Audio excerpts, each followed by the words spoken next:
It's, growing up, when I was younger, I couldn't eat raw fish, but as an adult, I love it more than anything, especially tuna sashimi. But no, I have eaten corned beef and rice, of course. Rice, sugar, milk and fish. That was like a dessert in my household. It was an odd one, but raw fish is the one that I didn't enjoy. So congratulations, Marion, the best liar and the best picker of liars as well. That does bring us to the end of the show for this week. A big thank you to my co-hosts, sports journalist for the Fiji Times in Suva. Thank you, Tale. Dinaka, thank you for having me. And Marion Kupu, an ABC reporter based in Tonga. Thanks, Marion. You're welcome. Thank you very much. And thank you, Tale, for covering our sport news for the Pacific. That was Marion Kupol, the biggest liar in the Pacific. Thank you to the HSBC Sevens for the extra audio used in this episode, to our producer Declan Byrne, and of course to you for listening to Fresh Off the Field, the sporting pulse of the Pacific on ABC Radio Australia. I'll be back next week with two new co-hosts from across the Pacific talking all things sport in our region. This episode was produced on the lands of the Kaurna people and the Gadigal people. This program has been funded by the Department of Foreign Affairs and Trade. Hey Google, play the footy on the ABC. Did you know you can now listen to the footy on your smart speaker? Oh, that is amazing! Play ABC AFL. Time to steady and pull the trigger! Get the best call, the biggest experts in the game. Every round of the AFL season. Can he bend it back? You bet he can! On your favourite station, ABC Radio. Your home for footy. Now on your smart speaker.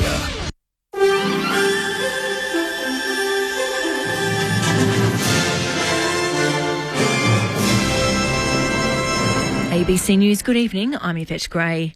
Former Jetstar pilot Greg Lynn has told the Supreme Court he is not guilty of murdering two campers in Victoria's high country. Kate Ashton reports. In Victoria's Supreme Court today, 57-year-old Greg Lynn pleaded not guilty to the murders of Russell Hill and Carol Clay. The pair, aged in their 70s, went missing after a camping trip in Victoria's remote alpine region in March 2020. Mr Lynn was charged with 2 counts of murder in 2021. Today marks the beginning of his trial, which may take up to 6 weeks. Victorian Supreme Court Justice Michael Croucher told the jury that if they did not find Mr Lynn guilty of murder, it was open to them to consider the alternate charge of manslaughter. A mobile surveillance camera has been erected at Monash University's Clayton campus following an escalation in activity at the pro-Palestinian encampments.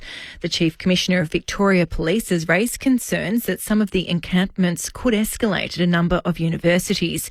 Vice-Chancellor of Monash University, Professor Sharon Pickering, has told ABC Radio Melbourne her concerns are not with current students. Hopefully it acts as some deterrent measure. Our concern is not actually with the behaviour of our students and staff. It has been with regards to external actors that are not part of the university community. The US President has promised to withhold weapons from Israel in his strongest comments yet against its war on Gaza. Sarah Amir reports. US President Joe Biden has publicly vowed to withhold shipments of bombs if Israel launches a long-touted ground assault on Rafah. Israel has taken control of the Palestinian side of the Rafah border crossing with Egypt and has been pounding the region where over 1 million civilians are sheltering with bombs. Speaking to CNN, Mr. Biden says weapons from the US have killed Palestinian civilians since the war began. Civilians have been killed in Gaza as a consequence of those bombs. The United States is the biggest supplier of weapons to Israel. Police in Bali say they are treating a drug possession case against an Australian man as personal use, not trafficking.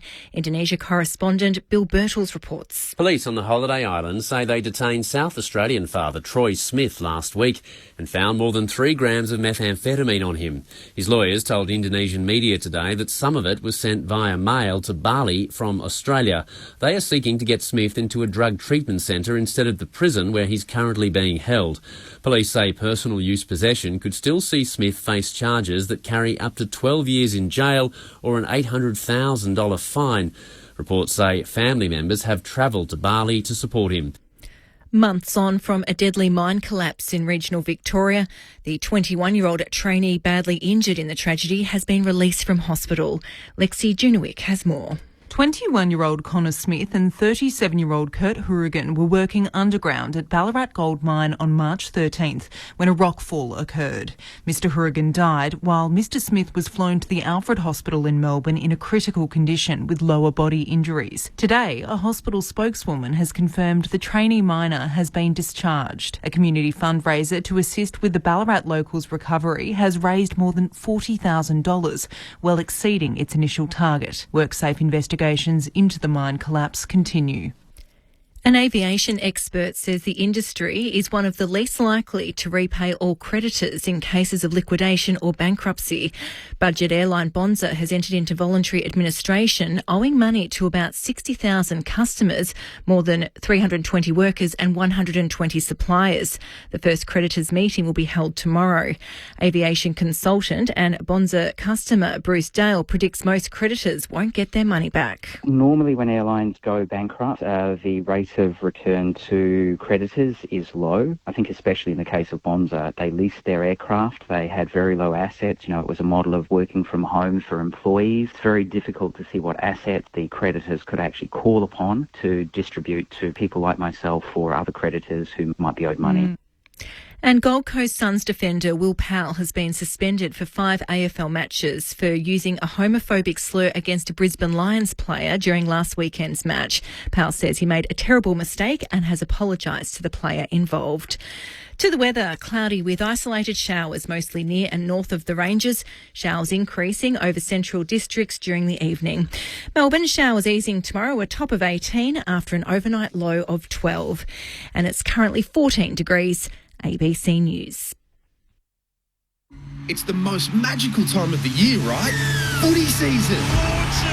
This season you can get your footy live and ad-free on the ABC Listen app. Unbelievable. AFL, NRL, men's, women's. Whatever you fix, we've got you covered. Every goal, try, mark and tackle. Called by ABC Sports expert commentary team. A wonderful goal! Game, set, bingo! 100% pure footy, live and ad-free on the ABC Listen app. ABC Sport. We begin this broadcast by acknowledging the traditional custodians of the land on which this match will be played today and pay our respects to their elders past, present and emerging. We extend that respect to Aboriginal and Torres Strait Islander peoples listening. And the moment of truth has arrived. If you think you have anything other than a split second in this game right now, you're kidding yourself. It's all to play for. Every single bloke has stood up. They are leaving nothing out there. I wouldn't want to be anywhere else on earth. Welcome to ABC Sports coverage of the 2024 AFL Premiership season. From 55, side-bottom, launches, goal! The Crows Magpies are on top of the AFL world. They win a spellbinding game of footy. Golly, what a practice! This is ABC Sport. The umpire holds the footy up. You want your very best players having the ball in the moments that matter. Take your moment. This is that moment. Listen to the roar. The pressure's certainly gone up. Punches the air with the right hand. That's why we love football. Brilliant to watch. Stand by. The arms are outstretched as he pumps his chest out. Fill your lungs. Are you ready for it? Wherever you are, do not move. We're going the full journey. 'Cause here it comes. This is the 2024 AFL Premiership season. From outside 50, goes bang with everything he's got. Former bad boy looking to redeem himself with kicks like that. Something's coming. One step nonchalant banana finish. Wow. Charlie Cameron snaps. Goal. Something's coming. Hey Siri, play John Denver. AFL. From deep in the pocket. Oh, that is amazing. Fill your lungs. Are you ready for it? This guy wants to add home on the biggest stage. And Gordon can finish from 35. Oh, Errol. It's there. Superb finish. What a hanger. He joins the party. Whacks through the goal. Oh, what a moment. Brilliant, wasn't it? There's nothing this man can't do. Rioli with some magic. The check side finish. He seizes the moment. Stolen. Snapped it over his shoulder. He's kicked an absolute ripper. Spins around and buries it. Lightning speed, Bobby Hill. He's Bobby Thrill. This is just football at its best. Weaves around an opponent and gets a brilliant goal. Gathers, snaps, she'll bring the house down. Time to steady and pull the trigger. Right foot drop punt is pure. We're not done yet. The 2024 AFL Premiership season on radio, Sport Digital, and take us with you on the ABC Listen app. Just look for the AFL button. Something big is coming, I know. It might only be May, but the stakes are high for Melbourne and Carlton at the MCG to start round 9 of the AFL. The Blues have lost their last 2 and desperate to flip their recent form. A loss tonight would see them outside the top 8, while Melbourne will be keen to strike revenge from their semi-final loss in the dying seconds and solidify their spot inside the top 4. Thursday night footy on ABC Sport. It's the 8th place Carlton taking on the 4th place Demons on ABC Sport. Matt Lynch with you, and great to have your company for Thursday night footy. There is a bit of rain around, so maybe that might deter a few that are coming to the MCG. The team sheets have come through and there's no late changes, but a bit of a surprise with the Blues naming George Hewitt as their sub tonight and Taj Woewodin for the Demons. Ben Cameron to call the action alongside me. Welcome to you, Benny. Yeah, thank you, Clinchy. Great to see you. Great to see Rammer and Boomer as well. But the semi-final last year, who could forget it? It was a remarkable game of football between these two sides, and of course won by Carlton by 2 points. I remember being in the bowels of the MCG when Blake Acres kicked that goal, and it was like the whole stadium was vibrating. It was absolutely rocking. So hopefully we get a similar encounter tonight. They are expecting about 61,500, so there's a bit of filling up to do to get to that mark as it stands at the moment, but we'll see how close we do get, Clinchy. The last 4 outings between these two sides have been decided by less than 20 points, so it brought in the big guns for Thursday night footy. Man who played in a premiership in just his 26th game, Adam Ramanaskas, the Bombers champion, is here and ready to go. Welcome to you, Rama. Yeah, it's exciting on a Thursday night. Two very good teams in this year's competition. So looking forward to this one. Carlton need to get back on track. I know the losses have been small margins, but they need to start banking those wins again. And Melbourne, I thought last week was just brilliant. The way they were able to hold steady against a very good Geelong team, they've been very impressive. And alongside Rama, the AFL Games record holder, the North Melbourne Premiership champion in Brett Harvey is with you. Welcome, Boomer. Good afternoon, boys. Well, the number 1 defensive team versus the number 3 offensive team. Melbourne being the best defensive team in the competition at the minute. So let's see what stands up tonight, defence or offence. It's going to be a riveting game if the last 2 encounters have got anything to go by. So looking very forward to it.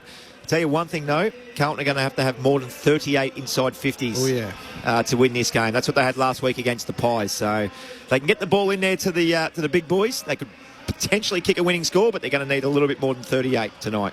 You mentioned the recent matchups, the semi-final last year. As former players, how livid does that sort of remain in your memories? You're making your way to the MCG, you think of the previous matchups you've had, whether it's Harry Mackay and Charlie Kerner, whether it's May and Lever down the other end, and the moments that have decided matches more than, I guess, the swings and roundabouts in a particular quarter or a particular phase. Yeah, and I think it's more the losing team, no doubt, on the night that those players will be thinking about those, like you said, Clinchy, those particular moments. If they played well that night, if they played poorly, how can they rectify that situation? But I think those moments also stick in fans' minds. Like Melbourne fans will be coming to the game tonight, probably thinking about that night a little bit. But I still remember I watched that game last year at a pub in Essendon, just with a couple of friends, and I could hear the noise from the MCG from Essendon. It was phenomenal. Just, you know, the ride that the Carlton fans were taken on was and that was just an exceptional game of football.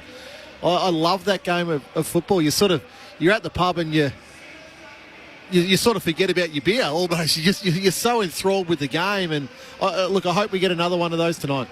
It's funny, as a player, and we talk about last year's final series, as a player, if Essendon beat us in 2001 and it was 2007, and I thought we should have won that match, I'll go back and try to draw some inspiration from that 2001 clash, just because I didn't like the team or I didn't like one particular player that did something to me that day. So you want to try to prove them wrong. So you can go back a lot further, but the final last year was fantastic. Was it number 9? Yeah, absolutely. He had part of it, yes. If you want to join us throughout the night on the SMS, 0437 774 774. We'll head inside the Blues camp in a short moment's time. Jess Webster has headed down to the boundary. It feels like there's a bit more at stake for Carlton tonight, given they've lost their last 2 matches. Melbourne were able to beat Geelong last week and end their unbeaten run, and it feels like, for all the off-season hype around Melbourne, they've been able to respond and let their actions do the talking. But they were in a similar position last year at 6 wins and 2 losses at this stage. So how do you kind of see the early impressions of this matchup? Oh, well, it's interesting because Melbourne had that bad loss to Sydney. I think it was in the opening round, wasn't it? And it was that sort of... The weather was fine that night, but it was a wet game because of how hot it was. Yeah, really. And Melbourne didn't handle that, and you sort of thought, oh. And then now we've seen over the opening rounds of the season some different versions of a forward line setup that they want to go with, and that's changed over recent weeks.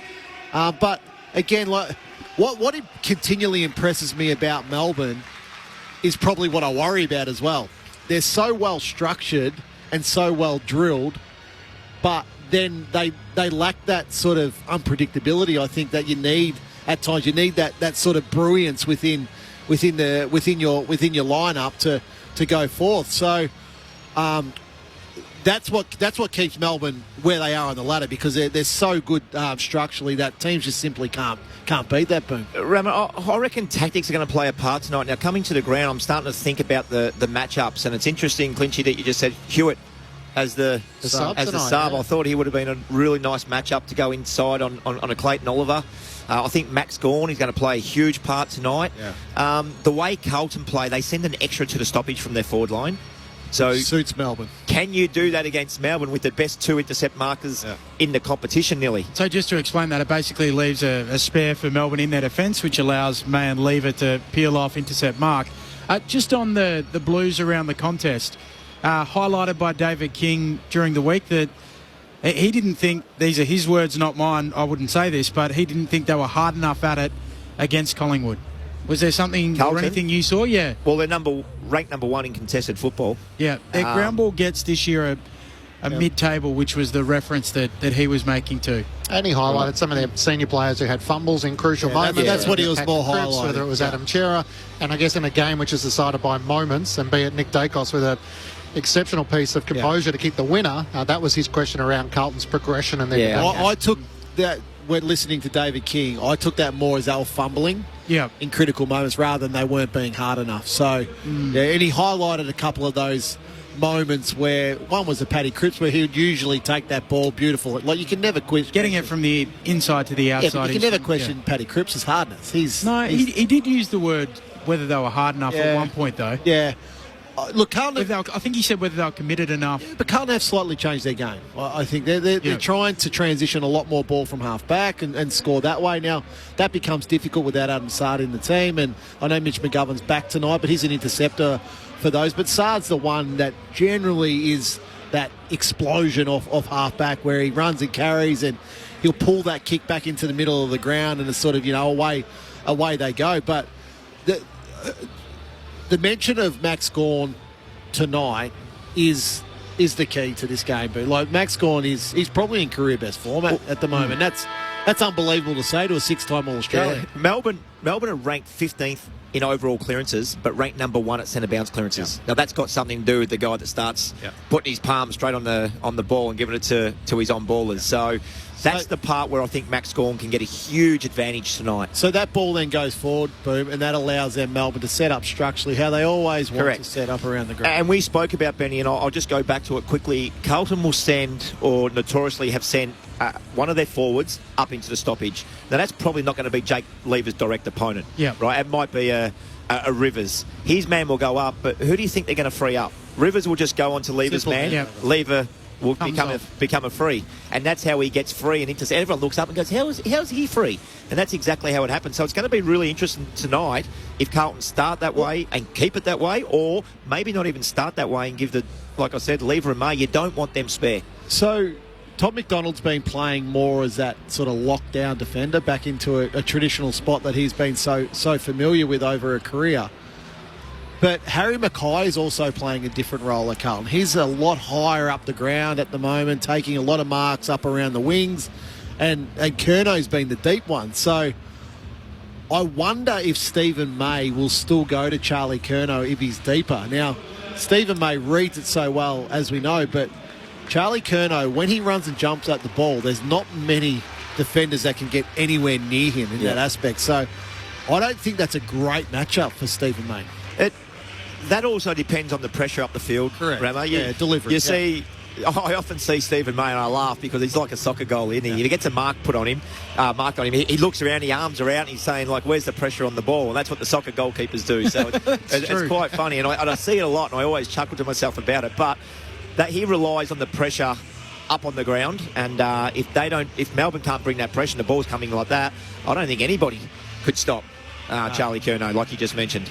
The voice of Brent Harvey alongside Adam Ramanauskas, Matt Clinch and Ben Cameron to call the action. Melbourne have just made their way out onto the MCG, led by their skipper Max Gawn. There's no late changes for tonight's clash with Taj Woden, the sub for the Demons, and George Hewitt for the Blues. Got the chance to chat with Simon Goodwin, the Melbourne coach, last Sunday with Cameron Ling on AFL Sunday. And the Demons are going through a bit of a list regeneration themselves with some of the young talent they've been able to bring in. Obviously, Caleb Windsor got the Rising Star nominee. You look this at week. Van Rooyen, McVee, Windsor, Howes, Woden. Yeah, Woden. Even Daniel Turner's only 22. Yeah, so there they are. And that's you've got to take inspiration from Geelong when you do that. And then Sydney as well, I think, is the other one that, the word rebuild now shouldn't be used in AFL, and I know that's a tricky conversation for Boomer to have, but teams have got to be good enough now with the way they trade, the way they draft, the way they look at free agents, and they've got to use as many levers as they can to keep their list competitive. So the Blues about to make their way out onto the MCG. There's been no shortage of sporting stories around the AFL today, so we'll get the chance to bring some of them to you post-game. And if you want to join us on the SMS, 0437 774 774. So Carlton have had their challenges in terms of personnel. We know the soft tissue injuries they've had, but they do get some of their key pillars back with McGovern and Jack Martin coming in for his first game of the season. Kemp and Hollins come in as well. Jack Martin was the reason Carlton, I thought, he was one of the reasons in the second half of last season how Carlton got going. He's a very different player because he can get the ball at ground level but also mark it. So he's a critical in for the Blues. He's a tough matchup, isn't he? You play a small, and as you said, Ramo, he can mark the football so well. You play a tall on him, he's too agile on the ground and can kick goals from anywhere. So very, very hard matchup. Not sure who would go to him in the Melbourne defence, but it's one to watch for sure. You look at sort of Judd McVee, and he's had some of the big challenges. Yeah. Trent Rivers is another one. Trent Rivers is another size and speed. But it does present as a different challenge as to the tactical clash we'll see tonight as to Stephen May and Jake Lever as to how they try and match up against, it's become a three-headed monster now with Curnow, Mackay and Tom De Koning as well. So the Blues trying to maximise on playing the two ruckmen, and you'd imagine Max Gawn will have his work cut out tonight. Well, they need... Look, the blueprint was in round one with what Sydney did, and that hasn't been done since, where Sydney bumped and pushed and shoved. And why hasn't it been done? Why when you look at that and say it clearly worked? Yeah. Why when you go after him, he's a ruckman that hasn't got a lot of support. Superstar. Yeah, he's the best ruckman in the competition at the minute. And why wouldn't you go after him? They got a couple of big boys. De Koning can go into the ruck and give Pitney a spell, but. I don't get why teams now don't go after Max Gawn. And it's not going to work in the first half, Ramo. It's going to work in the second half. But the game's on the line. If it's going to be a 4-point finish or under a goal, they're the little things that help. Looks like the Blues have some of their mums down on the boundary as they're about to run through the banner and make their way out onto the MCG. So with Mother's Day on Sunday, a nice touch. Just a reminder for anyone out there who hasn't got anything sorted yet, Mother's Day on Sunday, but they did. I saw Paddy Cripps with his mum and... also, his wife, who's a new mother to their daughter, Coda. So it was a beautiful moment from some of the Blues. So as the Blues make their way out onto the MCG, let's head inside their camp. Jess Webster will be on the boundary for us tonight, and she can be joined by their head of footy, Brad Lloyd. Jess, down to you. Well, Brad, Thursday night lights, another massive clash again tonight ahead for the Blues. What excites you most about the battle? Oh, it's a big night. I think about last year's game and it was a great night for Carlton that night. But, so many stars out there from both sides looking out in the ground at the moment. There's some rippers on both sides, but also good depth, so it's going to be a great contest. 4 begins for you tonight as well. McGovern, Martin, Kemp and Ollie Hollins. How important are they structurally to your side tonight? Oh, very important. So, great with Gov and Martin coming back in, bit of class, used the ball really well, and Kempy gives us some great rebound, and Ollie Holland's a good young player that holds his line on the wing, so all good inclusions. How challenging has it been in recent weeks to deal with your injury list, and how have you sort of managed to keep the vibes high internally? Oh, look, we've been fine because we've got more depth. Like a couple of years ago, it would have been hard, but we've utilised our list over the last couple of years, and we've held up pretty well. So yeah, it's a challenge. You want all your best players out there all the time, but we've got some good game time into a lot of players throughout our list, so it should hold us in good stead. Take us back to last week for a moment, a tough loss against Collingwood in a game that really could have gone either way. What do you take away from a loss like that might help you tonight against the D's? Oh, look, we try and play the same way every time, but it was. We've got to win the contest, but also we've got to slow the ball up when we don't win the contest, and get some delay on the ball so the ball doesn't go in as easily as it did. So it's a big one tonight, win it out of the middle, and if not, get it back, get a bit closer to our goal. So it's a huge night. Both good defensive sides, and both have some firepower. You have conceded around 85 points a game for the last sort of few weeks. Is that an intense area of interest for you tonight defensively? It is, yeah. We want to kick a few more goals. We want to save a few more goals as well. So it is an area of interest that we've let a few more in than we would like there. That's for sure.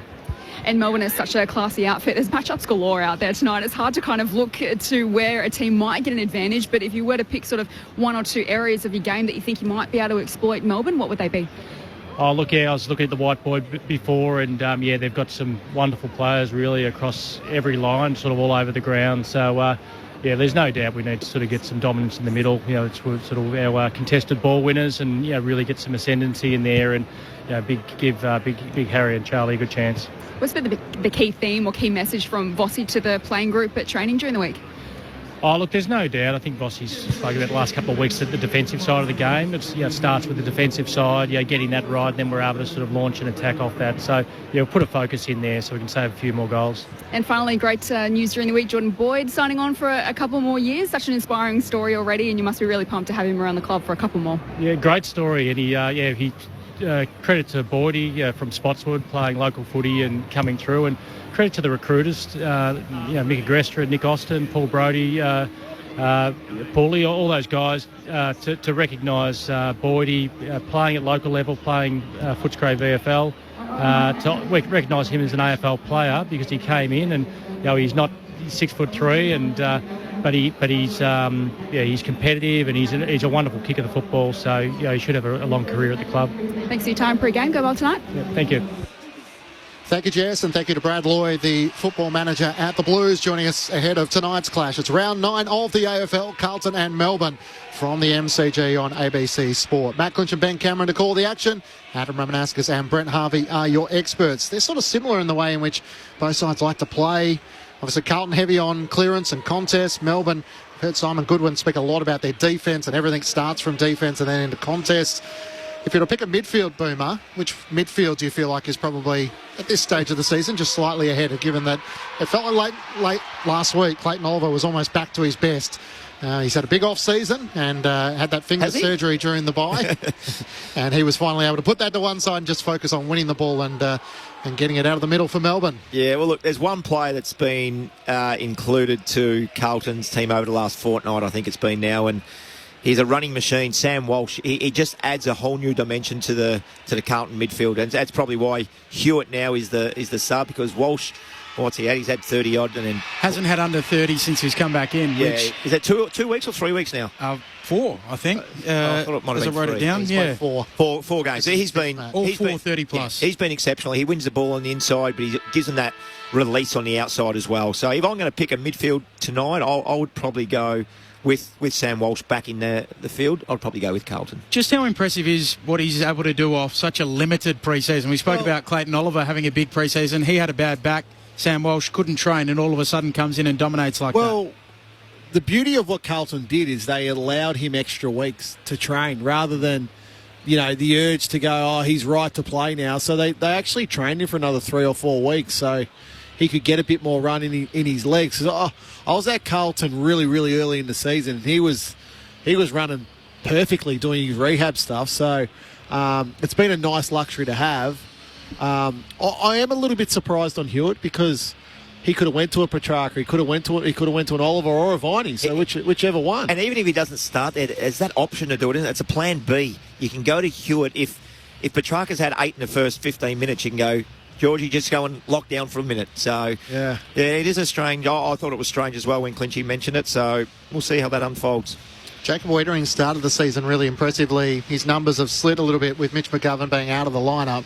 If Carlton were able to get one loose across half-back, would they prefer McGovern or would they prefer Wiedering? McGovern. That's more his role, isn't it? So he comes back in, he'll try and play that. Kemp will play more of a lockdown defence. Yep. McGovern's the interceptor for them. So, they'll get back Sard in a couple of weeks and then, they should be at full strength sort of from there. So where Carlton have been outplayed this year is probably teams' efficiency to move the ball from one end of the ground to the other. So they haven't protected the middle of the ground that well, the Blues, this year. So I think all things considered, their defence has actually held up okay. It's just through the middle of the ground where, because they've had so many players commit forward with their run, they're lacking those players that are prepared to sit back a little bit and that clog that space up if the ball does turn over. Like we were here a couple of weeks ago when Geelong just picked them apart. They had 28 scoring shots from 45 inside 50s. That's ridiculous. That's unheard of.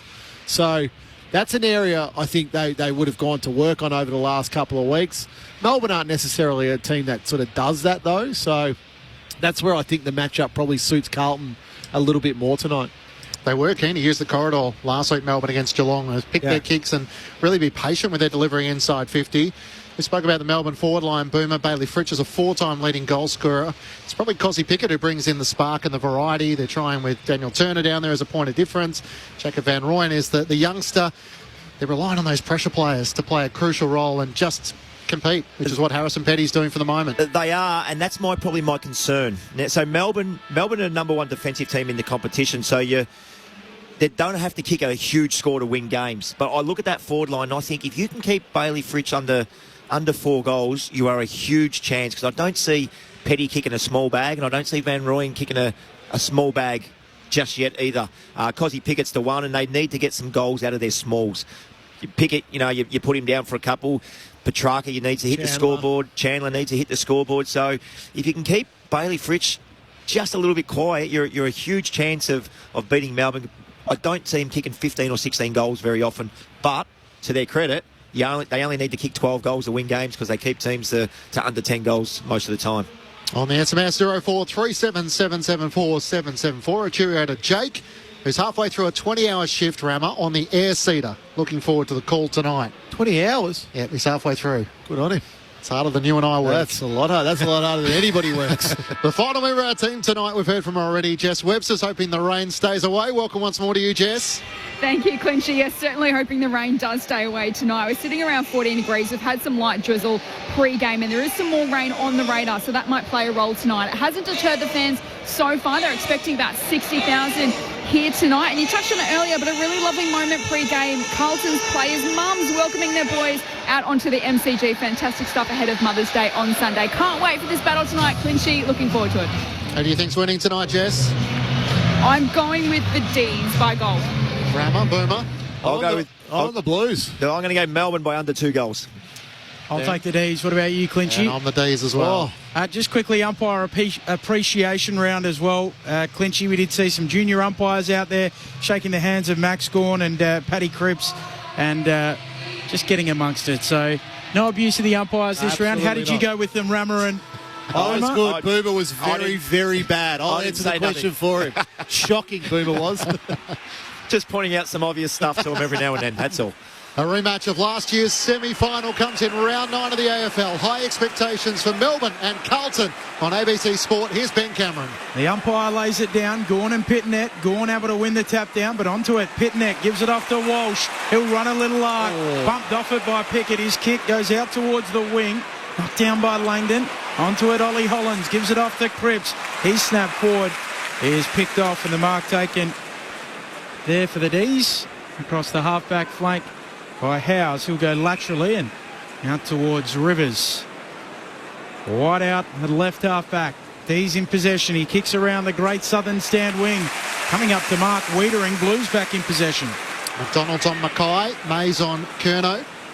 And Jake Levers along Tom De Koning inside the forward 50 for the Blues as Wiedering kicks as far as he can around the southern side. De Koning and Pitnet in from the side. Spoil it away from Max Gawn. Lever races after it. He's taken over the boundary line by Sam Walsh. And a throw in at right half forward for the Blues. Opening minute of this Thursday night clash. No score on ABC Sport. Just Sam Walsh's first possession there. Cosy Pickett made him absolutely earn it. He got up a little bit gingerly.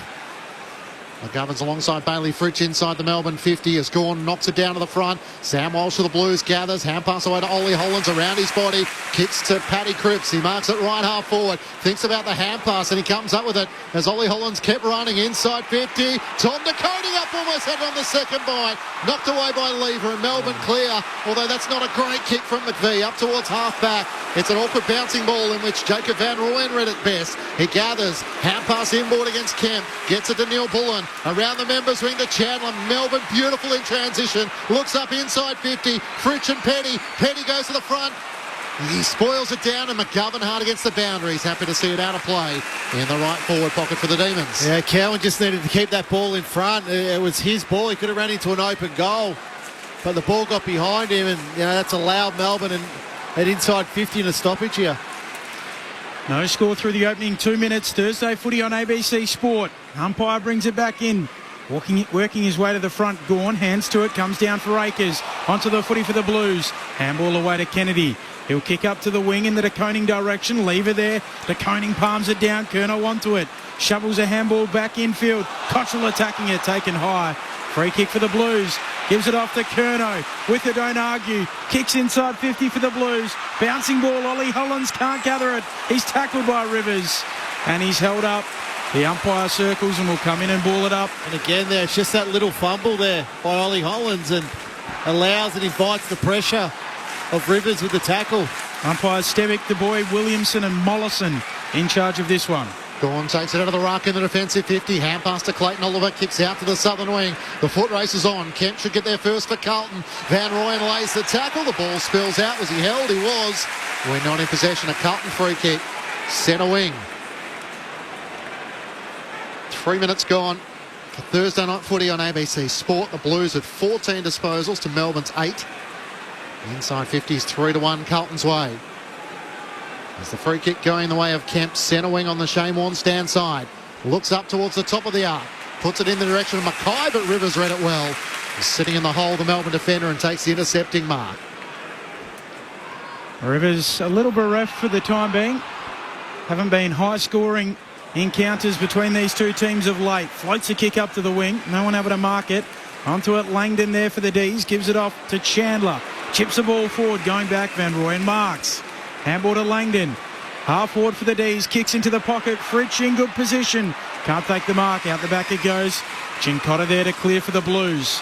Back towards half back. Van Rooyen there. He juggles it and takes the mark for the Demons. He thought about coming into the corridor for a moment. Decides against that. As he looks towards the teeth of goal, Petty offers a lead and he has a good piece of it. Just couldn't hang on to the last moment. Spills out. The Blues through Kennedy. Hand pass was just a tad too sharp for McGovern. Ed Langdon gathers hard against the boundary. Goes the outside of the boot. And never got near it. Out of bounds on the full. Still no score through 4 minutes on ABC Sport. The Carlton free kick in the right back pocket. Here's Ben Cameron. At this early stage of two, it looks like Melbourne are going to try to keep the ball alive. So a couple of handball receives to break that man on the mark and get the ball going forward for Melbourne. Thoughts of the game's record holder Brent Harvey. Adam Ramanauskas with us as well. Thursday night footy on ABC Sport.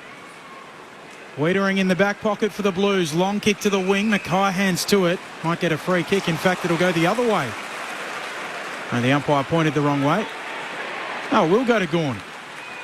So Max Gawn with the free kick on the great southern stand wing.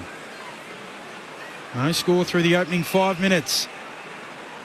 Gawn veers around. Drives it into the forward pocket for the D's in the Fritsch and Van Rooyen direction. McGovern there. Marks defensively for the Blues and switches it. And looks up and Charlie Curnow's in the back pocket.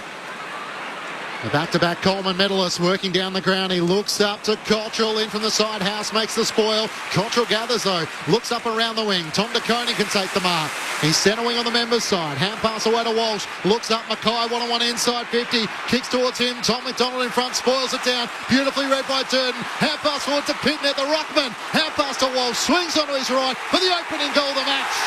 Carlton put it on the board. The hard running of Sam Walsh, and he's able to finish. And the Blues strike first at the MCG. They're one straight six to Melbourne yet to score. 6 minutes gone on ABC Sport. You're with Adam Ramanauskas and Brent Harvey. Well, Boom, I think Charlie Curnow's got the matchup he wants with Stephen May. So you look early in this game, we're only 6 minutes into this first quarter, but he's on his bike with Stephen May. He's making him defend. He's making him so Curnow takes that ball from the switch kick in defensive 50 and then they're away. So Lever has to play on Tom DeConey if he's playing forward. Then that allows then Harry Mackay and Tom McDonald as the next matchup. So I think Carlton have got the matchups that they want. Then it's just brilliant running from Sam Walsh. He was inside Melbourne's forward 50 and then he ends up in Carlton's forward 50 kicking the goal. So twice also now they've dropped their eyes and hit the coning. So if Lever wants to drop off, they're going to lower their eyes to him. So it's a great ploy. Restart in the middle. The Rucks go at it. Kennedy emerges with the football. Kicks the Blues back inside 50. Mays there. Defensive mark for the D's. 30 out from their defensive goal. Wants to bring it out towards the broadcast wing. His kick will bounce away from Sparrow and tumble out. Thursday night footy on ABC Sport. Our experts Adam Ramanauskas and Brent Harvey. It looks like Kennedy's doing a fairly hard tag on Petrarca. He went forward before and Kennedy went straight with him. Ball to be tossed back in front of the two benches. Carlton with the opening goal of the match. Gawn takes his spot in front. Pitnet with a shove. Maybe Max lunged forward. He didn't like the attention. He's letting Pitnet know about it. He will get the free kick between wing and half back for the Demons. Kicked a big goal to start the final term. Ran through a series of events with Simon Goodwin and asked him what his favourite was, and he couldn't go past Max Gawn. A goal and his defensive intent. He kicks up towards Petrarca, spoiled away from him by Kennedy. Wins the gathers, had it for a few moments, gets it clear. Kennedy for the Blues, hand pass out front. Ollie Hollands coming the other direction. Lever gathers for Melbourne, hand pass to Oliver. Nice little sidestep around Chera. Looks up inside 50, a driving kick. Fritsch trying to get on the end of it. Can't hang on to the last moment. Akers dives in. It's a free kick going Carlton's way. And Mitch McGovern is going to take it 10 metres out from his defensive goal at the City end. Back in the team, back from that hamstring injury. Delivers a beautiful pass to Matt Owies at halfback. Carlton with the opening goal of the game through Sam Walsh. Owies kicks up towards the logo. Mackay's there. McDonald right there with him. Free kick to the Blues and Mackay. Right on the centre line. Members' side of the ground. Mackay just pokes it short. Owies has run on. Between wing and half forward for the Blues, attacking the punt road end in the first term. Owies will send them into the pocket, looking for Martin or Curnow. Up he goes. May right there with him. Might have juggled it down. He thought so. The umpire didn't. No way. And a ball up to come. 45 out from the attacking goal here for the Blues. Charlie had first hands on that. 4-2. The inside 50's Carlton's way early. A free kick over the shoulder. It's going the Blues' way. Mark Pitnet's going to get in the ruck battle against Max Gawn. These two obviously had the tangle on the wing, but now a chance for Pitnet, who was the provider for Sam Walsh, to kick his own. Well, Pitnet would usually sit out of that contest being inside forward 50, but because Max Gawn is there, he had to go that contest. He's having some career best numbers. Mark Pitnet, the Carlton ruckman, who goes bang from 45. A big statement against one of the All-Australian contending rucks. And Carlton have the opening 2 goals at the MCG. They're 2 straight 12 to Melbourne yet to score. 9 minutes gone in the opening quarter on ABC Sport. You're with Adam Ramanauskas and Brent Harvey. Rama, you called it before. Carlton looks like they got their matchups where they wanted in the forward line. They've also got it through the... I think it's a fantastic option to go after Petrarca. I still like the tagger in the game. Kennedy is going to him like glue. When they've got the ball, we know Kennedy will work off him as he did there. Petrarca probably could have touched the ball a couple of times there, but still yet to touch a football, Petrarca. So I think Carlton have got the game on their terms and the matchups that they want at the minute. And this is where Carlton need to take advantage in the middle of the ground now. Van Rooyen goes into the ruck. Pitnet is still there for the Blues. So, look for the Carlton mids here to be on the move. Great to have you with us on Thursday Night Footy on ABC Sport. The thoughts of Adam Ramanauskas and Brent Harvey. Restart in the middle. Pitnet does knock it out to Chera, who gets it onto Walsh. Tumble punt inside, attacking 50 for the Blues. Curno's there, runs back into traffic. Feeds a handball back outside, attacking 50. Off to Ollie Hollands, who gives it off to Walsh. Handball to Curnow, right half forward. Chips a kick just inside 50. And Ollie Hollands marks 49 out. Now he'll look to send it towards full forward. Martin! Up he goes and marks. 15 out, slight angle to the left, jumping Jack Martin. And that boomer is over Jake Lever. Yep. So that just shows Jack Martin's aerial skills that we spoke about before the game. He just adds another element to Carlton's forward line. So very, very dangerous player. Very important player for the Blues. To make it 3 unanswered goals to start. Jack Martin on the runway. This is the blueprint. Perfect start for Carlton. 3 straight 18. Melbourne yet to score 11 and a half minutes into the opening term. Thursday Night Footy on ABC Sport. Adam Ramanauskas and Brent Harvey. Just watching Stephen May, he can't help himself. He really wants to be the deepest. Curno's been up the ground like you mentioned, Ram. He had a touch in the back pocket before, but just then he had the ball a couple of times, just about 50 to 60 metres out. He's had 5 touches already. He leads up at the football. May's not as quick as him, so he just takes that option to stay back and be the goalkeeper behind the ball. So right now, 3 goals to nil, and Carlton have doubled the possession count, 42 to 21. The inside 50s at the moment, 7 to 5 in Carlton's favour, but it's full damage at the moment for the Blues. First game back for the year for Jack Martin, first goal. Contested possessions 20 to 10, Carlton's way. The clearances 6 to 2. It's all red lights if you're Simon Goodwin at the moment. Back in the middle of the ground. Jack Viney lays the tackle, prevents the clearance. As Adam Chera suddenly gets to his feet to return the ball to the umpire. Carlton 3 straight 18 to Melbourne yet to score. Back in the middle to Koenig, wins down the tap to Walsh. Kicks up towards Mackay at half forward. Good mark. Tom McDonald wrestling with him.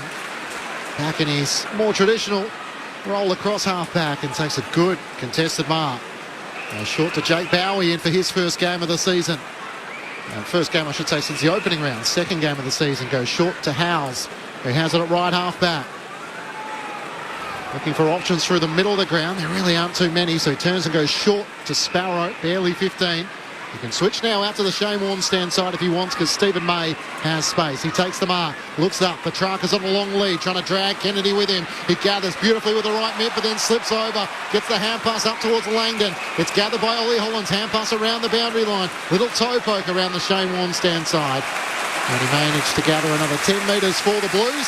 Gets the applause from the faithful. And a throw in centre of the Shane Warne stand side. Carlton by 18 points. Matt Clinch and Ben Cameron calling the action. Jess Webster down on the boundary. Adam Ramanauskas and Brent Harvey with you on ABC Sport. White hot start from the Blues. First 3 goals of the game through Walsh, Pitnet and Martin. Throwing on the wing to Koenig, knocking it down to the front. Petrarca trying to come through, right there with him, Newman. Suckering it on Kennedy towards half forward. The D's are there. Howes mops it up, gives it off to Rivers. Half-back flank, he'll chip it up to Van Rooyen on the wing.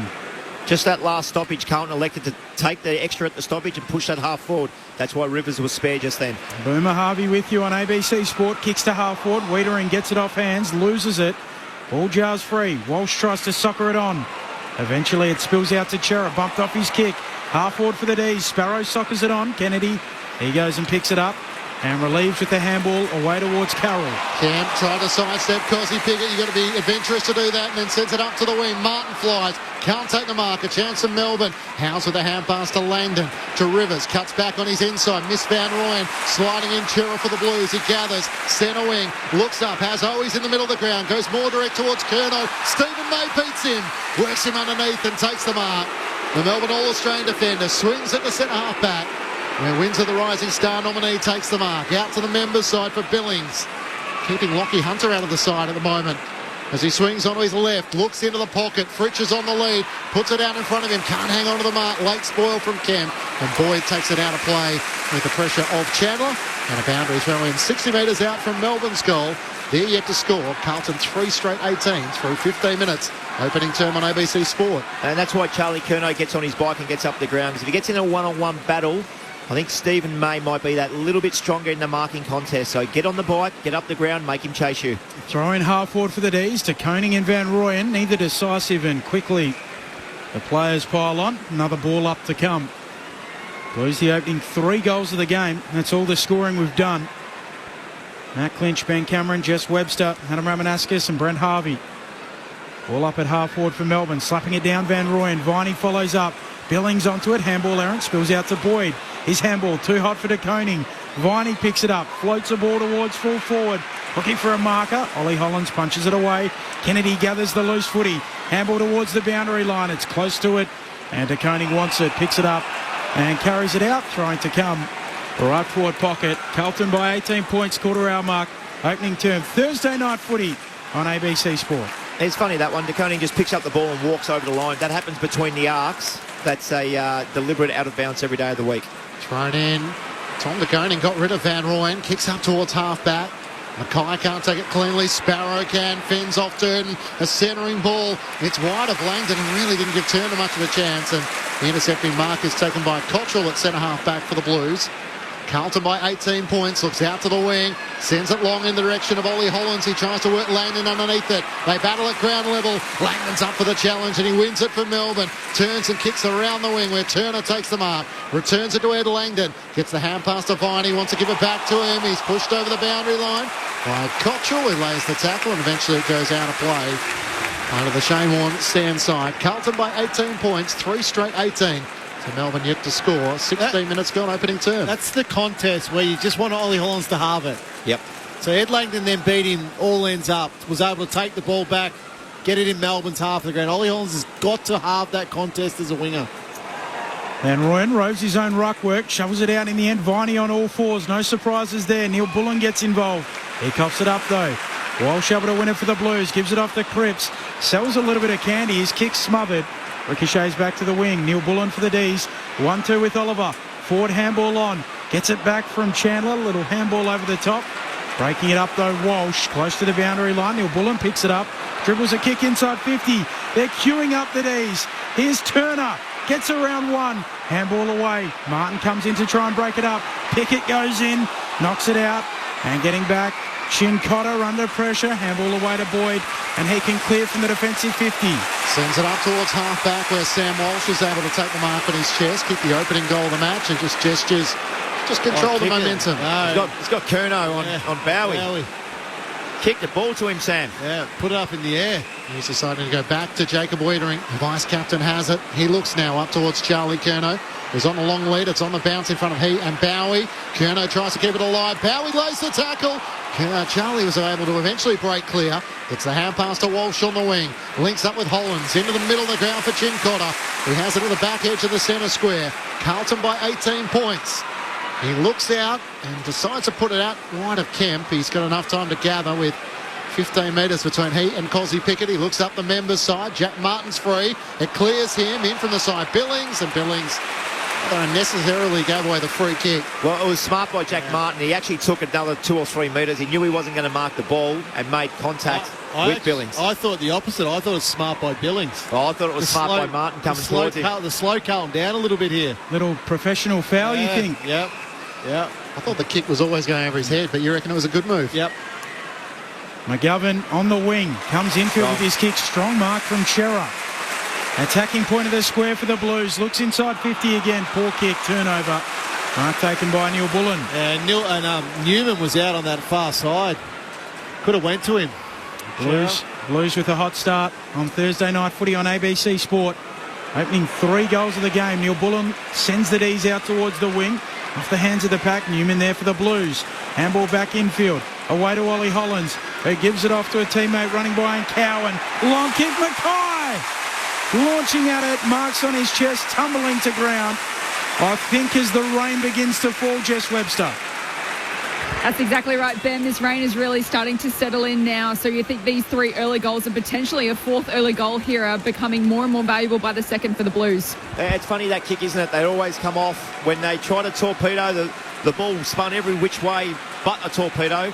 goes 35 metres, and of course the forwards, they just read it better than the backman. Why, Benny? The old wounded duck.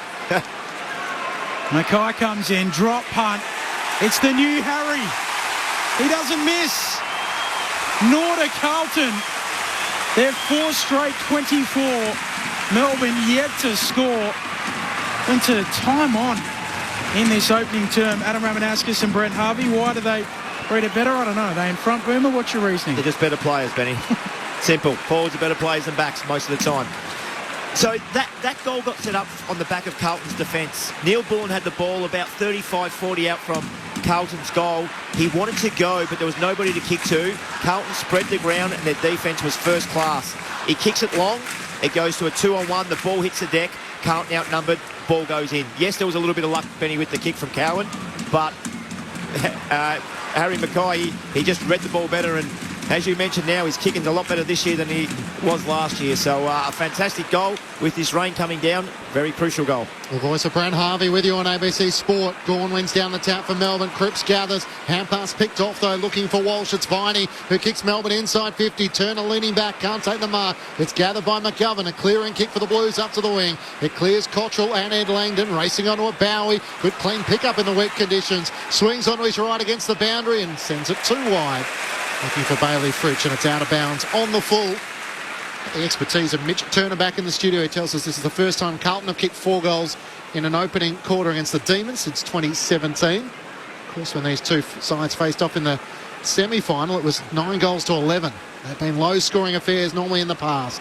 The long kick for the Blues up to the wing.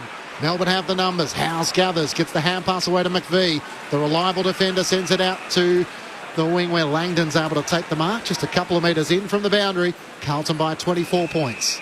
Comes infield with the kick to Bowie. Broken collarbone in the opening match of the season.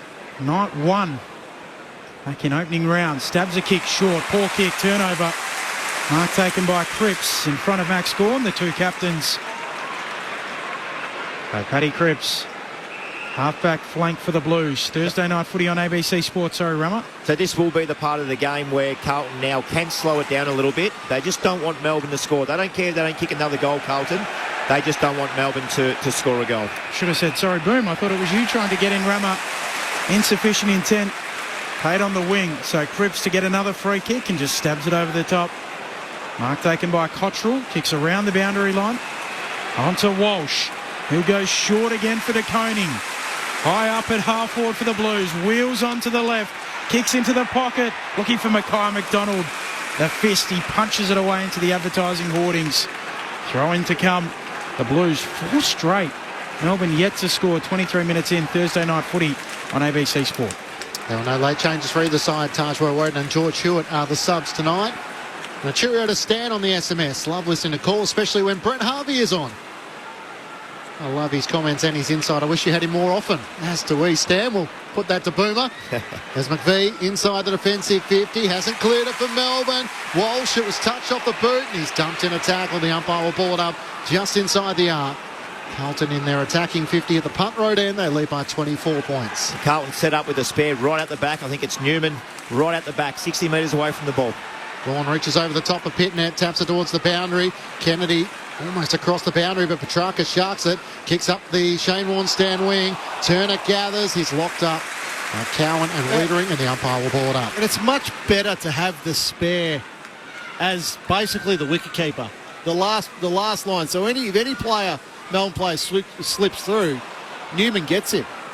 Rain pouring down to the MCG as Clayton Oliver gets the clearance of Melbourne. Hand pass to Langdon, but to Petrarca. A worm burner inside to Neil Bullen. Hand pass to Langdon was slick. He tries to work it over the top to Van Rooyen. Brushes off Newman. Hacks the kick inside 50. Chincotta lunging forward. Can't mark. It spoils away. A chance still for the Blues as Cowan looks to kick a clearing ball up the wing. Viney one direction. Cripps the other. The pack forms. It's gathered and a hand pass comes out for the Blues. Although Harry Mackay across half-back can't gather, and Neil Bullen emerges with it for Melbourne. Looks up inside 50, kicks for Fritsch. He's outnumbered, 2-on-1. Durden makes the spoil. Fritsch is back onto it, kicks towards the goal square, but Akers is there, the defender for the Blues, and he clears. He did that in the big final against the D's last year. He kicks beyond defensive 50. They're there again, Melbourne. Mopped up by Neil Bullen. Off to Oliver, on towards Rivers, who gets it onto Viney. Kicks inside 50. Punched away, though. Loose footy onto it, McGovern. He'll mop up, give it to Wiedering. Off to Akers again. Dump kick beyond defensive 50 for the Blues. And it's a chance for Sam Walsh to try and race after the loose footy, although Bowie tries to knock it to Rivers. Elijah Hollands was held when not in possession.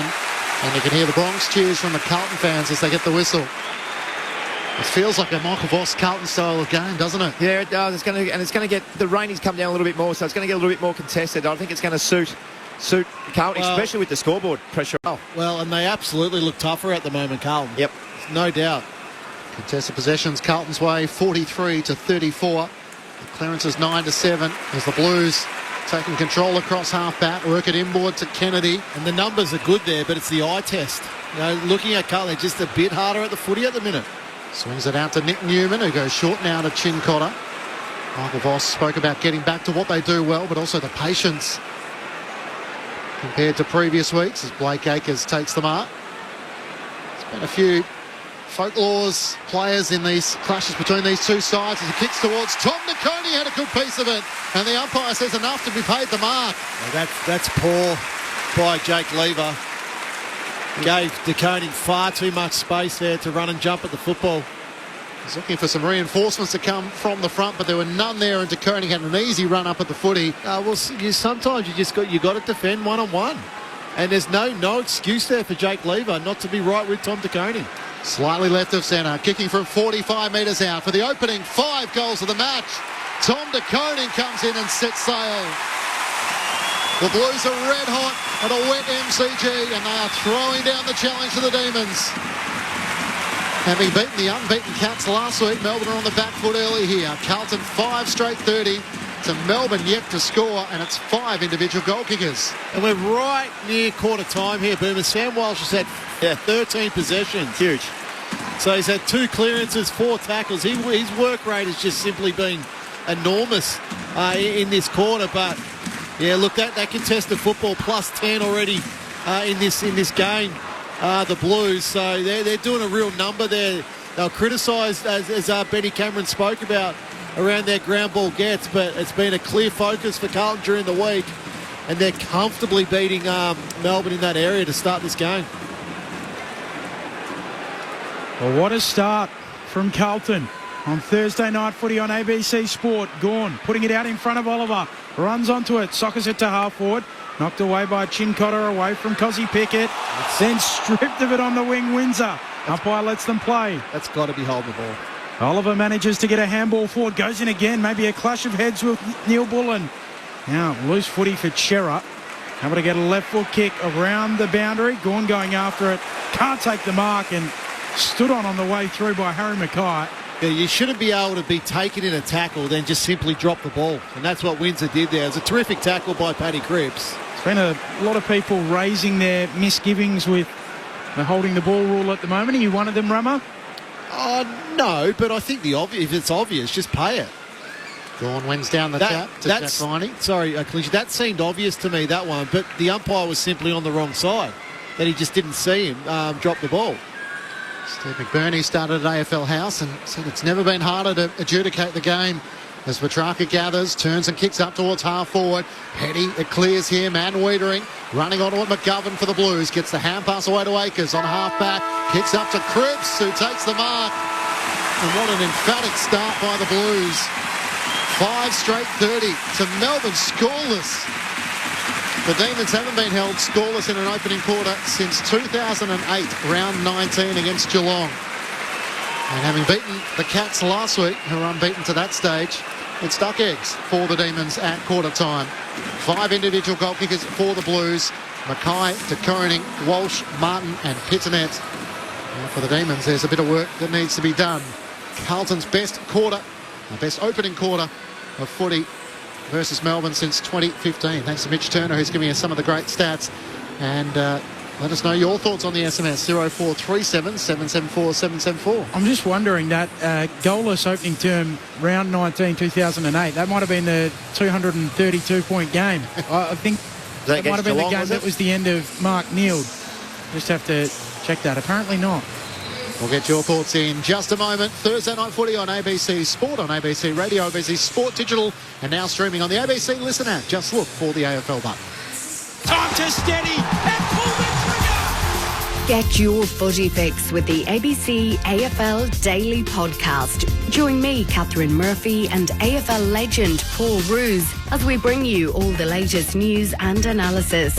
Whether you're a diehard footy fan or you watch from the sidelines, this is the podcast for you. Find the ABC AFL Daily Podcast on the Listen app or wherever you get your podcasts.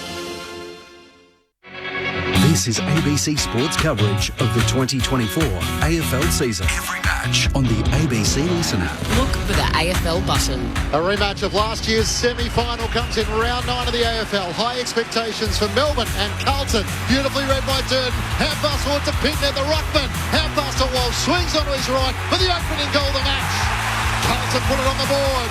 Free kick over the shoulder. It's going the Blues' way.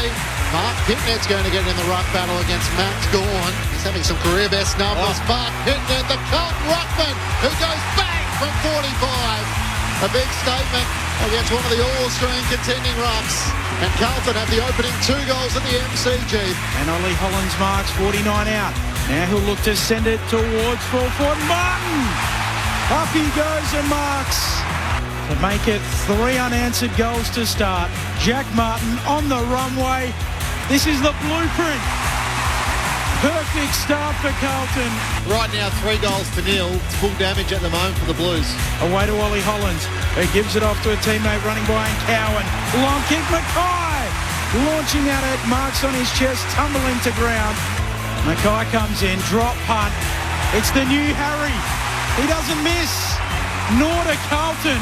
They're 4 straight, Melbourne yet to score. He kicks towards Tom DeConey, had a good piece of it, and the umpire says enough to be paid the mark. That's poor by Jake Lever. Gave DeConey far too much space there to run and jump at the football. Slightly left of centre, kicking from 45 metres out for the opening 5 goals of the match. Tom DeConey comes in and sets sail. The Blues are red hot at a wet MCG and they are throwing down the challenge to the Demons.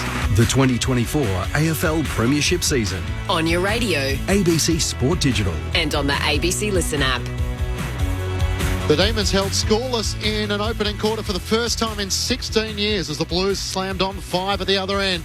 Carlton 5 straight 30 to Melbourne. Duck egg, duck egg, duck egg. Matt Clinch and Ben Cameron calling the action. Jess Webster down on the boundary ahead of Adam Romanascus and Brent Harvey. Your thoughts on the SMS 0437 774 774. A cheerio to Rulai from Adelaide.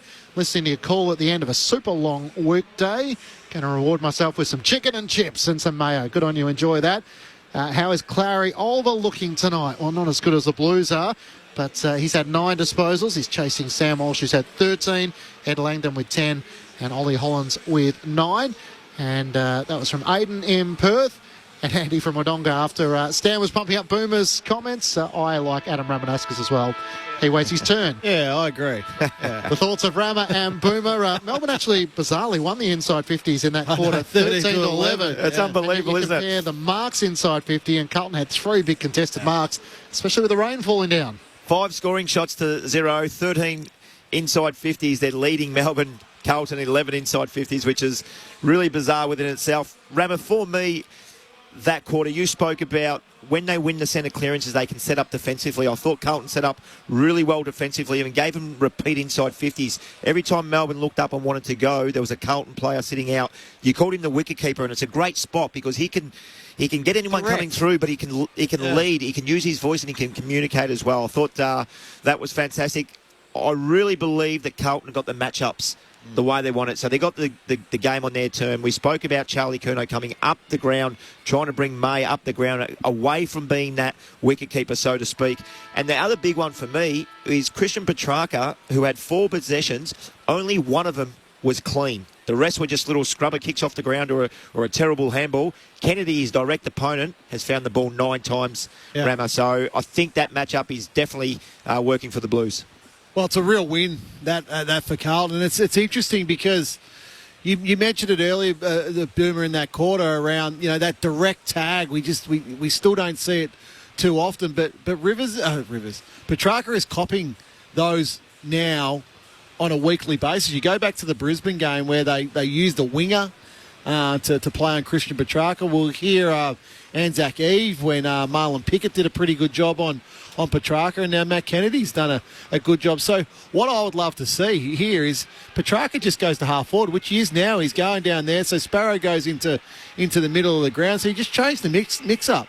Matt Kennedy's not going to go with Christian Petrarca when he's standing at full forward. I think that's where he's going, right? Well, as you said. Nick Newman will go to him, and he'll have that matchup, and good luck. Like Petrarca is a very good forward when he plays there. This may get him into the game. So the Blues storming out of the blocks. They dominate the contested possession and the clearances as we get the second quarter underway. Carlton by 30 points. Max Gawn wins down the tap. Billings off the edge of the centre square. Gathers, gives it back to Gawn. To Oliver, one way then the other around Chera. Hand pass back to Gawn, who just hacks a kick inside 50. Petrarca can't get a run at it. Petty spoils it down to the front. A chance for Akers for the Blues. Hand pass to Walsh. He's brought down. Ran into a dead end there as Billings lays the tackle. Had a long time to get rid of it. McGovern comes charging in. Volleys it out of the air up towards the wing. Racing after it, Matt Owies. He knocks it away from Bowie. Coming the other way, Stephen May lays the bump. Bowie gets back for Melbourne. Hand pass to McVie. Back to Stephen May at right half back. He chips it around the wing.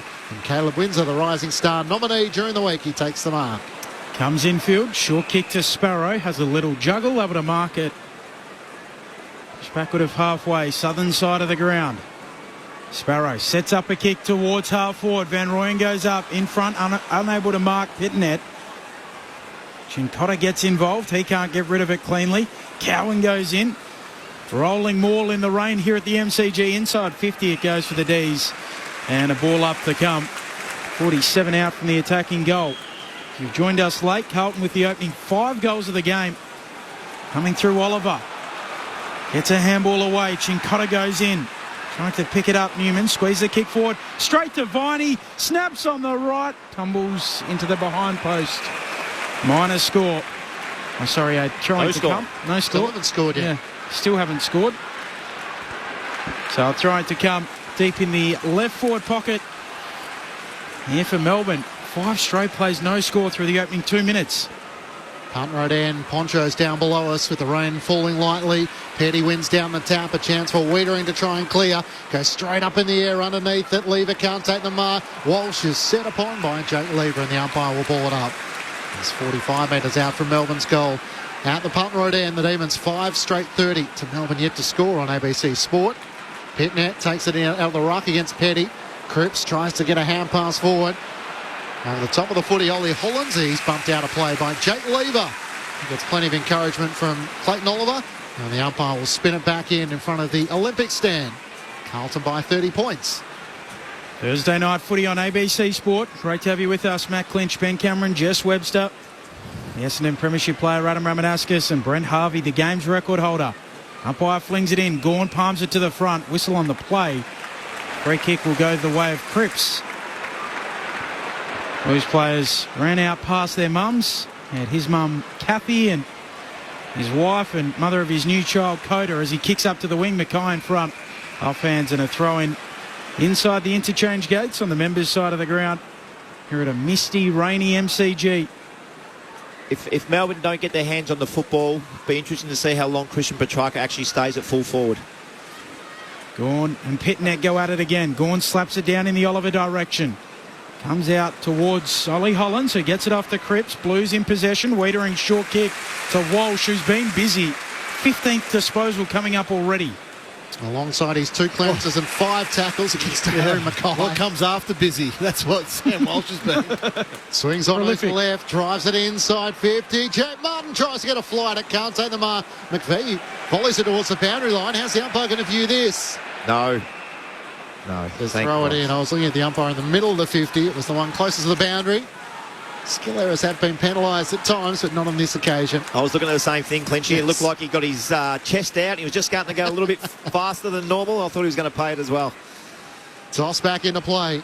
Max Gawn tangles with Pitnet. Need to get a decisive tap, although Gawn did get it down to Windsor. Squeeze the kick up the members' wing. Van Rooyen was shoved out of it illegally. Was he? Had a hold of his arm. The umpire thought so. Yeah. A bit more in the side, I would have thought as well. Yeah. Van Rooyen wants to get the hand pass away to Billings, who's running boundary side, members side. Not a great kick for Petty, and the Blues are well set. Wiedering was able to hold off his opponent. Nick Newman takes an easy mark. There's a part of the marking contest where you've got to hold your ground and not throw yourself forward. To Elijah Hewitt, who kicks through the middle of the ground. No mark claimed in the end by Durden. It comes the way of Melbourne. Bowie with a hand pass to Sparrow. Drives a kick inside 50. Carlton have the numbers again, and Petty Kapitians too. This time it's Wiedering who takes the mark with good support from Nick Newman. Yeah, they're just setting up really well. That last player in defence for Carlton, he's reading the ball super well and has given him a +1. And he seems to be marking the ball every time. Wiedering with the tracer bullet onto the chest of a leading Blake Acres. He'll look long around the southern wing for the Blues. Coming up, Curnow, right in front of Howes, who halves the contest, sees it out. Thursday night footy on ABC Sport. Adam Ramanauskas, Brent Harvey. So I think Stephen May has made a conscious decision now. If Curnow goes up the ground, he's just going to stay back and be the gatekeeper and let somebody else take him. Blues with the opening 5 scores of the game, all of them goals. Pitnet knocks it to the back. Petrarca wins the footy for the D's, gets a handball away. Coming through Elijah Holland, stolen from him by Sparrow. He'll kick the D's to half forward. Wiedering in front. He's having a big game. Yep. Wiedering. It's a great start, isn't it? Defensive mark. That's 3 intercept marks now. Across the half-back line for the Blues. And Ram, I would say it's a wise decision by Stephen May, because I don't think he'll be able to keep up with Charlie Curnow for 4 quarters. It's just how far you let Charlie Curnow go, because we know he can kick it from 60 metres. Blake Acres from half-back up towards Mackay. Can't take the mark. Sparrow's hand pass for Melbourne. Jumped off by Newman. Gets the hand pass to Cripps around the body into the pocket. Stephen May takes the mark. Just able to file off away from Charlie Curnow. How many touches has Charlie Curnow had? He's had 6 so far, but doing a lot of it up the ground. As May finds Bowie at right half-back and turns and comes inboard to Howes. Back around the back to Bowie. Thought about coming into the corridor. Now turns to the Shane Warne stand side and finds Windsor hard against the boundary at right half-back. Carlton by 30 points. 6 minutes gone. Second quarter on ABC Sport. The Demons still haven't scored. Pick 7 in last year's draft. Long kick in the Gorn direction. In front, Turner marks. Coming in from the side for the D's. Now he can look inside 50 towards Petty. Through his hands it goes. Out the back for Kemp and the Blues. He loses it. Live footy. Walsh is there. Of course he is. Had a lot of it. Handball away to McGovern. Handball releases Newman. He'll kick from half-back up to the wing for the Blues. Cottrell goes to ground. Nothing doing. Mackay it was, who was bundled over. Mark taken by Lever. Blues back in possession. He moves it to Oliver. Oliver drives it long towards Petty. Wiedering in from the side. Ollie Holland's made the spoil. It spoils to the front. Chandler becomes the tackler on Cripps, who breaks away. Hand pass to Wiedering. Carlton well set as he gets the hand pass back to Newman. Along the turf to Cowan in the greasy conditions. Hand pass to Walsh. Chips it inboard to Cripps. He hugs it to his chest at half back. And Carlton captain gets the hand pass back to Walsh with pace from the defensive line. Looks in the middle of the ground. It misses Owies and Martin. And the intercepting mark is taken by Judd McVie. He's kicked to Oliver, too slick. Carlton on the counter-attack. Elijah Hewitt gathers. And Charlie Curnow's all on his own. At right half forward, he has Mackay. Beautiful option. Pulled into the corridor and finds Matt Owies. All the Carlton eyes were either to the goals or Harry Mackay into the pocket. But Charlie knew better. He sent it to his small forward, who marks directly in front. 35 metres out from goal. Well, boom. Judd McVie will want that. Yep. Little passage of play back. He sort of positioned himself really well for the intercept mark, and then it was just a real nothing kick. They didn't see that Carlton. Didn't see Elijah Hollands there, just to the right. Comes in for an intercept mark, and this should be a goal. 11 goals for the season for Matt Owies. Goals in 6 of his 8 matches. Looking to continue the run as Owies comes in and steers it through the middle. The Blues have smacked the East for 6. 6 unanswered goals to start the match. 8 minutes gone in the second quarter. And Simon Goodwin will be starting to think about the panic button. 6 straight 36 to Melbourne yet to score. Thursday night footy on ABC Sport with Adam Ramanauskas and Brent Harvey.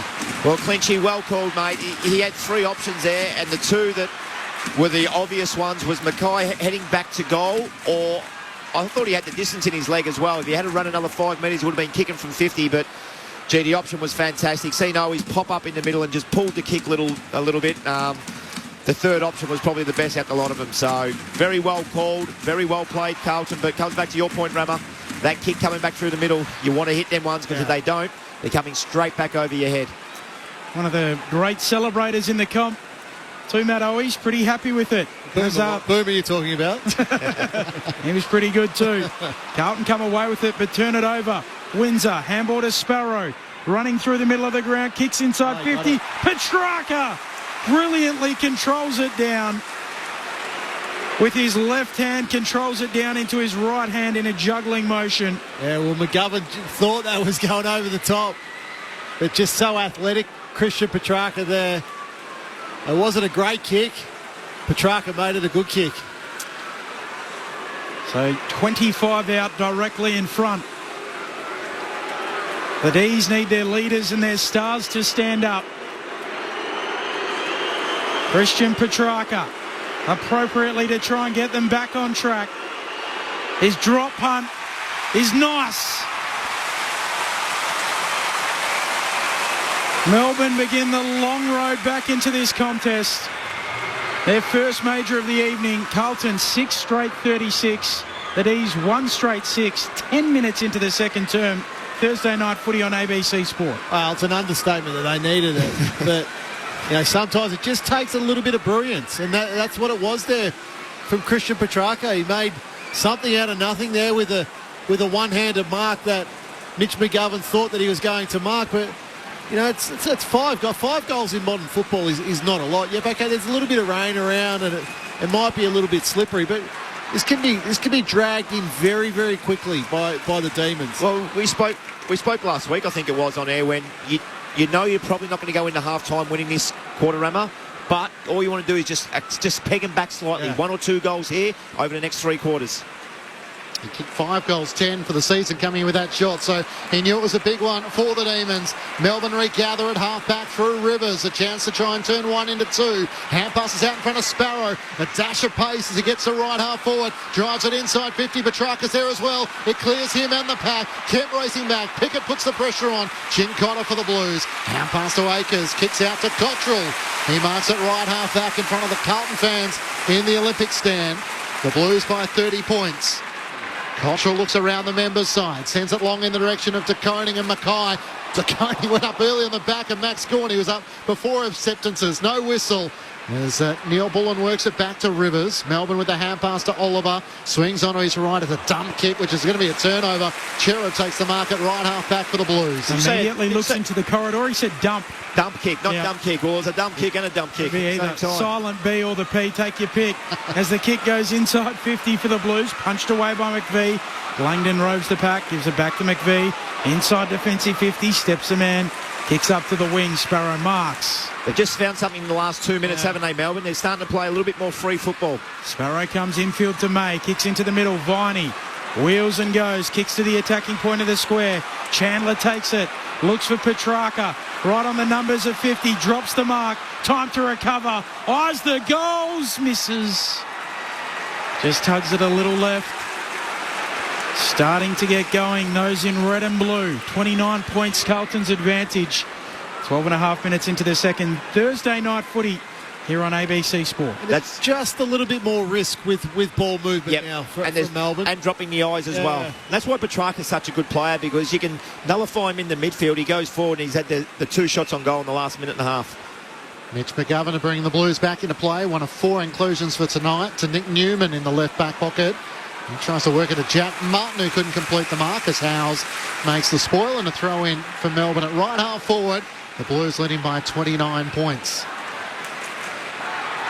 On the SMS 0437 774 774. Let us know your name and where you're listening from. Brady's from Milling. Loving the call, lads. I'm on the tractor planting paddy melons. As it's thrown back into play. Chance for the Demons through Langdon. He swings onto his right-hand side. Kicks long inside 50. Petrarca comes out in the lead and takes the mark, hugging it to his chest. There was just a little bit of space, and he was able to maximise that. On the right forward pocket, Christian Petrarca has Melbourne score, a chance to try and put through a second. This will be his 3rd shot in probably as many minutes. Yeah, a couple of minutes, yeah. Well, he looks like the only forward. So, Cozzy Pickett hasn't touched a football yet in this game. Melbourne's only Norm Smith medalist, trying to lead from the front. In the right forward pocket, shooting for his 2nd goal and Melbourne's 2nd. Petrarca starts his approach, comes in and drills it through the middle. Melbourne with back-to-back goals to start the fight back. After Carlton kicked the opening 6 goals of the match, the margin is back to 23 points at the 14-minute mark of the second quarter.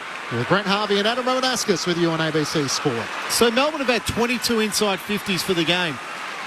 Harrison Petty hasn't touched the football. Cozzy Pickett hasn't touched the football.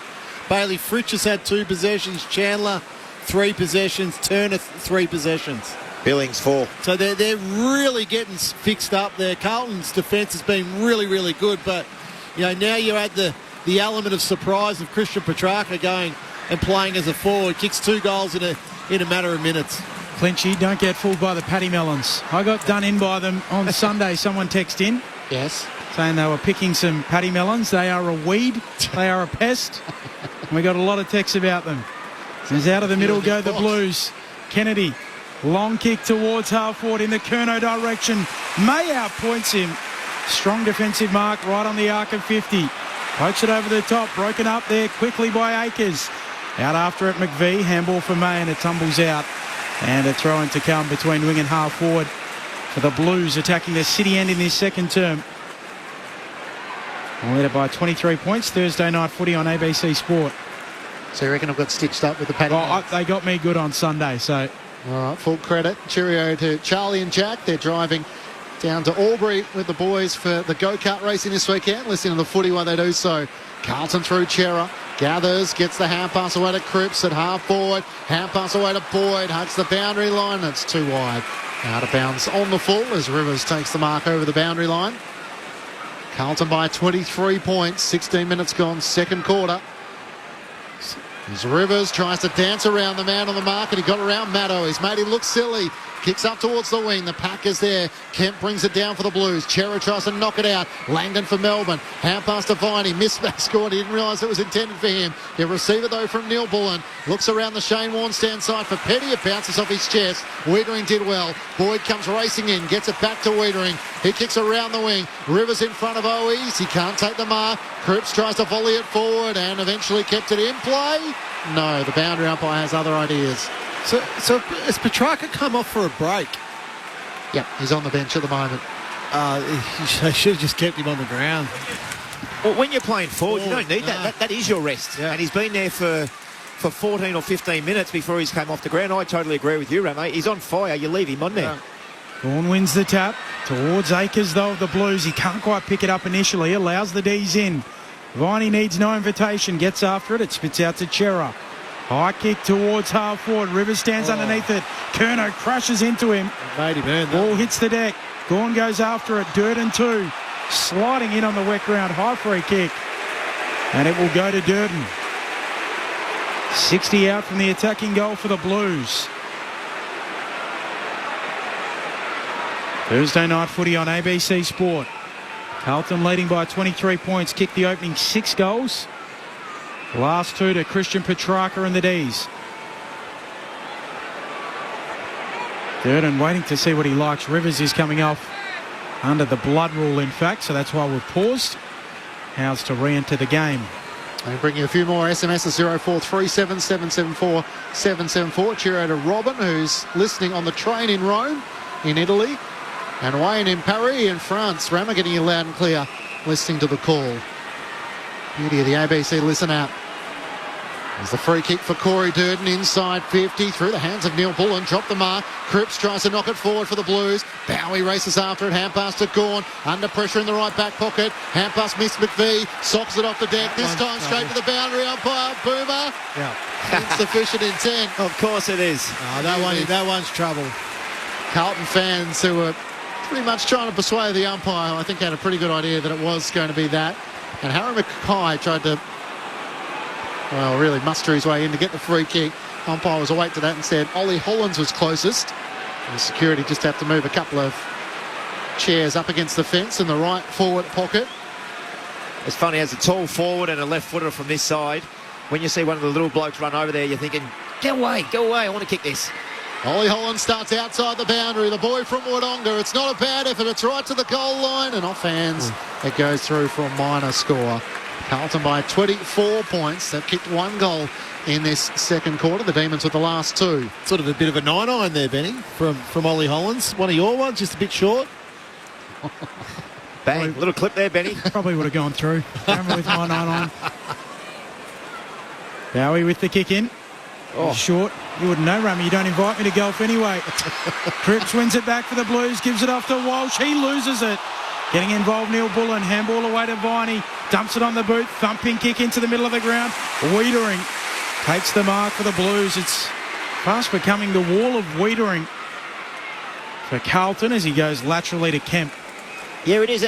But Petty needs to be a little bit better than that. All he has to do is halve the contest. Bring it to ground and get the smalls. Get Cozzy Pickett involved. Well, the reality is Wiedering's just too strong for him. Kennedy inside 50. Here comes Charlie Curnow. Crashing through the pack and takes the mark. Harry Mackay was the launch pad. And look out, here comes Charlie. Well, Stephen May's kidding himself there. So he's yelling at his other defenders, hey, Stephen, just get on him. It's simply that Charlie Curnow's just outworked him there. So you can't be putting your hands up blaming your others. They're in the pack. They've got their direct opponent's boom. If I was at home watching this, Ram, I'd be chuckling again because that's what he does, the goalkeeper, the soccer goalkeeper. There it is, right there. 55 consecutive games he kicked a goal in. Charlie Curnow comes in and misses to the left-hand side. A couple behind to the Blues after Melbourne have kicked 2 consecutive goals. The margin is 25 points. But you're spot on, Rama. He wasn't in that contest. He wasn't 2 or 3 metres away. He was probably 6 or 7, maybe more away from Charlie Curnow. As a full-back, you need to be right behind him, fist in the air, make him earn it. It was a good mark. Yeah, the strong thoughts of Adam Ramanauskas and Brent Harvey. Kick up to the wing for the D's. Onto it, Fritsch. Handball out in front. There of Gawn, who feeds it on to Windsor. Running room on the wing. Kicks inside 50. Getting back. Good mark, Cincotta. Almost shoved into it by Cozzy Pickett, and he takes the mark dutifully in the back pocket for the Blues. Carlton lead by 25 points, 21 minutes into the second. Cincotta up to the wing. Gawn, good position. Drags down the mark. D's back in possession. Right on the logo, Thursday night footy on ABC Sport. As Gawn looks inside the 50. Petrarca's the target. He almost takes the mark. Cannon into as Wiedering and Petty came charging out. Ball spills out for the Blues and Blake Acres will gather at half-back. Hand pass to Cottrell. Sidesteps Gawn. All too easy in the end. Back to Blake Acres. Looks up towards Charlie Curnow at half-forward. He's got his confidence and flies in the air to take the mark. He looks up to Konings inside the 50. He shouts it as he leans back.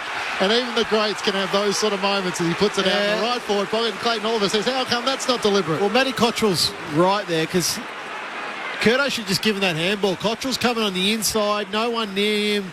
Get that ball rolling again. Blues just with their moments for the time being. They lead by 25 points. After the D's had a little bit of ascendancy. Windsor with the clearance. Floating ball up towards the wing. Boyd tracking it. Gathers it now.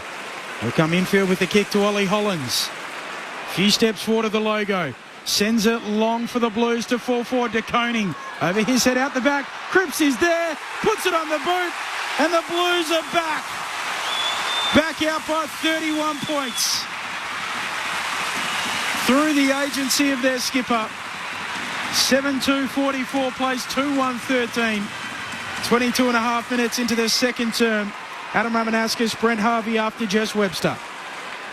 Trent Rivers is ready to come back on for the D's after getting a cut on the back of his head, bandaged up. And looks like Christian Petrarca as well has moved into the midfield. So the D's have made that switch. Well, Cardinals in there, Rama, as a backman, there's one thing you don't want, and that's the ball out the back. We know it's a little bit slippery and a little bit wet tonight, so you've got to try extra harder to bring that ball to the front of the ground. And well, that's on Clayton Oliver, that one. He's not close enough to Paddy Cripps. So you can see the disappointment on Oliver's face there. And it looks like Melbourne tonight, Ramo, and correct me if I'm wrong, it looks like near enough, sort of good enough with May and Oliver now. Yeah. Back in the middle, Pitnet does the rucking and the roving. Kicks up to Cripps. He marks right on 50. Unselfishly passes it off, and he's able to spot up Owies, who marks in front of Jake Lever. Plenty of high fives there as Pitnet and Cripps went to work, and now Matt Owies looking to try and finish the deal. And then, look, they've been so successful at this, Melbourne, but Lever and May, their first instinct is to drop off their opponent. So there, Cripps turns and goes quickly, and Lever is on Owies. Owies hits up with the football, and Lever's just that metre or two behind him. Out of contract at season's end, the Category B rookie, the former basketballer, looking for his second tonight. Matt Owies comes in from 45. It's a nice kick as he sends it straight through the middle. Back-to-back goals for the Blues as they extend their lead out once more to 37 points, the biggest lead of the match so far. Carlton 8-2-50 to Melbourne 2-1-13, and after Christian Petrarca's little fight back for the Demons, the Blues have taken back control. 24 gone, second quarter on ABC Sport. And you're spot on, Ramo. It's a great call because Lever, watching the replay, he's heading back towards goal. Yeah. Always just does a reset lead or a tick lead, whichever way you want to call it. Hits back up at the football, and Lever's on the back foot already. If I was playing against Melbourne and I was coaching, that would be a set play for me because I'll be saying, boys, whoever's on Lever and whoever's on May, you drop your eyes because they're going to be heading back towards goal. You'll get him on the back foot. It's exactly what the skipper just done there and hit Owies straight on the chest. Joins Christian Petrarca as the only two multiple goal scorers so far in the match. Gawn wins the tap from the restart, hooks it forward for the D's. Walsh gets there, hacks it out of midair, out towards the wing. This will be interesting. Umpire comes in, insufficient intent. Free kick going to Windsor on the wing. It was stifled. Cheers around the ground. Well, it must have got around its umpire appreciation round. Been a bit quiet this quarter, Sam Walsh. She's only up to the 20, so about 9 for the quarter, 8 for the quarter. Windsor a long kick to half forward and Pitnet. Oh, that Pitnet, sorry. Yeah. I thought I was Weering again. They do look... Yeah, a little bit similar. Yeah, relatively similar. The Pitnet takes the defensive mark. On the arc, kicks up to the wing, through the hands of Fritsch. Levers there for the D's. Handball away towards Rivers, short to Turner. Gives off the handball and coughs it up nearly. Sets a task for his teammates. The Blues get involved. All of this in the middle of the MCG. Viney picks it up and he's tackled. Taken to ground and a ball up the come. Carlton by 37 points, 26 minutes into the fourth. Thursday night footy on ABC Sport. Melbourne still leading the inside 50s by 4. It's Paddy Cripps who's taken over in this quarter. 13 disposals. He joins Sam Walsh with 19. Nick Newman kicks out to the wing, but Ed Langdon will get there in front of Ollie Hollands. Gets the hand pass to Bowie, who kicks to Neil Bullen, who marks between wing and half forward. Carlton with 3 goals to 2 so far in this second quarter. As Neil Bullen was collected, this will be a downfield free kick and was rather sloppy in the end. That's silly. Was that Cowan? Was it Cowan? Cowan or Durden? Durden. Oh, no, it was Cowan. Yeah, it was Cowan. He came charging at him and just whacked the right arm across the midriff and could do nothing but give away a free kick, really. Try and smother the ball rather than sort of hit the Neil Bullen. So the downfield free kick goes the way of Daniel Turner. The mid-season recruit in 2021. Kicked 3 goals against the Tigers. They need him here.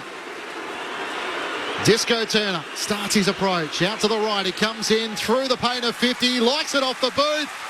And a not bad celebrator either as well. The Demons get one back and they desperately needed it. Turner joins Petrarca as the goal scorer for the Demons, and the margin is back to 31 points ahead of half-time. Carlton 8-2-50 to Melbourne 3-1-19. 28 minutes gone, second quarter on ABC Sport. Rama, they're the little things that you look back on. It just leaves the gate slightly open, doesn't it? If they go in, 5 goals now, they go in at six goals at half-time with a little bit of drizzle in the air, you think we're right on top. Now it's just 5. It just gives them that tiny little sniff. It's really undisciplined play there by Cowan and unnecessary. Celebrator, what do you think? I think he wanted to go harder there, Turner, but maybe recognise the scoreboard. Just awesome. Carlton players are keen to let him know he went too much. Well, Anzac, he was right out there with the celebration. He was the star of his own show. Gawn takes it out of the ruck, gives it off to Sparrow. D's going forward again. Off to Chandler to Pickett. Dribbles a kick into the pocket. Petty gathers. Back feeds a handball to Windsor. Looks short to the pocket. Doesn't hit a target. Allows in the Blues. McGovern. Handball away to Cowan. Clearing tumble punt up towards the wing. Lever drops the mark. Goes in again. Handball to Viney. Spins out of trouble. Gets it on the boot. Kick inside 50. No mark taken. Chincotta for the Navy Blues. Off to Chera. Off to McGovern. Into trouble. Back to Chera. Clear and kick again. Up towards the wing. Oh, he's sticky fingers. Takes a nice controlled mark and has time to just slow it down for the Blues. Thursday night footy on ABC Sport. 29 into the second. Blues by 31. Oh, he's around the wing. Harry Mackay was held by Tom McDonald. And the Blues spearhead will take the free kick centre wing on the members' side. 29 minutes gone in the second quarter, so no real urgency to move it. And points in the direction in which he intends, which is towards Charlie Curnow and Tom de Koning. It's Kennedy and Curnow who fly. It's spoiled away in the end. And seen out of play at right half forward for the Blues. Carlton by 31 points. They did need to just take that a little bit slower there. It was a bit frantic in their back half then. They got a stop play through Mackay, and he just took 6, 7, 8 seconds off the clock. Down the line, get another stoppage. It's not bad, is it, when Harry Mackay is the number 1 contested mark player in the AFL, and Charlie Curnow's number 2 from the throw-in. Chincotta can't break away as Max Gawn lays the tackle. Here's Ben Cameron on ABC Sport. 3 goals apiece in the second term.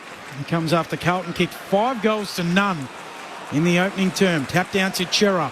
Fights through a tackle to give it off to Kennedy. Blues in possession on the wing. Back to Chera. Ollie Hollands, look out. Holding the ball. Van Rooyen flying through, catches him. And they cede possession, the Blues. Van Rooyen away to Rivers. Short to Windsor. Just forward of the wing here for the D's. High kick to half forward, looking for a pack mark. No one can take it out the back to Cowan. Tackled to ground by Fritsch. Umpire wants to come in to sort it out. Carlton by 31. 30 and a half minutes into the second. Thursday night footy, ABC Sport. Cripps with 19, Walsh with 19, 14 for Ed Langdon.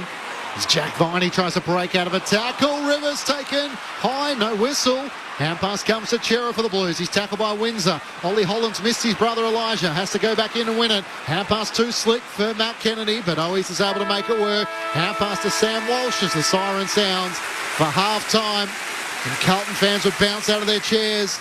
An 8-3 opening half in which the Blues lead by 31 points. They kicked the first 6 goals of the match unanswered before Christian Petrarca was able to offer some resistance in the second quarter. The Blues 8-2-50 to Melbourne 3-1-19. For Carlton, 2 goals to Matt Owies, individuals to Cripps, Mackay, de Koning, Walsh and Martin alongside Mark Pitnet. While for the Demons, their goals have come through Christian Petrarca and Daniel Turner. 2 to Petrarca, 1 to Turner. The Blues by 31 points at half-time for Thursday night footy on ABC Sport. The thoughts of Adam Romanascus and Brett Harvey. Well, Carlton ended up winning the quarter by a point, which I thought Melbourne got the game back on their terms, especially early in that quarter. I thought Carlton still set up the ground super well. They got that gatekeeper down back. Wiedering's been enormous. I don't know what his numbers say, Rama, but he's been absolutely enormous down there. He's marking absolutely everything and way too strong for his direct opponent. Sam Walsh has been all over him. If it wasn't for Christian Petrarca that quarter, Melbourne would be in absolutely in all sorts. He's kicked 2 out of their 3 goals. And a very strange move, Rama. You called it. He was on fire. Yeah. He's up forward. He's played 14 minutes of football up forward, and he comes off for a rotation. If he was through the midfield, fully understand it.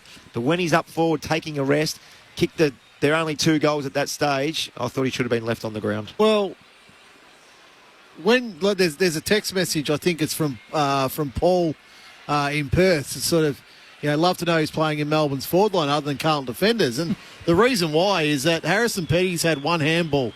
Pickett's had 1 kick. Fritsch has had 3 possessions. Chandler's had 4 possessions. Billings had 4. Daniel Turner's had 4. So they're simply not getting their hands on the football, whereas Wiedering's had 12. McGovern's had 12. Newman's had 10. Chincotta's had 6. Like the ball's been in the Blues' hands now, but you look at inside 50s and it's 28 to Melbourne and 20 to the Blues. So when Christian Petrarca was on that little hot streak in there, just leave him in the goal square. Yep. Just let him play the game. Now, throws out our rotations and the like. Well, bad luck. He's the only one that looked like it, Remo, at that stage. He's the only forward in the Melbourne team at the moment who looks like causing any sort of damage in this game. I will say, as a small forward, and Pickett, like, he hasn't had a great game by any stretch of imagination. He had his first touch with about 3 minutes ago just then. He does rely on the ball hitting the deck, and we called a couple of times, Petty just not bringing the ball. All he had to do was halve a contest. His direct opponent who's taken Wiedering has just been all over 4 him. intercept mark. All he's got to do is bring that ball to ground, and that brings the smalls. It brings Chandler. It brings Pickett into the game. I'm not excusing Pickett because 1 touch is just not good enough for an absolute good player in the competition, but he does rely on his teammates bringing the ball to ground. The other part is Carlton are comfortably winning at ground level. So contested football is 79 to 62 in that half. So plus 17 to Carlton in a half of football. So that's a big result there for the Blues, particularly, and we spoke about this at quarter time, the criticism from last week. But I'm enjoying watching how Carlton are setting up their forward line. The space seems to be there. You know, they're trying to expose Melbourne's defenders. They're trying to hit up that short leading target. So Owies gets a couple of goals that quarter from hit ups. Curnow takes a big towering mark, albeit he misses the goal, but Stephen May is well behind him in that marking contest. So clearly that's a tactic, Boom. Remember when we called Owies, when he hit back up on Lever, the next centre bounce I watched, and every single Melbourne player was playing back shoulder. Yeah. Now, again, if I was coaching against Melbourne, you know where the first two steps are going to go from May and Lever. Hit up at the football, Carlton, you're going to get a look, and that's exactly what happened. 31 points the margin at half-time. It's Carlton's biggest lead at the main break so far in 2024. They played in a lot of close games, and they were able to keep Melbourne goalless, which is the first time in which the D's have been goalless in an opening quarter in 16 years. On the SMS, 0437774774. Stanford Victoria has been back in touch in my man cave. Go Demons. Can't be all the Petrarca show. Now, Mark from Southwest Rocks in New South Wales, Benny, has said, "G'day, ABC called team. Great radio coverage, but Paddy Mellon's small marsupials, a little bit smaller than a wallaby." Don't fall for this. We got this again last week as well. Okay, I need you to steer me through a few of these. Yeah. I might be being led astray. Can we Google this? Yeah. Yep. There is a small little marsupial, pattamelon. Yep. But they're not to be confused with the paddy melon, which is a paddock melon, which is a weed. I learned this all out last week while I was had my leg pulled by some of our listeners. It's not the quokka. You got led down a path, Benny. Yeah. You took the bait. Yeah. Inzi is seeding Barley in Harris Smith in WA. Cheerio, go the Blues. Loving your call, BC. That's from your mate Clint in Perth. That's not our Clint, is it? Clint Weldon? Could be. I don't know. Let us know where you're listening to on this Thursday night, 0437774774. My good mate Roger Wills used to always say, just think of all the farmers on their tractor when you're doing the radio coverage. Make sure you're painting the visual picture.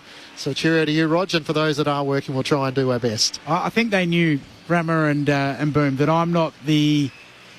I'm probably one you could... You know, a country boy? Yeah, you could probably get me with something to do with the farm. You're pretty gullible. Yeah, pretty gullible too. So I think we're all city slickers, apart from Boomer, who's building a cabin. But that's a story for another day.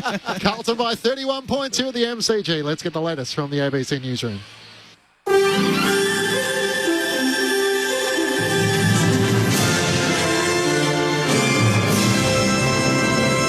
Hello, ABC News with Tanmay Navada. Federal government MPs have spoken out against the Albanese government's new gas strategy, calling for a faster transition to renewables. Nicole Hegarty reports from Parliament House. 7 Labor MPs have urged the government not to draw out the country's reliance on fossil fuels in response to the release of a new gas strategy. The plan states new sources of gas will be needed to avoid shortfalls, with the fossil fuel to remain part of the mix beyond 2050. Assistant Minister Jed Carney says no public money should be spent on new gas projects. Member for Macnamara, Josh Burns, says the government cannot prolong the life of fossil fuels, while several other MPs said they were caught by surprise. A number of those who have spoken out faced significant challenges from the Greens during the 2022 election. Police in Bali say they're treating a drug possession case against a South Australian man as personal use, not trafficking. Troy Smith from Port Lincoln could still face up to 12 years behind bars, as Indonesia correspondent Bill Birtles explains. Police on the holiday island say they detained South Australian father Troy Smith last week and found more than 3 grams of methamphetamine on him. His lawyers told Indonesian media today that some of it was sent via mail to Bali from Australia. They are seeking to get Smith into a drug treatment centre instead of the prison where he's currently being held. Police say personal use possession could still see Smith face charges that carry up to 12 years in jail or an $800,000 fine. Reports say family members have travelled to Bali to support him. A A 45-year-old man has been charged with allegedly stabbing his former girlfriend in Sydney yesterday. Police were called to a car park at an Alexandria fitness centre and found a 39-year-old woman with stab wounds. She was taken to hospital in a stable condition. The man was arrested this morning after walking into DY Police Station on Sydney's northern beaches. He was refused bail and will appear before Manly Local Court tomorrow. An investigation into how a propeller strap punctured part of a passenger plane that took off from Canberra Airport has identified a series of safety failures. The Link Airways flight took off in November 2022 with passengers hearing a loud bang 15 minutes into the flight. A strap used to secure the propeller on the ground had slammed into the plane, penetrating the fuselage and forcing an emergency landing. Australian Transport Safety Bureau Chief Commissioner Angus Mitchell says the incident was caused by a failure to follow proper procedures. It was missed on a walk around of the plane by the pilot and the first officer. Also, it was missed by a dispatcher on the ground. So there were a number of things that led to that being in place. And some of the communications and the procedures on the ground could have been strengthened. The WA government says it'll deliver an operating surplus of $3.2 billion this financial year, lower than predicted. Here's David Webber. Treasurer Rita Safiotti says the budget rises to the challenges created by the record numbers of people coming to live in WA and a higher cost environment. She says the state is on track to deliver a sixth consecutive operating surplus of $3.2 billion this financial year and $2.6 billion next year. Ms Safiotti says the strong economy allows for investment in infrastructure and a boost to cost of living support. On top of the student assistance already announced, there's to be an electricity credit of $400 to households and small businesses. A former Israeli military official has told local media that Israel cannot manage without US weapons. Sarah Amir has the latest. Israeli local radio is reporting that the former head of defence production and procurement says the military will have to look for other weapons suppliers if the US halts more deliveries. US President Joe Biden has publicly vowed to withhold weapon deliveries if Israel launches its long-touted ground assault on Rafah and has delayed a shipment of thousands of bombs. Mr. Biden's warning came after Israel took control of the Palestinian side of the Rafah border crossing earlier this week. Israel's UN ambassador says America's decision significantly impairs its military capabilities. And the Russian president has used his appearance during a rally for Victory Day in Moscow to accuse the West of risking a global conflict. The military parade commemorates the Soviet Union's victory over Nazi Germany in World War II.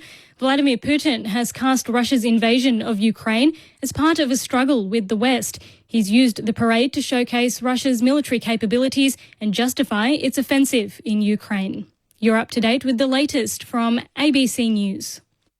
Oh, mornings. Will Anderson, you've been targeted. It's too early for advertising. Skip. The adverts are in your home. Spam on my fridge now? No. Unsubscribe. You're being influenced. I don't want any of this. Are you listening to me? When the whole world's gone ad. Oh, we're listening. Thank goodness there's Gruen. Back Wednesday, May 15 on ABC TV and always free, always entertaining on ABC iView. This is ABC Sports coverage of the 2024 AFL season. Every match on the ABC Listen app. Look for the AFL button. Hewitts gathers and Charlie Curno's all on his own. At right half forward, he has Mackay. Beautiful option. Pulled into the corridor and finds Matt Owies. Goals in 6 of his 8 matches. Looking to continue the run as Owies comes in and steers it through the middle. The Blues have smacked it east to 6. 6 unanswered goals to start the match. Windsor, handball to Sparrow. Running through the middle of the ground, kicks inside 50. Petrarca brilliantly controls it down. Christian Petrarca appropriately to try and get them back on track. His drop punt is nice. Melbourne begin the long road back into this contest. Chance for the Demons through Langdon. He swings onto his right-hand side. Kicks long inside 50. Petrarca comes out of the lead and takes the mark, hugging it to his chest. This will be his third shot in probably as many minutes. Yeah, a couple of minutes, yeah. Petrarca starts his approach, comes in and drills it through the middle. Melbourne with back-to-back goals to start the fight back. Kennedy inside 50. Here comes Charlie Curnow, crashing through the pack and takes the mark. Well, Stephen May's kidding himself there. So he's yelling at his other defenders. Hey, Stephen, just get on him. Blues to full forward to Koning. Over his head out the back. Cripps is there. Puts it on the boot. And the Blues are back. Back out by 31 points. Cripps, he marks right on 50. Unselfishly passes it off, and he's able to spot up Owies. Looking for his second tonight. Matt Owies comes in from 45. It's a nice kick as he sends it straight through the middle. As Neil Pullen was collected, this will be a downfield free kick. So the downfield free kick goes the way of Daniel Turner. Disco Turner starts his approach. Out to the right, he comes in through the paint of 50. He likes it off the boot. And a not bad celebrator either as well. The Demons get one back and they desperately needed it. The 2024 AFL Premiership season. On your radio. ABC Sport Digital. And on the ABC Listen app. Thanks for your company on Thursday Night Footy. Half-time at the MCG. The Blues lead Melbourne by 31 points to start round 9 of the AFL. 8-2-50 to the Demons, 3-1-19. Matt Clich and Ben Cameron calling all the action. Jess Webster is braving the wet weather. Downstairs, Adam Ramanauskas and Brent Harvey are your experts on ABC Sport. In the NRL tonight, round 10 of the National Rugby League competition, and it's the Dolphins who lead the Seagulls. Just tick past halfway there. It's 20 points to 16.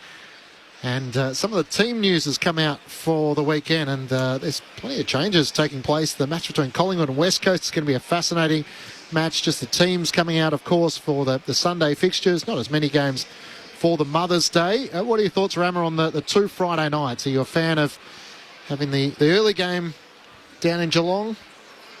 Geelong and Port Adelaide gets underway at 7:10, and then you've got the match in Perth between the Fremantle Dockers and the Sydney Swans. Did you just realise that?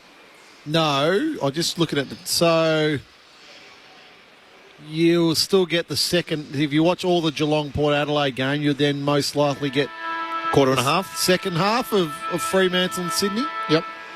Look, I don't mind it. An hour and 20 later. I probably just don't want them to cross over so much. Like if you're, I know you can watch it on one of the streaming services where you can split screen and the like, but for others that don't have that option or opportunity, you would probably you don't want really no games overlapping. No, and that's why Thursday night footy plays a part now, because you take out the extra match either on a Saturday or Sunday. What was the reason why there is two games? I think it's just something they're looking to try as to whether the Friday night doubleheader works. So then Saturday there's no overlap.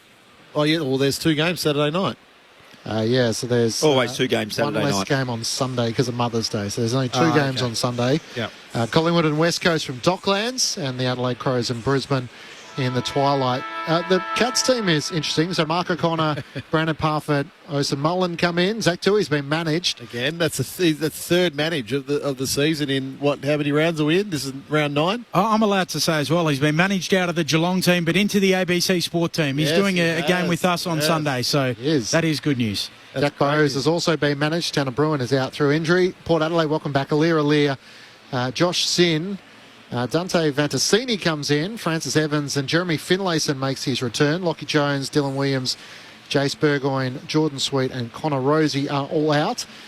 And what was Jace Burgoyne? Not omitted?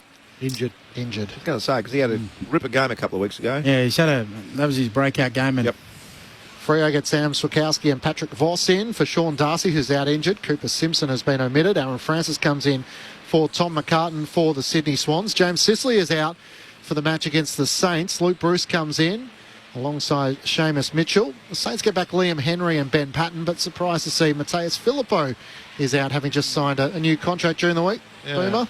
Interesting timing. Yeah, he was pretty average on the weekend. I think he only had 5-6 touches maybe. Didn't have no impact on the game, and I think he's been down this year compared to last year. So why is the timing interesting, Rama?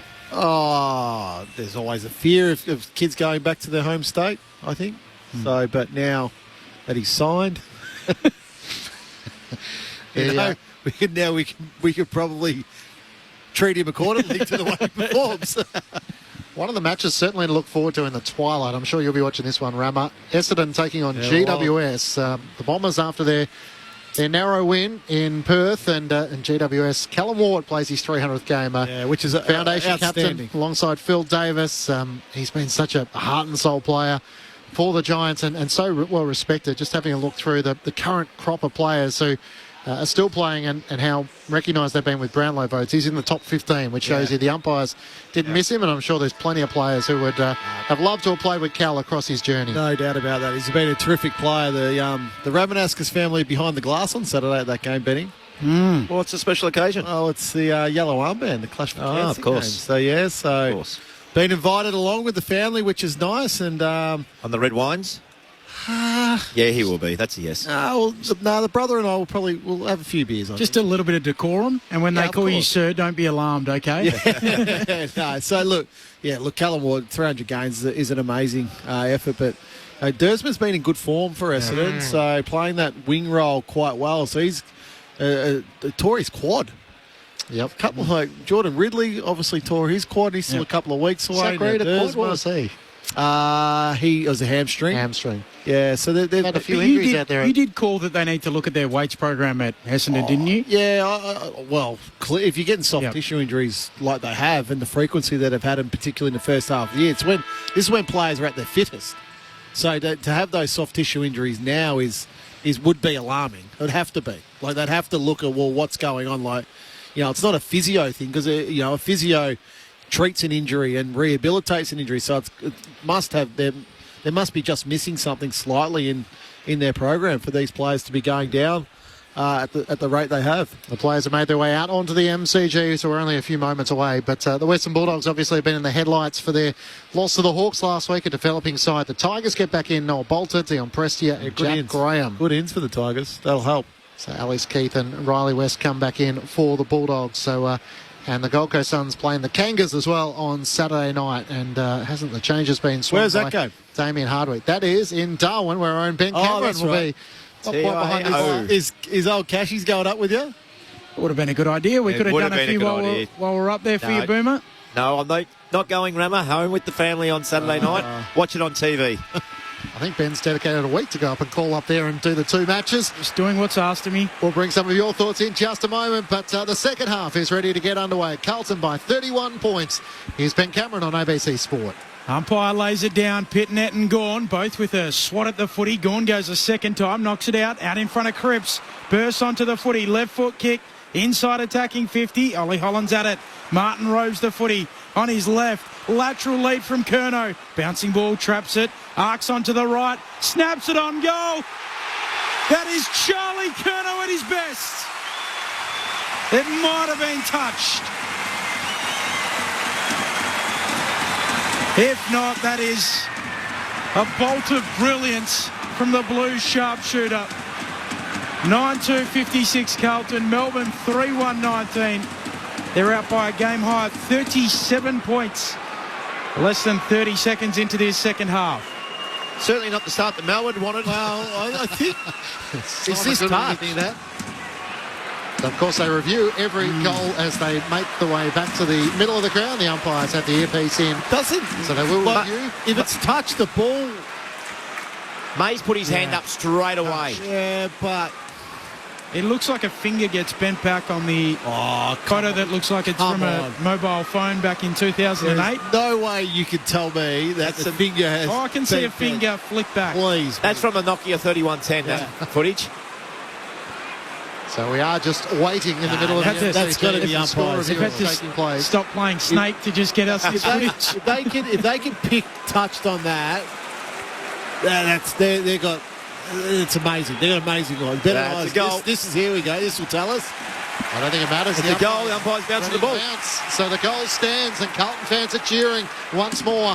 Pitnet wins down the tap. Sparrow fends off the tackle of Kennedy. Kicks up towards Cosy Pickett. Quiet in the match. Spills down 1-2 with Chandler. Back to Pickett from 45 out. Fires on goal and kicks it. Cosy trying to spark the demons in this second half as they immediately answer back from the Charlie Curnow goal at the other end. Back to a 31-point ball game. Carlton 9-2-56. Melbourne 4-1-25. Well, if anyone can tell you in a game of football that centre clearances don't matter, they will be lying, because we've had 3 or 4 touches this quarter and we've had 2 goals kicked, and they're directly from centre bounces. Carlton win the first one, get it going their way. Curnow pops it through. Melbourne win the next clearance. Pickett gets a couple of touches and kicks a nice goal as well. So centre clearances, absolutely crucial. As I mentioned before the game, Melbourne, #1 in centre clearances this year.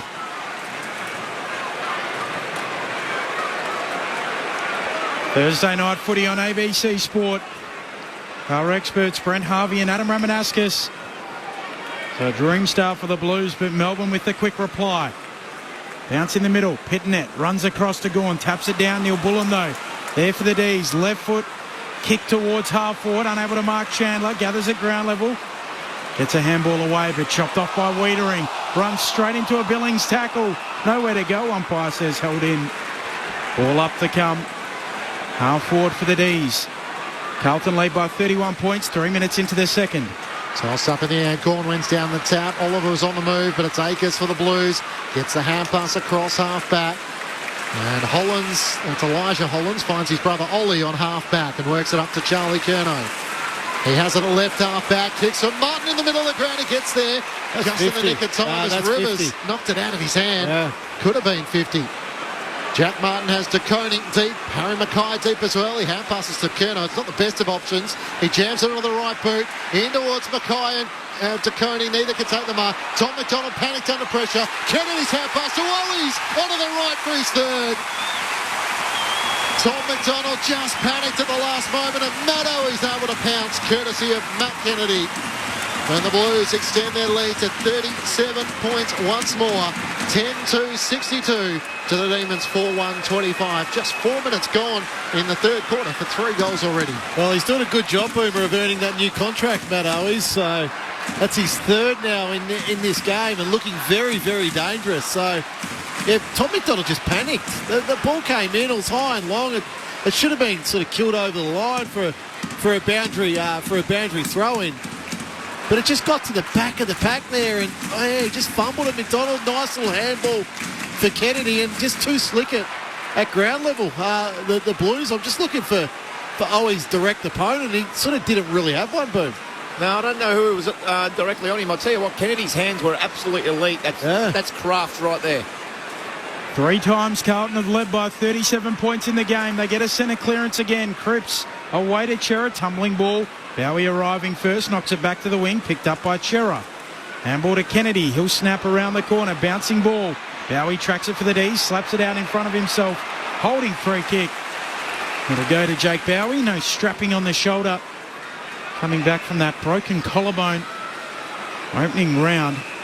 Goes short infield to Sparrow. D's on the half-back line.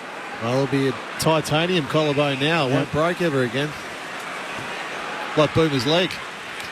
Sparrow goes short to Oliver, who goes back inside the defensive 50 to May. Stephen May looks across half-back. He spots Billings. He marks at left half-back. So I told the grandkids why I'm so short. They had to cut a couple of inches out of the leg when I broke it. Jack Billings looks long around the Shane Warne stand side. Petty's the target. Carlton are well set. And Kemp flies in uncontested in the end and takes the mark at right half back. What's your excuse, Petty? I was going to say that myself. Carlton by 37 points. As Rama's pitching his punchlines. Not the tallest commentary, it must be said. Rama's talking like he's Matthew Burton. Yeah, that's right. Oh, good on you, Spider. 6'8". Blake Akers has it centre wing. Kicks up towards half forward. Tom McDonald's through his hands. As Pitnet trying to get a hand pass forward for Carlton. It's pitched off by Max Gawn. All pinballs around across the half-back line. Sam Walsh shrivels it end over end into the pocket. De Koning, one direction, May the other. May stripped to the footy. And it goes out of play in the right forward pocket for Carlton. That was a good attack by Stephen May. Had to come off his direct opponent there in Curnow. Was able to get that ball out of bounds. So a good result there for the D's.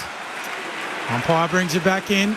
Gawn and Pitnet lock up. Punched away by Pitnet back towards the boundary line, or Gawn rather. Free kick going the way of the D's. They're pointing at each other. The kick goes towards full forward. De Koning can't take the mark. Spills down Mackay, jams it on the boot. Ricochets away to McVie. His clearing kick only goes as far as Chincotta. Snaps the Blues back to full forward. Gawn gets back and punches it away. Out of play, thrown to come. So Petrarca starts at full forward this quarter, Rama. Who does that advantage? Because he's not around the ball. He's one of their better players and ball users. But he's the only one that looks dangerous in a forward line. It's a catch-22, isn't it? You're damned if you do and damned if you don't at the minute. Carlton deep in attack at the punt road end. Gawn and Pitnet tangle. Pitnet knocks it to the front. Cripps is on the move. Can't get a boot to it, and it rolls across the behind line in front of Sam Walsh. Carlton by 38, Rammer. And it's where the opportunity now presents itself for Tom Sparrow. You know, he plays so much at half forward for Melbourne. Now he's going to get extended minutes as an on-baller. Oh, the kick in a little dangerous from May. It just gets to Sparrow, who was impeded by Cripps. They showed a replay and both rucks sort of almost punching the ball back towards the boundary line at the same time from that throw-in, and free kick was paid against Gawn as Sparrow kicks beyond the defensive arc. Gawn can't take the mark. Pitnet roves. Blues in possession. Handball to Grass. Cosy Pickett soccers it on. Coming through Chincotta. He knocks it towards Chandler. Wrestles it back. Now they slap it out towards Ollie Hollins. He can't gather it. Coming in quickly, able to get it out, is Oliver. Now moving forward for the D's. Kick inside 50. Wiedering goes in. He knocks it down and Boyd arrives. Blues on halfback, win it back.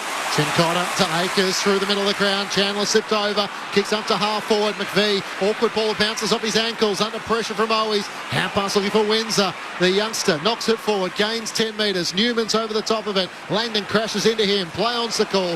Chincotta goes sliding in. The umpire will have to come in to separate them. Just short of half forward for the Demons. Carlton leading by 38 points. Blues with 2 goals to 1 so far in this third quarter. Through 9 minutes on ABC Sport. Gawn wins down the tap. Neil Bullen emerges. Kicks towards the teeth of goal. Fritsch caught behind. A whistle by the non-officiating umpire. Downfield. Now, Neil Bullen is down on all fours, so this might be downfield, Boomer. And Bailey Fritsch, who was behind in the marking contest, is going to end up with the ball in his hands. Not much in it, but he left the ground and got him a fraction high. So Nick Newman with his right arm has made contact to the head of Alex Neil Bullen, which is the downfield free kick, and the match review officer no doubt will have a look at that. It was glancing. There was no actual very impact. little in that. It's been pretty quiet. Bailey Fritsch with just the 3 disposals so far tonight. Looking for his first and comes in and hits the post. Slams it 3/4 of the way up into the right goal post. Almost so accurate and doesn't need a lot of the footy to get involved. He can't capitalise there. Carlton by 37. Boyd with the kick in, long to Akers. Takes the mark between halfback and the wing for the Blues. Shows it towards Newman running by. Decides not to give it. Will peel out to the right and kick up in the Mackay direction. Right there with the McDonald. Out the back it goes. Martin slaps it down. Cottrell gathers. Dribbles it inside 50. May knocks it away from Curnow. Spills out to Walsh on the attacking arc. He's dragged down in a tackle. Knocking it off the ground. Cottrell. McDonald there for the D's, who gets rid of it away to McVie. Handball to Gawn. Halfback flank. Kick dribbles off his foot. Viney goes in hard. Live footy half forward for the Blues. Martin picks it up. Whistle in there somewhere. Can hardly hear it from all of the Blues fans. It's right in front of them. They got a lot to say. Windsor to get the free kick, as I think you mentioned. I could hardly hear you, Clinchy, with all of the Blues fans. They've been very hard to tackle, haven't they? Sam Walsh in particular and Paddy Cripps, when they get that football, they shrug their shoulders, they swing their hips. They're really, really hard to tackle. Windsor threw back the arms, making sure the umpire saw it as he switches through Tom McDonald to Billings and then out to Langdon half back. It's the hand pass back to Billings, looks around the Shane Warne stand side. Petty's been quiet, he's worked underneath it by Kemp. Pickett comes charging after it, Wiedering with a little topo towards the boundary line. Kemp gathers, hand pass to McGovern, back to Wiedering. They've been so composed, Carlton's defenders. Gets it back to Nick Newman, trying to find a way around Harrison Petty. Cuts back boundary side, drop the footy, over Bet himself. Pickett gathers, centering kick looking for Petrarca. In front, mark not claimed by Akers. Petrarca tries to soccer it towards the goal mouth. Chincotta rushes it through. Neil Bullen wants a deliberate rush, but he was under enough pressure, the umpire feels, and a minor score. Carlton by 36 points, 11 minutes gone, third term on ABC Sport.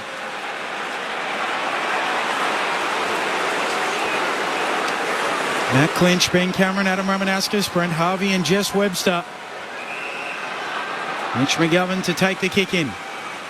Back from his hamstring injury. Long up towards the logo. Mackay and May, neither can mark. Down in front. Martin wins the footy for the Blues. Gets it on his left boot. Floating ball forward of the logo. Underneath it. Unable to mark Howes. It spits out towards the wing. Onto it quickly. Cottrell.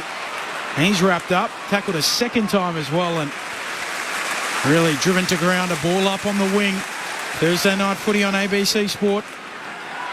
Carlton by 36. 3 times they've led by as much as 37. They played 12.5 in the third term. Koning wins down the tap for Carlton. Chera's ragdoll tackle by Jack Viney. And the umpire will ball it up. 2 wrestling off the ball, and Viney has to be careful with that action.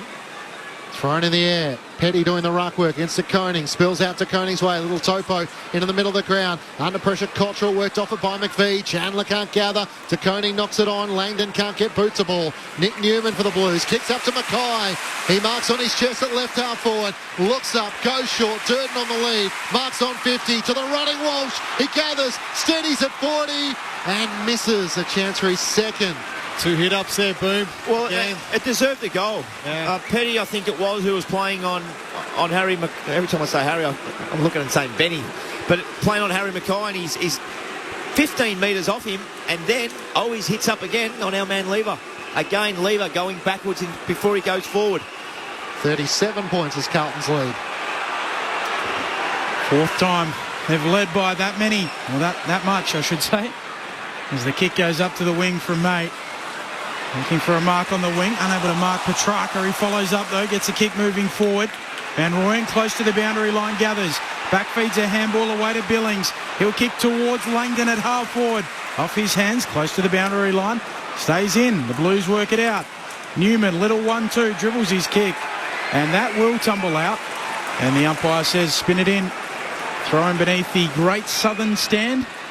37 points, as we said, 14 minutes into the third. Well, I know what... On the SMS boomer, Rob in Greensboro says Neil Bullen should be fine for that one. Went down like an Italian in the penalty box. Paul in Perth hardly heard Freisel Schnitzel called. I assume that's Bailey Fritsch. Is he being ignored or not working hard enough? As Petty kicks Melbourne into attack. Here is Bailey Fritsch on cue. Spoils it away from Kemp. The Blues are set. Cincotta tries to knock it to Cowan. It's tackled by Chandler and out of play. Just on that Texas, I just think Carlton's defenders have been very good tonight. Yep. Give credit where credit's due, absolutely. It's funny with Bailey Fritsch because when he's not having a good game, because he's a loper, he doesn't look like he's sweating a lot all the time. It looks like he's not really trying, but he looks exactly the same when he kicks 5 or 6, Rammer. Yeah. Okay, and Malcolm are listening to us on the Greek island of Hydra. Go Blues on the ABC Listen app. It's off the hands of Cowan and goes out of play. And no Draper for the Bombers again. Anything in that? Luca from Largs Bay. We'll run through plenty of the talking points post-game. We'll have a little bit of time. And Phil from Victoria says, enjoying the call. Melbourne may have been labelled. Which Melbourne are we going to get this week? Enjoying all the ABC special comments team. From the throw-in, Petrarca roving the tap and floating it through. It's a one-man show for the D's. Christian Petrarca single-handedly keeping Melbourne in it. 10-4-64 plays 5-3-33. Back to 31 points. Jess Webster before Adam Ramanauskas and Brent Harvey. Mark Pinnonet has just gone down the race with the doctor for the Blues. He came to the bench and they were looking at his left fingers and trying to restrap that and kind of put that back in place, but hasn't done the job, so they've gone down into the rooms for further assessment. Well, Rama, I know what the coach is going to say after the game, and we discussed this at the start of the third quarter when we said who's it favouring when Petrarca goes the full forward.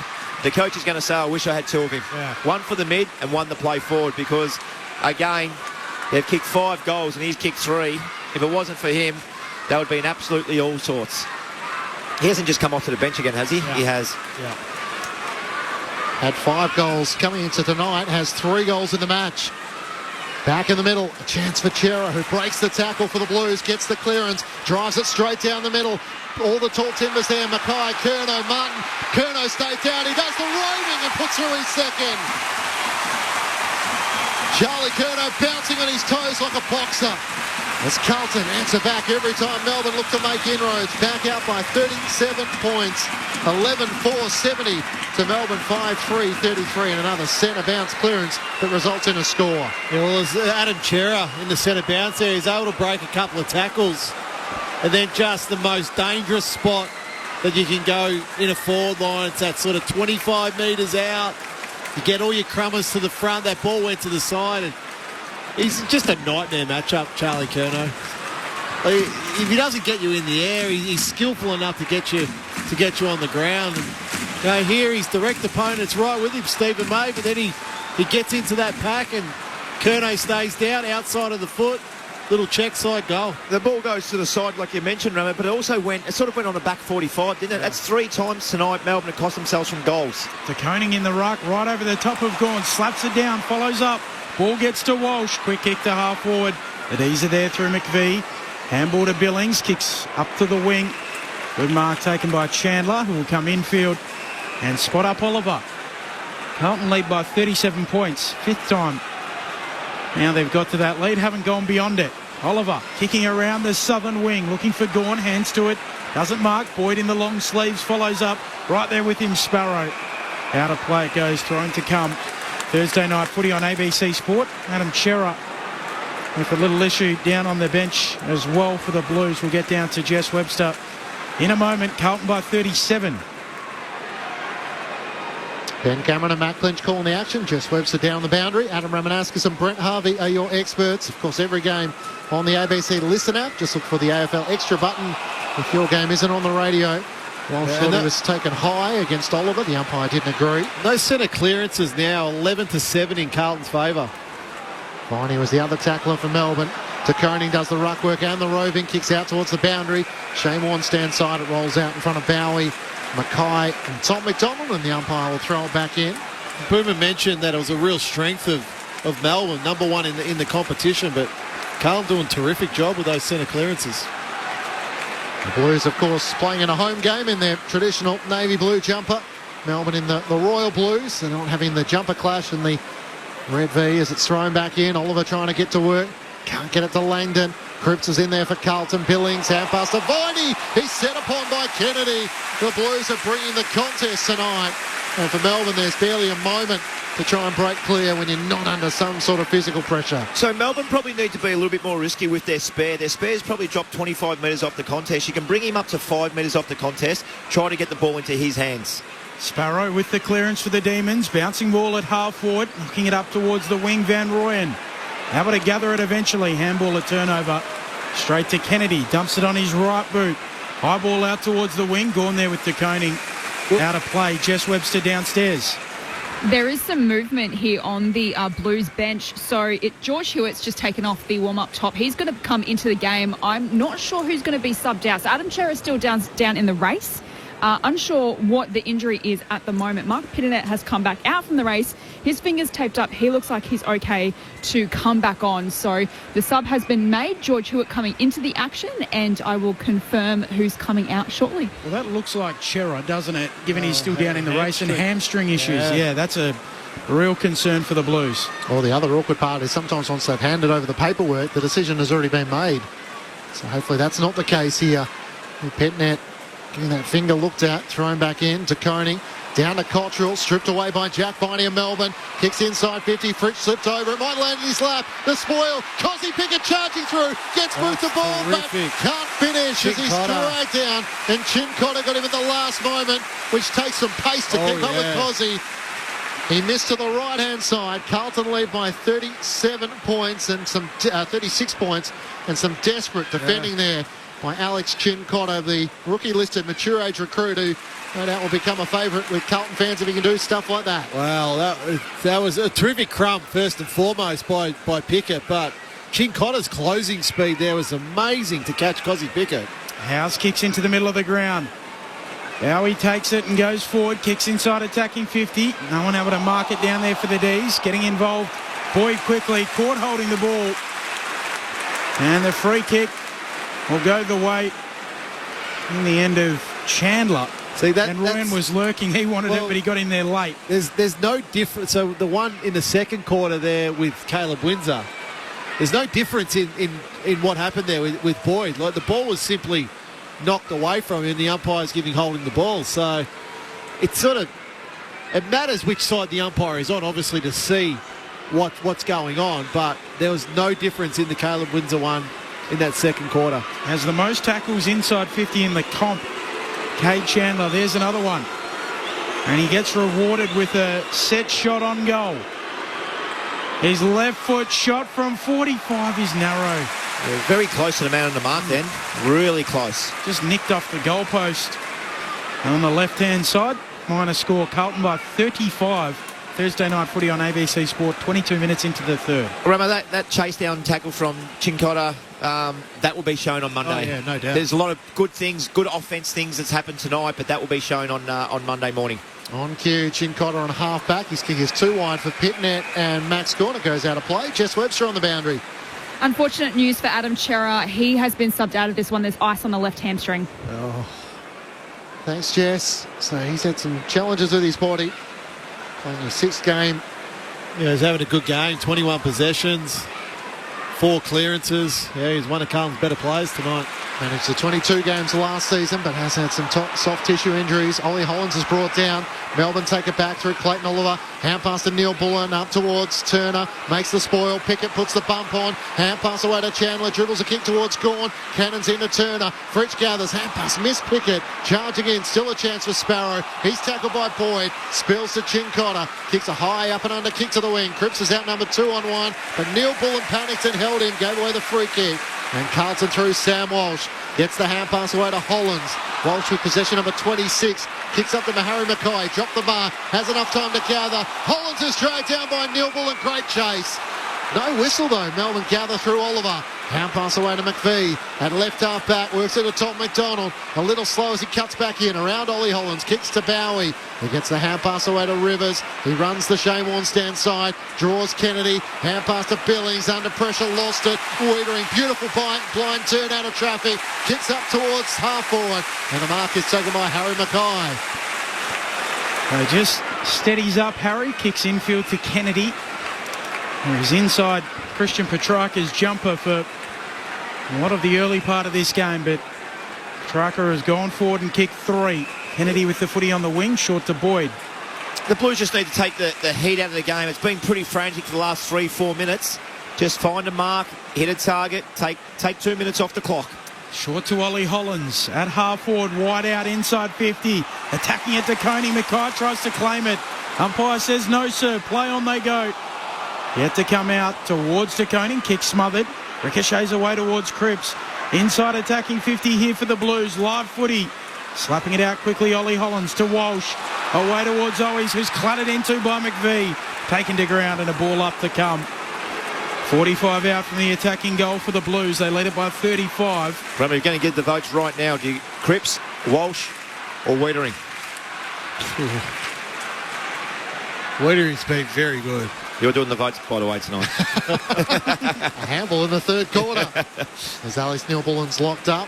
Sam Walsh lays the tackle and the umpire will ball it up 50 metres out from the Blues goal at the punt road end. First one I've seen from Boomer. Yeah, I knew that was coming.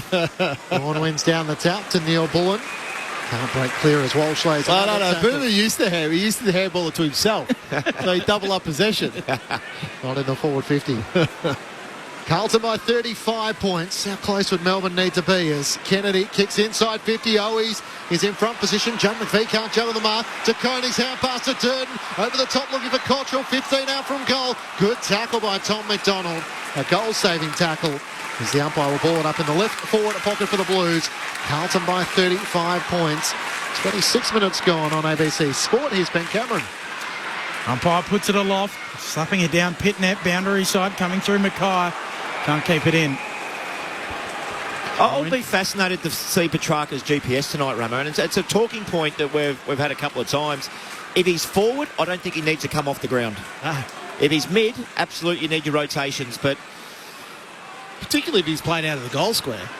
Gawn takes front position, wins it down to Windsor. His clearing kick for the D's towards half-back. Knocking it down, Cowan for the Blues. In they go. No one able to emerge from that. Like, how many times has Mackay or Curnow come off? How many times has Bailey Fritsch come off? Umpire puts it aloft. Slapping it down, Pitnet. Neil Bullen dribbles a kick away. Picked up by Ollie Hollins. Dumps it on the boot. Kick to full forward. D's are there. Lever marks at fullback. He'll kick laterally to the pocket and Windsor. Blues by 35 points. Windsor looks up the wing. Petty and Petrarca are there. Harrison Petty comes flying in from the side and off hands it goes out of play. Kemp was involved in the marking contest. Simon from Port Adelaide in the SMS Rammer, 0437 774 774. It feels like Carlton has won every centre clearance. Is that because they are cleaner and more efficient? There is no stat for effective clearances won. Here's Cripps on cue, gets the clearance but missed Akers, Neil Pullen from Melbourne, half pass forward to Petty, half pass to Petrarca, 55 out from home, goes to the pocket and finds Bailey Fritsch on a 45-degree angle, 35 metres out from goal. Yeah, and to answer that question, I think cleanliness is been critical for the Blues tonight with the way they have taken the ball away from centre bounce. 5 disposals for Bailey Fritsch tonight. He hit the post with his last shot on goal. Melbourne need him to try and get going. He turns on his left, curls it around the corner superbly. The Demons with a goal ahead of three-quarter time to close the margin in. Under 5 goals, it's the Blues by 29 points, 11-4-70 to Melbourne 6-5-41. 28 minutes gone, third quarter on ABC Sport. Well, we've got 3.5 minutes to go in this quarter. If they can sneak another goal right now... It's nervous. It just makes Carlton play the game out. If they don't get one, I think the game's done and dusted at 29 points. But and there's no rain coming down now, Rammer, so it's very gettable, especially for a good team like Melbourne. But if they can get another one right now, it's going to make the game really interesting.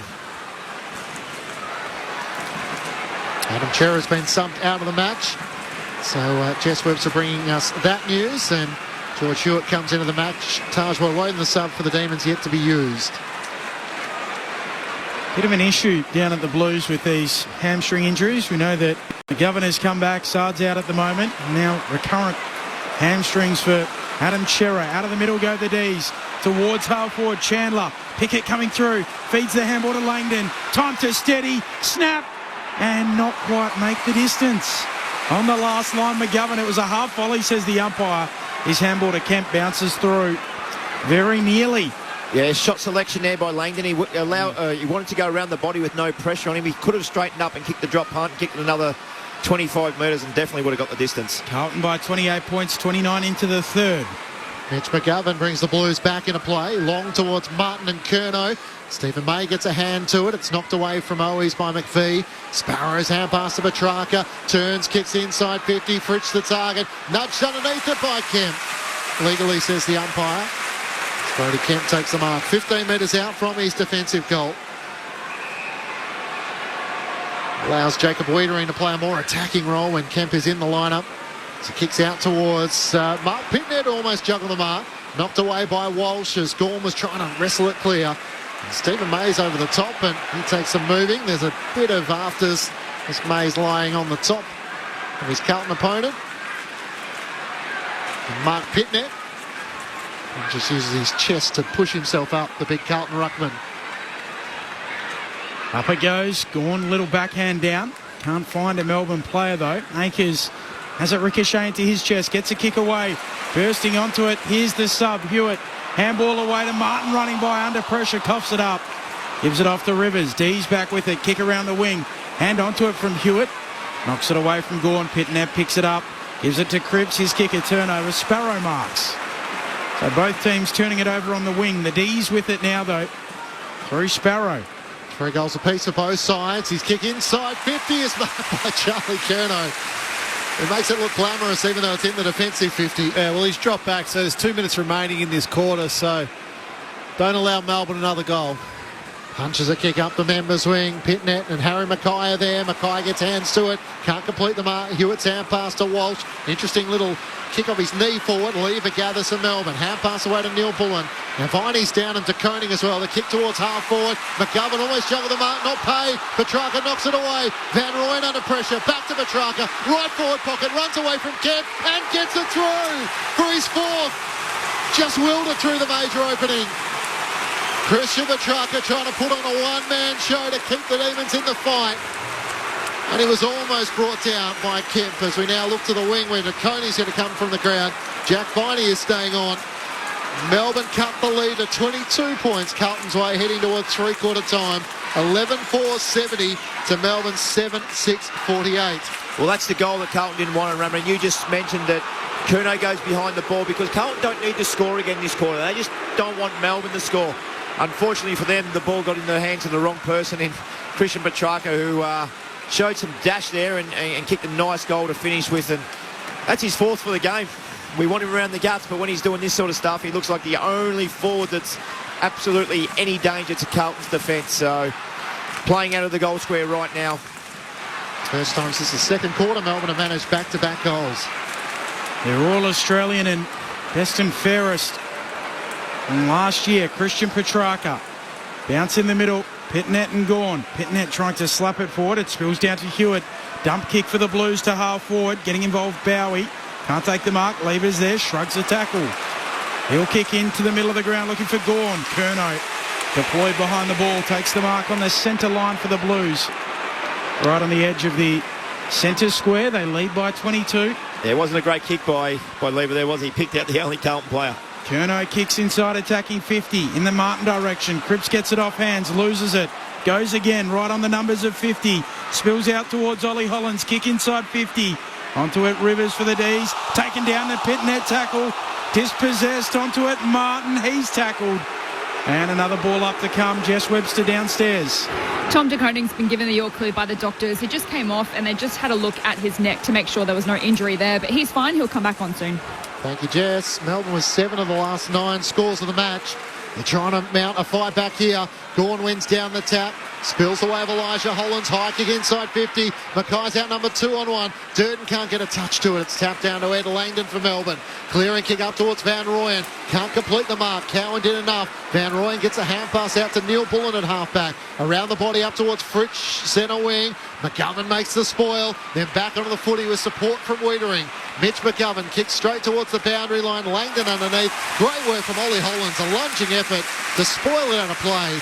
Langdon thought he had it under control, and the Carlton fans are full of praise in the Olympic stand below us. Carlton by 22 points, 34 minutes gone, third quarter on ABC Sport. Umpire unfurls. Gawn works his way to the front, takes it out of the ruck, handball back towards the boundary line. Langdon out after it. Gathers as he slides out. Three-quarter time at the MCG, and Christian Petrarca with a near lone hand to keep Melbourne in it. The goal kickers for the Blues, 3 to Matt Owies, 2 to Charlie Curnow, singles to Pitnet, Martin, Walsh, De Koning, Mackay and Cripps. While for Melbourne, it is 4 for Christian Petrarca, and then singles to just Bailey Fritsch, Cozzy Pickett and Daniel Turner. It is Carlton leading by 22 points.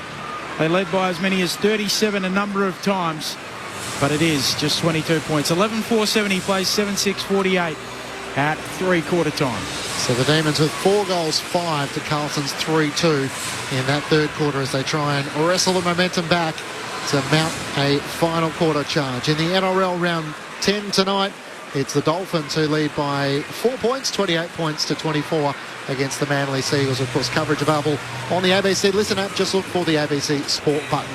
The Blues by 22 points at three-quarter time on Thursday Night Footy on ABC Radio, ABC Sport Digital, and now streaming on the ABC Listen app. Just look for the AFL button. Hi there, Lisa Miller here. Isn't it great to get outside for a breath of fresh air? It's one of life's simple pleasures, right?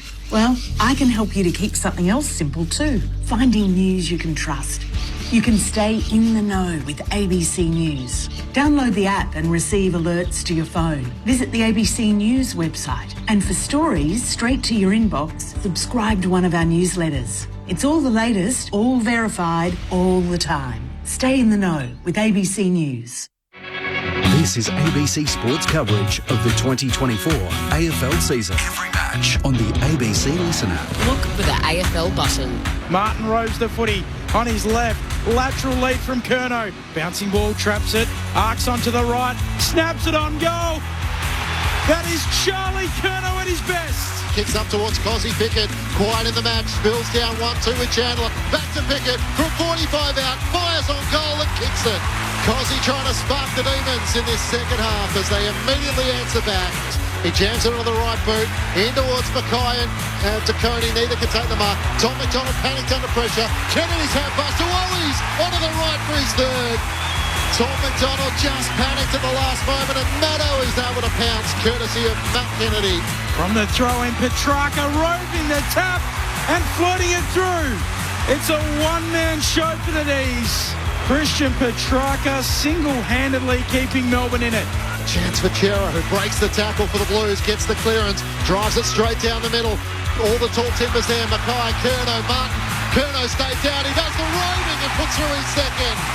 Charlie Curnow bouncing on his toes like a boxer as Carlton answer back every time Melbourne look to make inroads. Unfortunate news for Adam Chera. He has been subbed out of this one. There's ice on the left hamstring. Half pass forward to Petty, half pass to Petrarca, 55 out from home, goes to the pocket and finds Bailey Fritsch.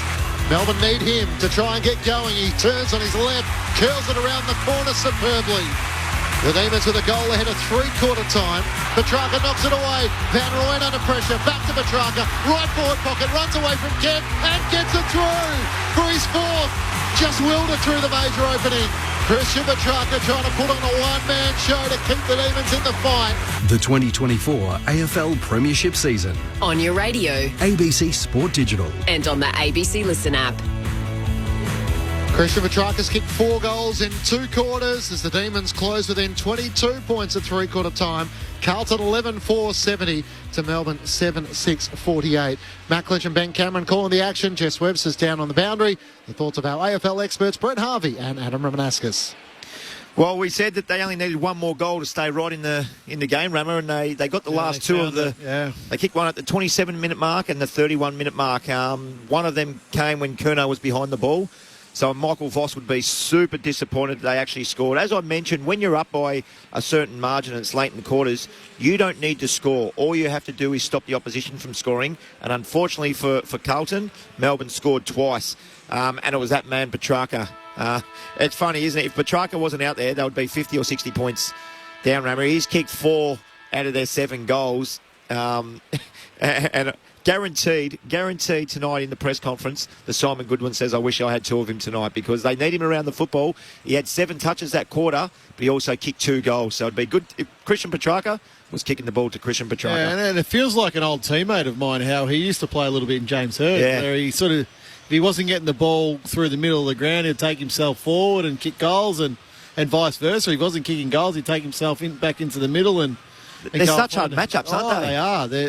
But it's his power when he's playing forward. Like that second goal that he kicked late in that quarter, like Brodie Kemp had him around the waist and he was just able to break through that tackle and kick the goal. So, look, it's plain and simple. He's going down to full forward again now as they're walking out from three-quarter time. Carlton have got to find a matchup for him forward. Whoever that is, it's okay, we've got to shut him out this quarter. We shut him out. He's kicked 4 of their 7 goals for the game, so it's been a huge effort for him. Carlton need to now get back. They had more of the inside 50 in that quarter, the Blues. So 16-13. Yeah, 16-13 in their favour, but weren't only to kick 1 goal too. So of the 13 inside 50s that Melbourne had, 4 goals, 5, so 9 scoring shots. So that's a real concern in that quarter. We've praised the Blues defenders, but if there's no pressure through the middle of the ground, it makes it really difficult for any defensive unit within the AFL. So, look, a little bit of caution to the wind here for Melbourne early in this quarter to try peg this lead back a little more. But if it's the first goal or 2 to the D's, it's sort of look out. That's a big thing, isn't it? The first goal. If Carlton kick this, it nearly breaks their back. If Melbourne get it, it gives them a huge sniff, and they'll be throwing caution to the wind. The Demons, of course, coming off a 5-day break. Carlton off a 6-day break. The Blues by 22 points as we're ready for the final term. Gawn and Pitnet resume their battle. Gawn wins down the tap, but a shark by Hewitt of the Blues. Dumped in a tackle. Spills out to Cripps. One way, then the other for the Carlton captain. Kicks a wobbling ball inside 50. Curnow comes out. Gets it down to Elijah Hollands. Gets the hand pass away to Cripps. The captain from 52 into the pocket. DeConing the target. Lever makes the spoil. Oh, he slipped over. Keeps it alive. Hand pass to DeConing. Brought down by Lever. Kicks towards Mackay. Top of the goal square. Tom McDonald can't gather. Durden can. Hand pass to Hewitt. Around the body. The super sub. And George Hewitt strikes truly to start the final term. It took under a minute for Carlton to extend their lead to 28 points. 12-4-76 to Melbourne 7-6-48. Well, keep the ball alive, Boomer. Now, they could have conceded out of bounds there, the Blues, but I think it was Durden or Owies who on that boundary just refused to let that ball go out. It was Owies, and then DeConing it's just a scrappy kick to the top of the goal square, and then they just work. They work, and a couple of the Carlton mids drift out, and eventually Hewitt kicks that goal. They kicked the goal in the first minute of the third quarter, and now a goal in the first minute of the last quarter. 9th individual goal kicker for Carlton. Melbourne just had the 4 with Christian Petrarca booting 4. Just the second goal of the year for George Hewitt. Back in the middle, Gawn punches it forward. Boyd comes in and sticks a boot out, sends it high in the air. Viney can't take it. Walsh can. The Blues away again. Loops a handball, hospital handball. Durden's tackled as soon as he takes it. Well done by Durden, Benny. Yep. He knew the pressure was coming, so absorbed it. Gets a restart on Carlton's half-forward flank. Up it goes. Gawn and Pitnet in a wrestle, neither decisive. Coming through Elijah Hollands. Dribbles it inside 50. Bowie can't gather it. Slaps it out to Rivers, who slaps it out to Billings. Floating ball up towards the wing. Chincotta right there. Punches it out. Forces a throw in between wing and half forward. The Blues by 28. 2 minutes into the fourth. Thursday night footy on ABC Sport ahead of a massive weekend of AFL action.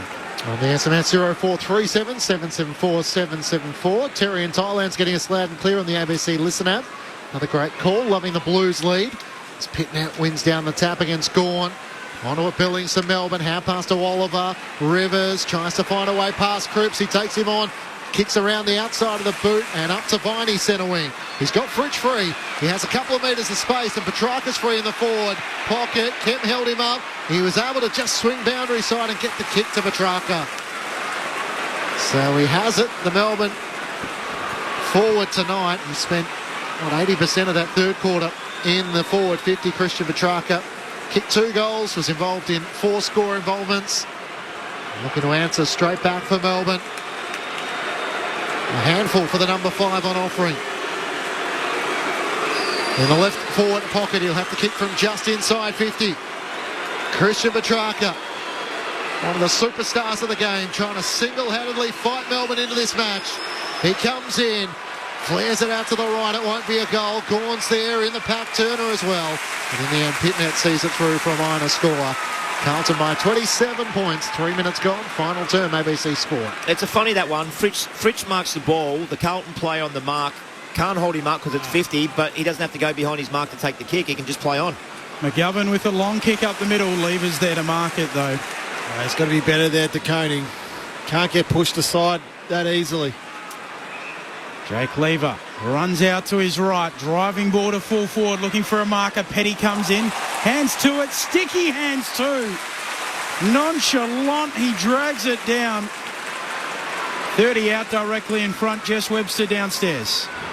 Paperwork is in on Melbourne sub. Taj Woden is just running onto the ground now. Jake Bowie's come to the bench. I think that might be his replacement. Seems too like for like that. And usually you take a tall off to get a bit more run. Harrison Petty to try and keep this interesting. Stuttering approach. Drop punt is sprayed right. So they could have, with that sub, they could have taken any of Petty, Turner or Van Rooyen off. And it should be one of them. Absolutely. But keep the run in your team. Carlton by 26. 5 minutes into the fourth, the thoughts of Adam Ramanauskas and Brent Harvey here on ABC Sport. Boyd in the long sleeves brings Carlton into play. Kicks up towards Harry Mackay. Got away with a little shove on Lever.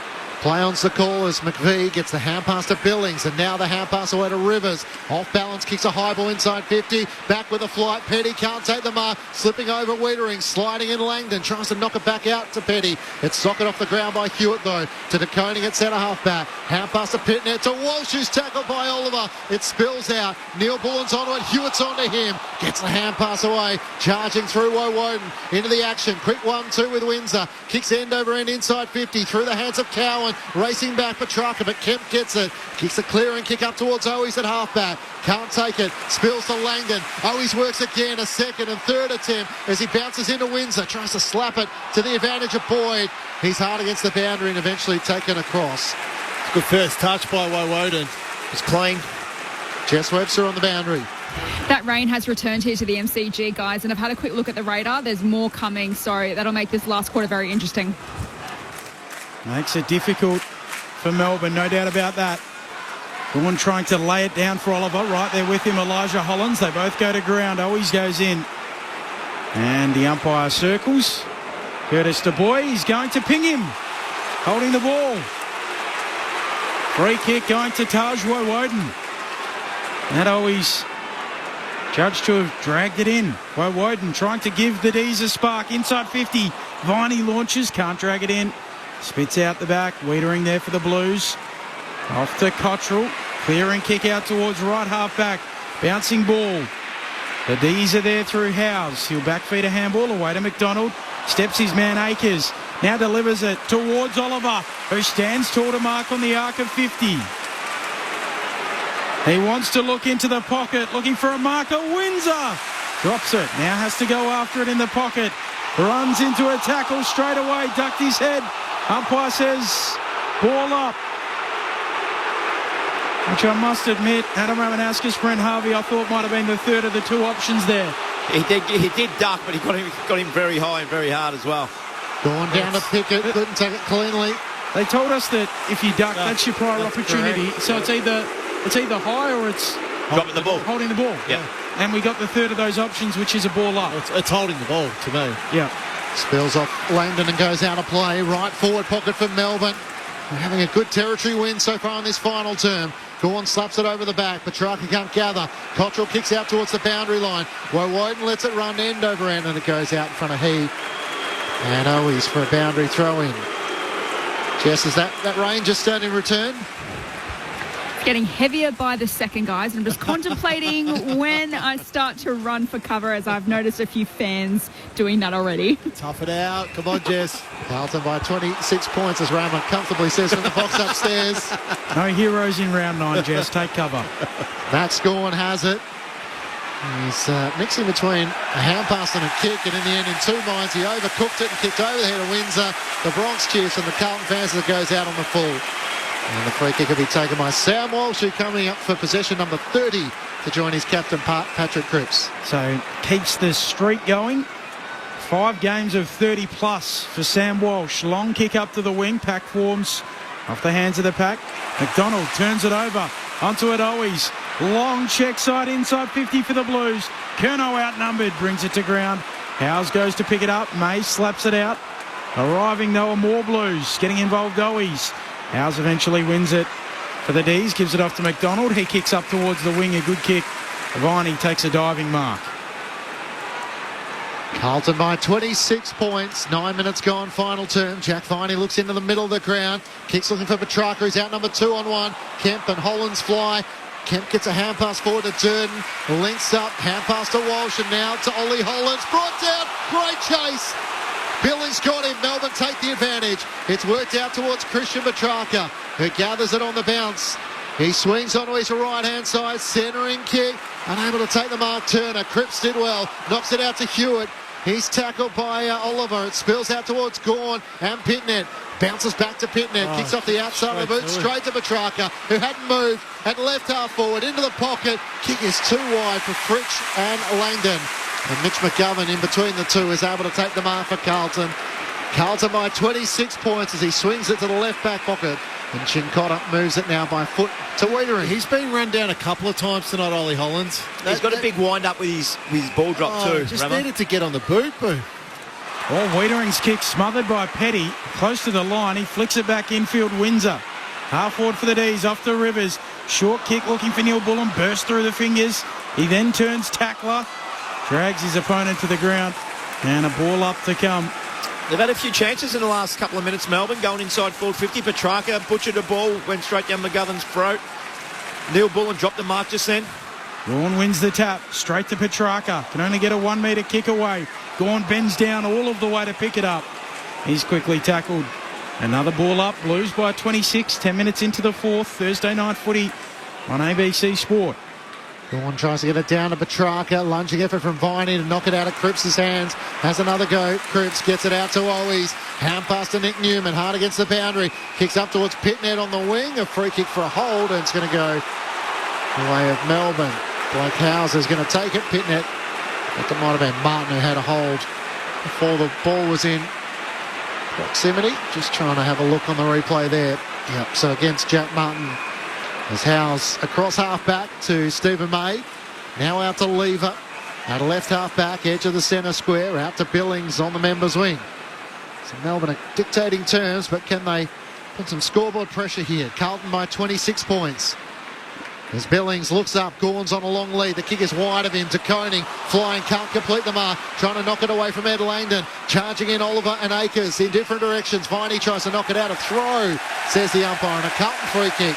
Going the way of Blake Akers as Clayton Oliver flicked it out, scooped it up to Jack Viney. He moves his kick out to the wing, looking for Curnow off hands. The D's are there through Billings. Little 1-2 with Neil Bullen.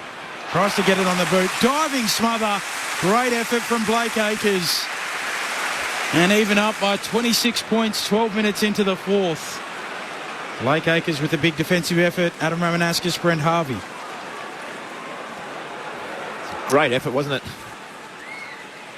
Throwing on the wing. Both rucks miss it. Out the back it goes. Quickly wrapped up. Here's Ollie Hollins, and free kick will come back. Paid by the umpire 75 metres away on the boundary then. Two closer umpires did not even think about playing it. So Ollie Hollins on the logo with the free kick for the Blues. They lead by 26 points. And they're in no rush now. Carlton just need to kick the ball down the line exactly like this, get the ball out of bounds. Elijah Hollins trying to find Harry Mackay, who was surrounded by Max Gawn and Tom McDonald. Combining, they see the ball out of play. Crowd posted at 58,472, which is a pretty good effort for a Thursday night. So Great crowd. To the Carlton fans and the Melbourne fans who have come into the MCG tonight with the rain around. Gawn wins down the tap. Cripps was on the move. He's tackled by Windsor. Turns it over. Clayton Oliver for Melbourne. Hand pass to Chandler. Tries to get it back to Windsor. Centre wing member side. Spills out to Woden. One way then the other. Gets the hand pass forward to Jack Viney. Centre wing up towards Petty. Trying to get back. McGovern used his body well. Cleared the path for Nick Newman to take the mark at right half back for the Blues. Carlton still lead by 26 points. Just one goal scored in this final term, and that was by the Blues. Oh, Newman kicks up to the wing. Rising high, trying to take the mark. Walsh then goes and gets it at ground level.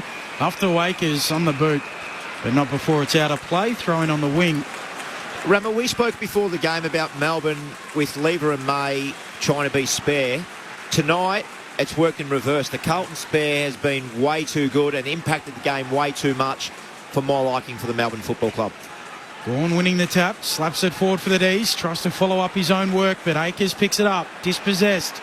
Sparrow for Melbourne, handball away to Oliver, wrenched off his kick, and caught holding the ball. Boyd gets him in the long sleeves, and a near contract during the week to go along with it as well. Bit of afters between Jordan Boyd and Clayton Oliver. Lateral kick from Boyd away to Kemp, wide out. Members side of the ground. Kemp puts his laces through it. Long kick up the half forward, unable to mark Martin. Off hands, the D's have the numbers. Woden away to McDonald. Up towards Petty, centre wing. Juggles the mark against Nick Newman as they all stream past him. Jacob Van Rooyen's in the middle of the ground. He misses him as he looks up towards Petrarca. He marks it left half forward. He spots Van Rooyen. Drives the kick to the top of the goal square and he'll take the mark. 15 metres out directly in front. Had a relatively quiet night. Jacob Van Rooyen, the 11 disposals. A chance to kick his first goal of the match. Petrarca had one possession in the first quarter, I think it was. And he's four possessions in the first quarter. He's been the best player on the ground for my liking. He's the only reason why Melbourne's still in the game. To pull the margin back to 20 points, Jacob Van Rooyen from 15 out, comes in and pops it through. And there's still plenty of time at the 15-minute mark of the final term if the Demons at a mount of 5 back here. Carlton 12-4-76 to Melbourne 8-8-56 at the 16-minute mark of the final term on ABC Sport. Yeah, I just wonder, moving forward, if Christian Petrarca plays more on a half-forward flank. Now, you know, he can come up and play in the middle of the ground, but he's looked so effective in that role that he's played. Like, you know, you've got to take 19 possessions and 4 goals any day of the week. So he's in the. Where is he at the moment? There he is. He's inside forward 50 with Lockie Cowan as his direct opponent. Well, I think if they win the game, he has to be there. Yeah. He has to hit the scoreboard once more for Melbourne to have any chance in this. Well, that's his 5th goal that he's been involved. He's kicked 4 and then just given one there to Van Rooyen. As close as the D's have been since late in the first. Gorn with the tap. Hewitt with the clearance though for the Blues. Mark taken by Lever.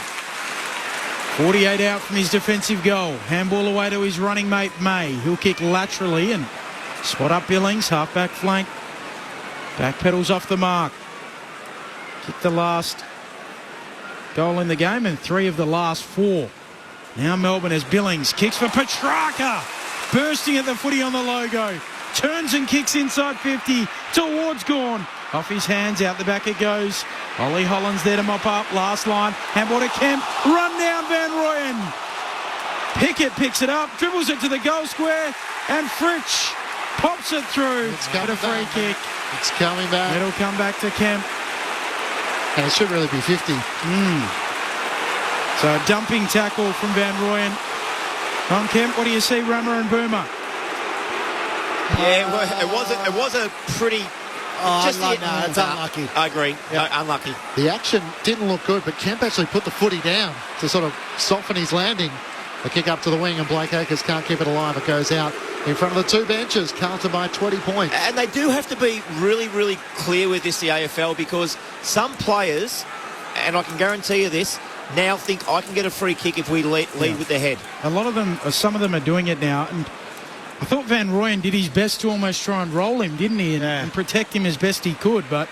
Yeah, Kemp's knee got caught in the turf as well as Cripps kicks up towards half forward, and Harry Mackay, arms outstretched in front of Stephen May as he's sprawled across the turf. Mackay slowly gets back up to get the footy, and he's kick at right half forward. Boyd's pleading with it, dancing on the spot as he's pushed forward at right half forward. But Mackay on the left boot. Kicks along towards the teeth of goal. Martin's outnumbered, spoiled away by Lever, who reaches over the top and gets the fist in there to spoil it out of play. Right forward pocket for the Blues. Carlton by 20 points, 18 minutes gone, final term. Matt Clinch and Ben Cameron calling the action. Jess Webster down on the boundary. Adam Ramanaskas and Brent Harvey with you on ABC Sport. Forward 50 stoppage for the Blues. One more would put it to bed. De Koning trying to take it out of the ruck. Gorn fighting against him. Walsh burrowing in. Now De Koning goes in, slaps it out. Howes will track it back. Wants to rush it, just toe pokes it through. Out in front of a late arriving Curnow. Carlton are going to want to play some stop-start football, so they want repeat stoppages. Melbourne have to start getting their hands on their football at the stoppages. 5 stoppages to 7 clearances this quarter. Melbourne need to get their hands on the ball. Stephen May with a beautiful kick in. The Tajwai Woden, the sub, tries to work it up towards Turner. In a tangle, he's able to gather in front of Ollie Hollands. Hand pass to Langdon. He kept it alive against Cottrell against the boundary. Hand pass to Jack Viney. High ball inside 50. Van Rooyen gets there late. Crashes it down in front of Kemp. Walsh is front and centre. Tackled. Gets the hand pass away to Cripps. Hand pass to Kennedy. His kick is straight to Woden though of Melbourne. Gets the hand pass away to McVie. A driving kick towards the top of the goal square. It clears Van Rooyen and bounces but offline to the left-hand side, and a minor score for Melbourne. Carlton by 20 points. 19 minutes gone, final term. Playing 2 enemies now, the D's, both Carlton and the clock. 19 and a half minutes into the 4th, as Clinchy said. Still 20 points. From the kick in, Newman runs to the left back pocket. Long kick for Mackay, swatted away there by McDonald. The kick up to the wing for the Blues. Bouncing ball, leading the race. Durden sees it out. And it's thrown on the wing. Stoppages are good for the Blues. Yeah, they are. Let's tie a little bit of time. Just take time off the clock. Try lock it in their forward half of the ground now. Set up the ground behind the ball, the Blues. Thursday night footy on ABC Sport through the hands of Gorn. Langdon gathers it. Driving ball to half forward for the D's. Bouncing ball. Van Rooyen can't run it in. Throwing it half forward, right on the 50 in the boundary line. Time running out. Sands slipping through the hourglass. 20 minutes into the 4th. Carlton by 20. Toss back into play as the rain just looks to get a little bit heavier. De Koning up against Gorn. De Koning went down the tap. Chandler's able to fend off the tackle. Kicks into the pocket. It's over the head of Van Rooyen and trickles out of play. In the right forward pocket at the punt road end. Carlton leading by 20 points with Melbourne deep in attack. Just with the timing of the game right now, Melbourne need to score goals. That ball probably should have went to the top of the goal square just to create a bit of havoc, and who knows what can happen from there. The voice of Brent Harvey as Max Gawn slaps it to the front. Pickett and Van Rooyen almost ran into each other. It's knocked through by Akers. Enough pressure, says the umpire. Through for a minor score. Carlton lead by 19 points.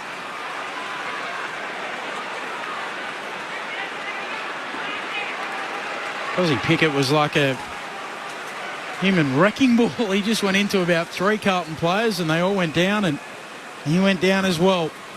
The Blues hanging on. Newman's kick in, a driving ball to halfback. Going up, Petty. Drops the mark, but it spills out to May, to McDonald. Wants to get on his right. Back feeds a handball away to Petty. Off to May. Kicks inside, attacking 50. Van Rooyen launching nearly, not quite.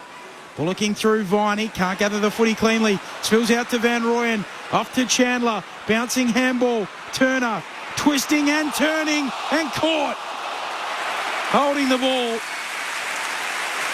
And the D's might be just about to be read their last rites. Yeah, great pressure by the Carlton players. 3 of them went in and made the tackle. He ducked when he should have weaved, unfortunately. 19 points.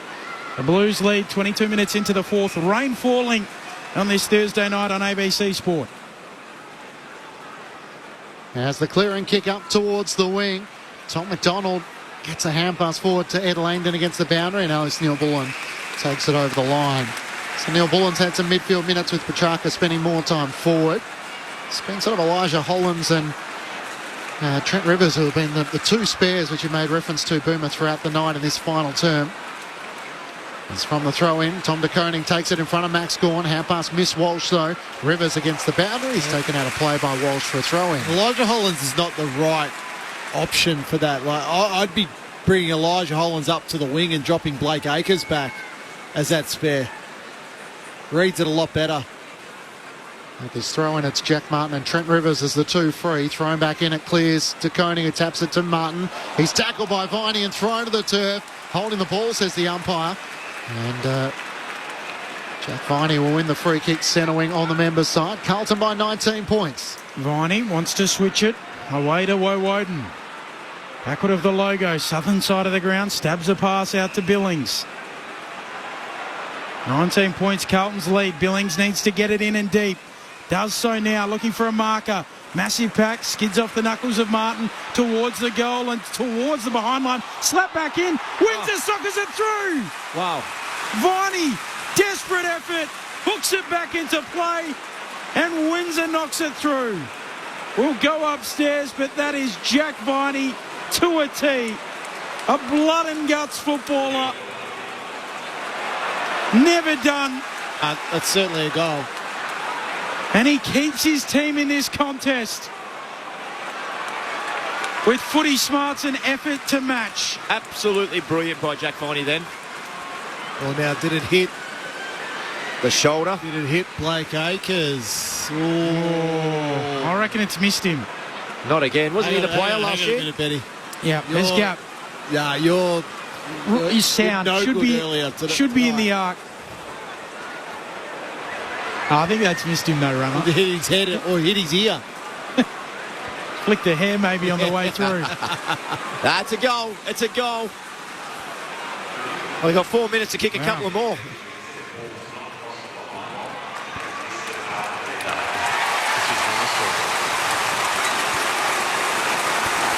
Well, hold on. All clear, it's a goal. Absolutely it was. So just hang on.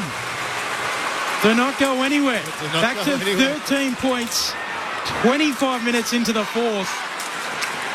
12-5, 77 plays, 9-10-64. Carlton by 13 points. They've lost 2 games out of the last 4 by a goal or less. So 14 inside 50s this quarter, Melbourne, to Carlton's 5. They've kicked 2 goals. The game is still alive. They need some desperation. Like Jack Viney just showed. Unbelievable effort.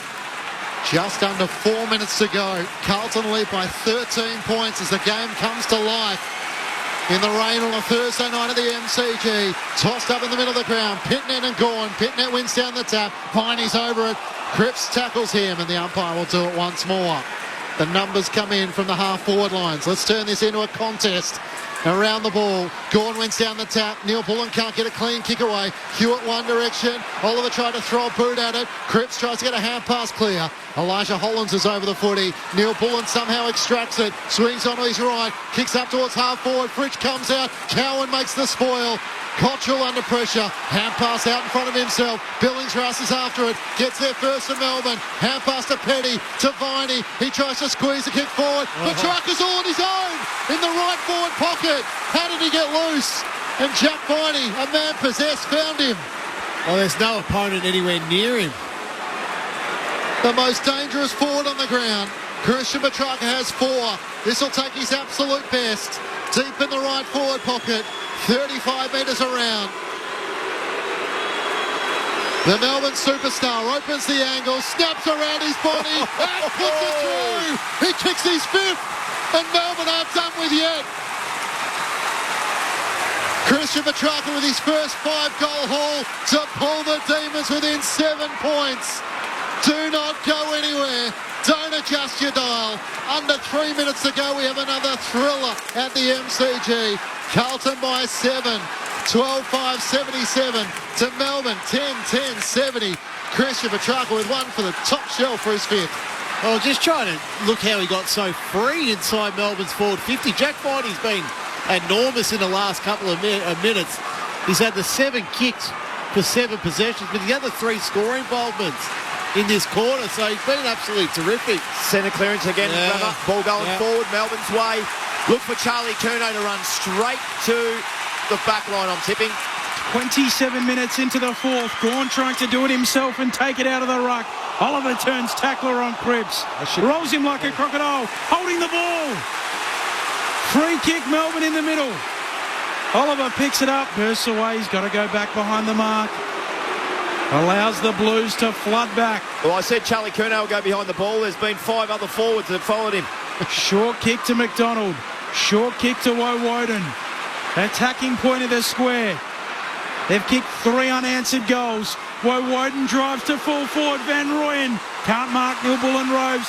Wrapped up by McGovern. Spits it out. Fritsch is on it. Loses it.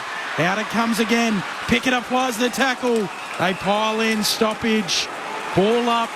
25 out from the D's attacking goal. They trail by 7, 28 minutes into the 4th. Every Carlton player is within 60 metres of goal for the opposition. Petrarca and Newman wrestling before the ball's thrown up. Gawn slaps it down. Akers tackled by Petrarca, spills out. Fritsch dives in. It's desperate footy everywhere. The umpire will ball it up. 15 out from Melbourne's goal. For everything that happened last week with Nick Dacos, here are Carlton fans once more. It's 7 points though at this occasion. Thrown up. Gawn slaps it down. Van Rooyen tries to knock it clear. Pickett on the left. He just misses. He misses everything. Across the face of goal and missing to the right. And even a behind would have been handy. Carlton by 7 points. 29 minutes gone, final term. I would have loved the point. To be brutally honest, I'm actually not sure how Melbourne have got themselves back in this game. It has been a huge effort. So Cottrell in the back pocket. Long kick up to a contest. Going down Mackay. Spills out to Rivers. Onto his left. Kicks the D's back into the pocket. They need a mark. Curnow's at the back of the pack. Strong grab. He's been swung back. And he holds on to it at fullback. There's 17 inside 50s to 5 in this quarter in Melbourne's favour. Carlton leading by 7 points, 30 minutes into the 4th. Long up to Mackay, can't juggle them up. Pittner just throws a boot at it, off the hands of Gawn. Lever gathers, missed Oliver with his hand pass. A chance for Elijah Hollins, his hand pass missed Walsh. Everyone's desperate at this stage, lunging onto it. At half forward, Melbourne lock it in with Clayton Oliver coming over the top. They can't have too many behind the ball here, Carlton, because they've got nothing to kick to. That's right, yeah. 30 minutes gone in the final term. Carlton by 7 points. Gawn slaps it down, but straight to Walsh at Carlton. High kick into the middle of the ground. Underneath it, Tom McDonald. He marks against Mackay. Goes short. Finds Sparrow. Gets the hand pass away to Rivers. Packed attacking 50, and he finds Max Gawn. That's a brilliant kick. Just inside the 50. All the numbers were sitting back, Clinchy. Just lower the eyes, found Max Gawn. He's going to go quick here. He knows time's essential, so he swings out on his right from 55. The captain fails the through. No way. This is your captain speaking as Max Gawn pulls Melbourne within a point. And for Carlton fans, they can't believe it. Not again. 31 minutes gone in the final term. There is 41 seconds on the clock as Melbourne, through Max Gawn, close it to a one-point game. Well, now it's all about the centre clearance. Boomer's mentioned it a couple of times in this quarter. Melbourne have been so good with their centre clearance work. Both Carlton wingers are starting way back on the square. They'll run straight defensive. Both Cottrell and Akers, that is. They'll just run and try to create an extra number, but all Melbourne's forwards are back towards the goal square. They're trying to give Christian Petrarca as much space as possible. Melbourne with the last 4 goals. Listen to this. They've whittled away a 28-point lead. Back in the middle, Pitnet wins the stoppage. Rivers hacks it on. Akers can't mark. Goes to ground. Sparrow goes and gets it. Kick into the pocket. The D's need a mark. Punched away. Great defensive work from Jim Cotter. And a throw-in to come. Oh, he just needed to mark that ball, Blake Akers. Could have taken, 15 seconds off the clock. Another Out clearance. inside Melbourne's forward 50. Carlton lead by a point. Forward 50 stoppage for the D's. Gawn slaps it to the back. Petrarca caught. Surely holding the ball it is. Paddy Cripps answers his opposing captain's goal. And I think, and Hewitt as well in that tackle. Yeah, Hewitt will be paid the free kick. Cripps It was a terrific look. Petrarca was on the fly. It was a great tackle. They've got to just go to Charlie Curnow here. Oh, no. 10 seconds to go. Nick Newman kicks as long as he can. Boundary side. Mackay's forced it away from Max Gawn. And surely not this time. Oh, wow. 5 seconds, so still possible. After the heartbreak of last week, and Nick Dacos, Carlton fans on the edge of their seat once more. Thrown in. Gawn and Pitnet. Gawn to the front. Slaps it towards half forward. Kennedy is after it. The siren sounds and the Blues hang on. Not 2 weeks in a row. Another thriller between the Demons and the Blues. And despite 4 late goals for the Demons, it's Carlton who hang on. The Navy Blues, we are the old dark Navy Blues. We're the team that never lets you down. We're the only team old Carlton knows. With all the champions they like to send up, we'll keep our end up, and they will know that they've been playing against the famous old dark Blues. There's sort of nothing like the roller coaster of the Carlton emotion, and once more they found themselves wondering how they got there, having led by 28 points in the final term. Melbourne booted the last 4, but the Blues hang on and win by a point. 12-5-77 to the Demons, 11-10-76. Carlton booted the first 5 goals of the match. It was 5 goals to none at quarter time. They led by 31 at half time, by 22 at 3/4 time before the Demons came rattling home, but the Blues survived to record another famous win.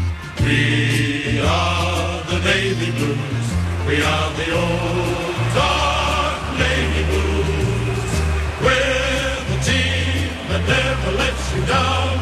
We're the only team old Carlton knows. With all the champions they like to send up, we'll keep our end up, and they will know that they've been playing against the famous old dark Blues. The Blues hold their spot in the 8. There's 6 wins and 3 losses, while the Demons are 6 and 3 as well.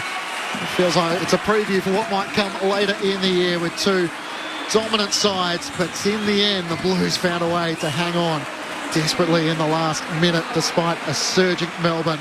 For the Blues, 3 goals to Matt Owies, 2 goals to Charlie Curnow, individuals to Cripps, Mackay, De Koning, Walsh, Martin, Pitnet and George Hewitt. Meanwhile, for the Demons, 5 goals to Christian Petrarca, his first ever 5-goal haul in AFL footy. The individuals to Van Rooyen, Windsor, Fritsch, Pickett and Turner. The Blues win by a point in front of 58,472 in the rain on a pouring Thursday night. Adam Ramanauskas and Brent Harvey to try and make sense of it all. Wow. Wow. I'm still trying to get my breath because I was holding on to it, Rammer. 20 inside 50s to 5 in the last quarter, Melbourne's way. They kicked 4 goals to 1, and it was the one goal early in that quarter where sort of put the pen down. I thought if they scored the first goal, it was going to break their back. That was unbelievable finish. Little things in this game now. You go home, you put your pillow at night. Cozzy Pickett will be thinking, if only I scored a point rather than snip the post. Little things like that. Drop marks here, drop marks there. And we always take ourselves to the very end of the game, you know, the last 10 or 15 minutes of the final quarter for those little things. But there were so many things throughout the game that we could point our finger at. But what a last quarter. Well done to Melbourne. Well done to Melbourne. I wrote them off in that last quarter when Hewitt kicked that first goal.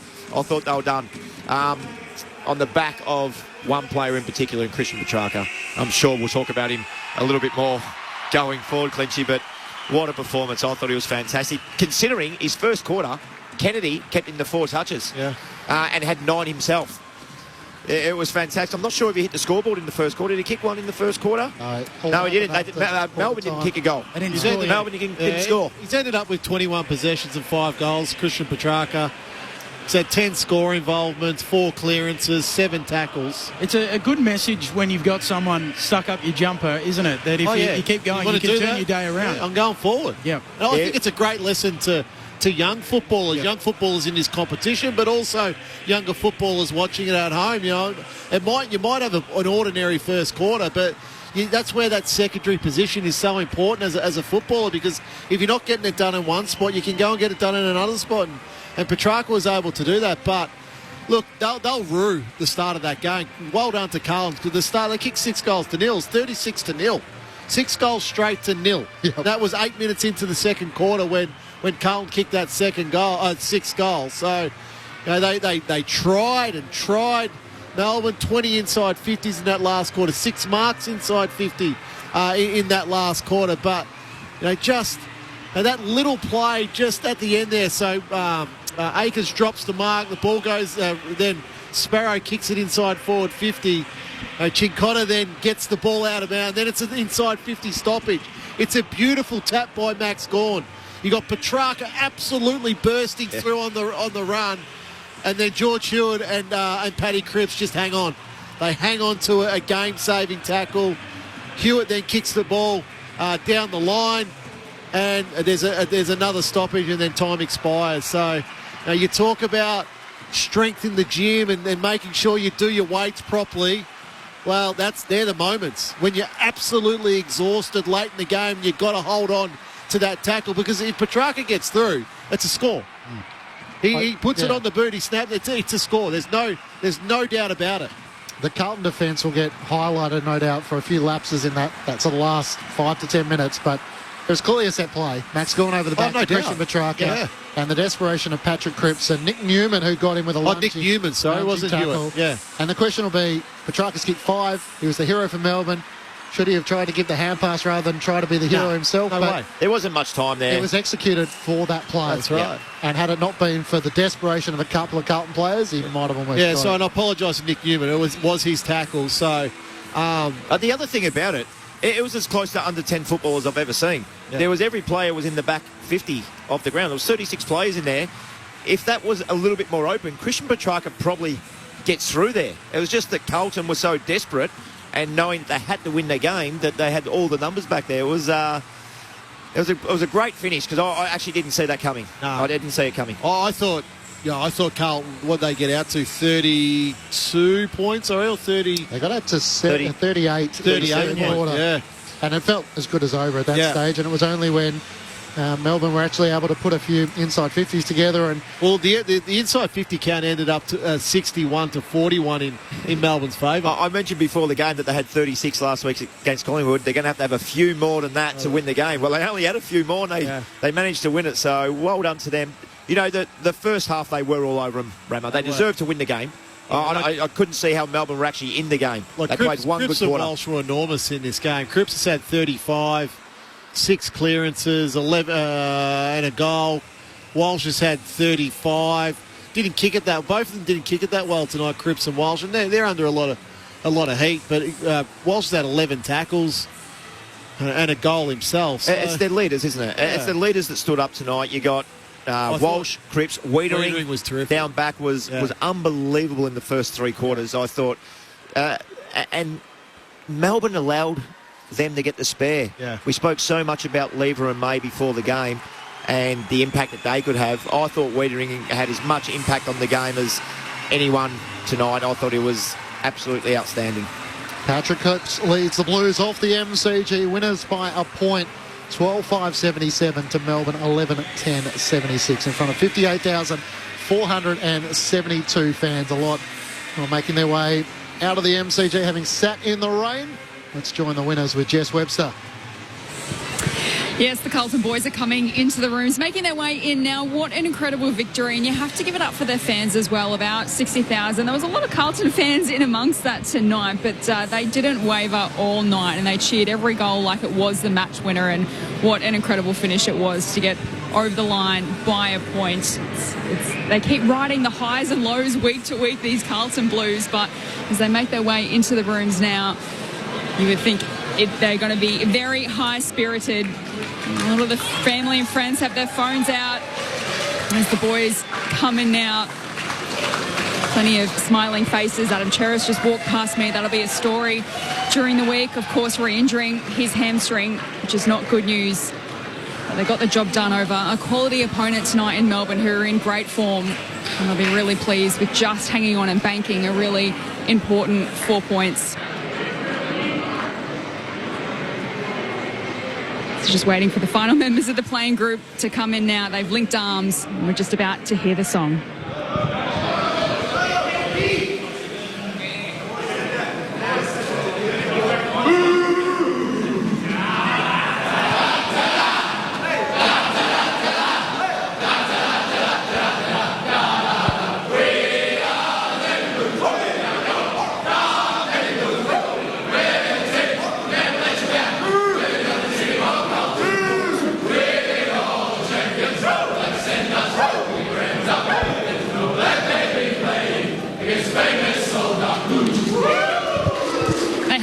Tense finish, guys, and we're hoping to hear some reactions from Charlie Curnow in a few moments. Thank you, Jess. Looking forward to hearing from the Carlton Spearhead. The Blues winners by a point, 12-5-77 to the Demons, 11-10-76. Sort of hard to know exactly where to go. Carlton players on the final siren, the relief, but almost the disappointment that they found themselves in that predicament. The emotional, having gone through what they went through last week, and no doubt the reviews that would have taken place to be able to execute. Certainly Michael Voss will focus on that. And yet from a Melbourne point of view, Simon Goodwin will wonder, well, what could have been if we had have been able to hit the scoreboard in that opening half? Well, I think Boomer would agree. Like in football, you want to do your work early. You want to get that lead, and if teams are good enough to run you down, well, sometimes you've got to accept that. But a 6-goal to nil lead before Melbourne hit the scoreboard was a terrific start. No, they were all over Melbourne. They looked a much more efficient team. They look much better at ground level. Their defence looked much more organised. Their matchups were... Yeah, Curnow was doing a number on Jake Lever, and Harry Mackay was working over Tom McDonald. Stephen May, Curnow was working over. Jake Lever was getting hit up on little targets, and so it was all in Carlton's favour. And then, credit to Melbourne, where they sort of didn't let the lead sort of really blow out to that 40-plus points where then you sort of know it's probably lights out. And that third quarter where it was an arm wrestle, it was 4 goals to 3, and you just sort of thought, well, that first goal in the last quarter becomes critical, and they were able to get that in the first minute, Carl, but they stormed home. They stormed home, the D's, and they tried, but this is the thing, like, there's only a certain amount of minutes and seconds in a game of football, and Melbourne just needed a few more. How good were the Blues leaders, Patrick Cripps and Sam Walsh, when you have two calibre players? And Jacob Wiedering. And Jacob Wiedering. They're the three that stand out straight away. Kennedy was fantastic as well. I'm sure he's a leader within the football club. But the three that really stood out for me were, and not only because of the possessions, but I mentioned during the coverage that how hard they were to tackle, Walsh and Cripps. They get the ball, they stand up, they're both super strong. They shrug their shoulders, they swing their hips, and all of a sudden the ball's coming back out. So, yes, they had a lot of the ball, Walsh 34 and Cripps 35. The little things that come with it. And I just thought Wiedering's positioning in particular was second to none. He came in so many times where the ball came in long and deep, and he just looked like he was never going to drop the ball. He was, a +1 a lot of the time, and they manipulated that, and he was part of the reason why they got the job done. I thought them three in particular were absolutely outstanding. The Blues winners by a point. One of the things that is going off online at the moment is the dangerous tackle on Kemp in the back pocket from Jacob Van Rooyen. A lot of people very unhappy with... Yeah, that's fair. Yep. Yeah, that was the wrong decision. Yeah. But more broadly, just where we're at with that rule. Oh, look, it's a split-second decision by an umpire. Yeah, yeah. So it's hard to criticise in that moment. Like if that's what the umpire thought, and that's what it looked like to him, well, he pays that decision. Like it's. Look, I find it hard to criticise umpires. I really do, and I know they get decisions wrong, but players also get decisions wrong.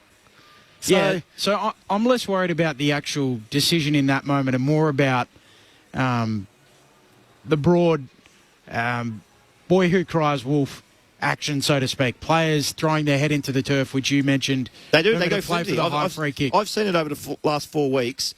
Players go flimsy and drive their head into the ground. I've got no doubt that that's happening. Yeah, and a player will try to manipulate the rule any way they can. Of course they will. That's like a coach.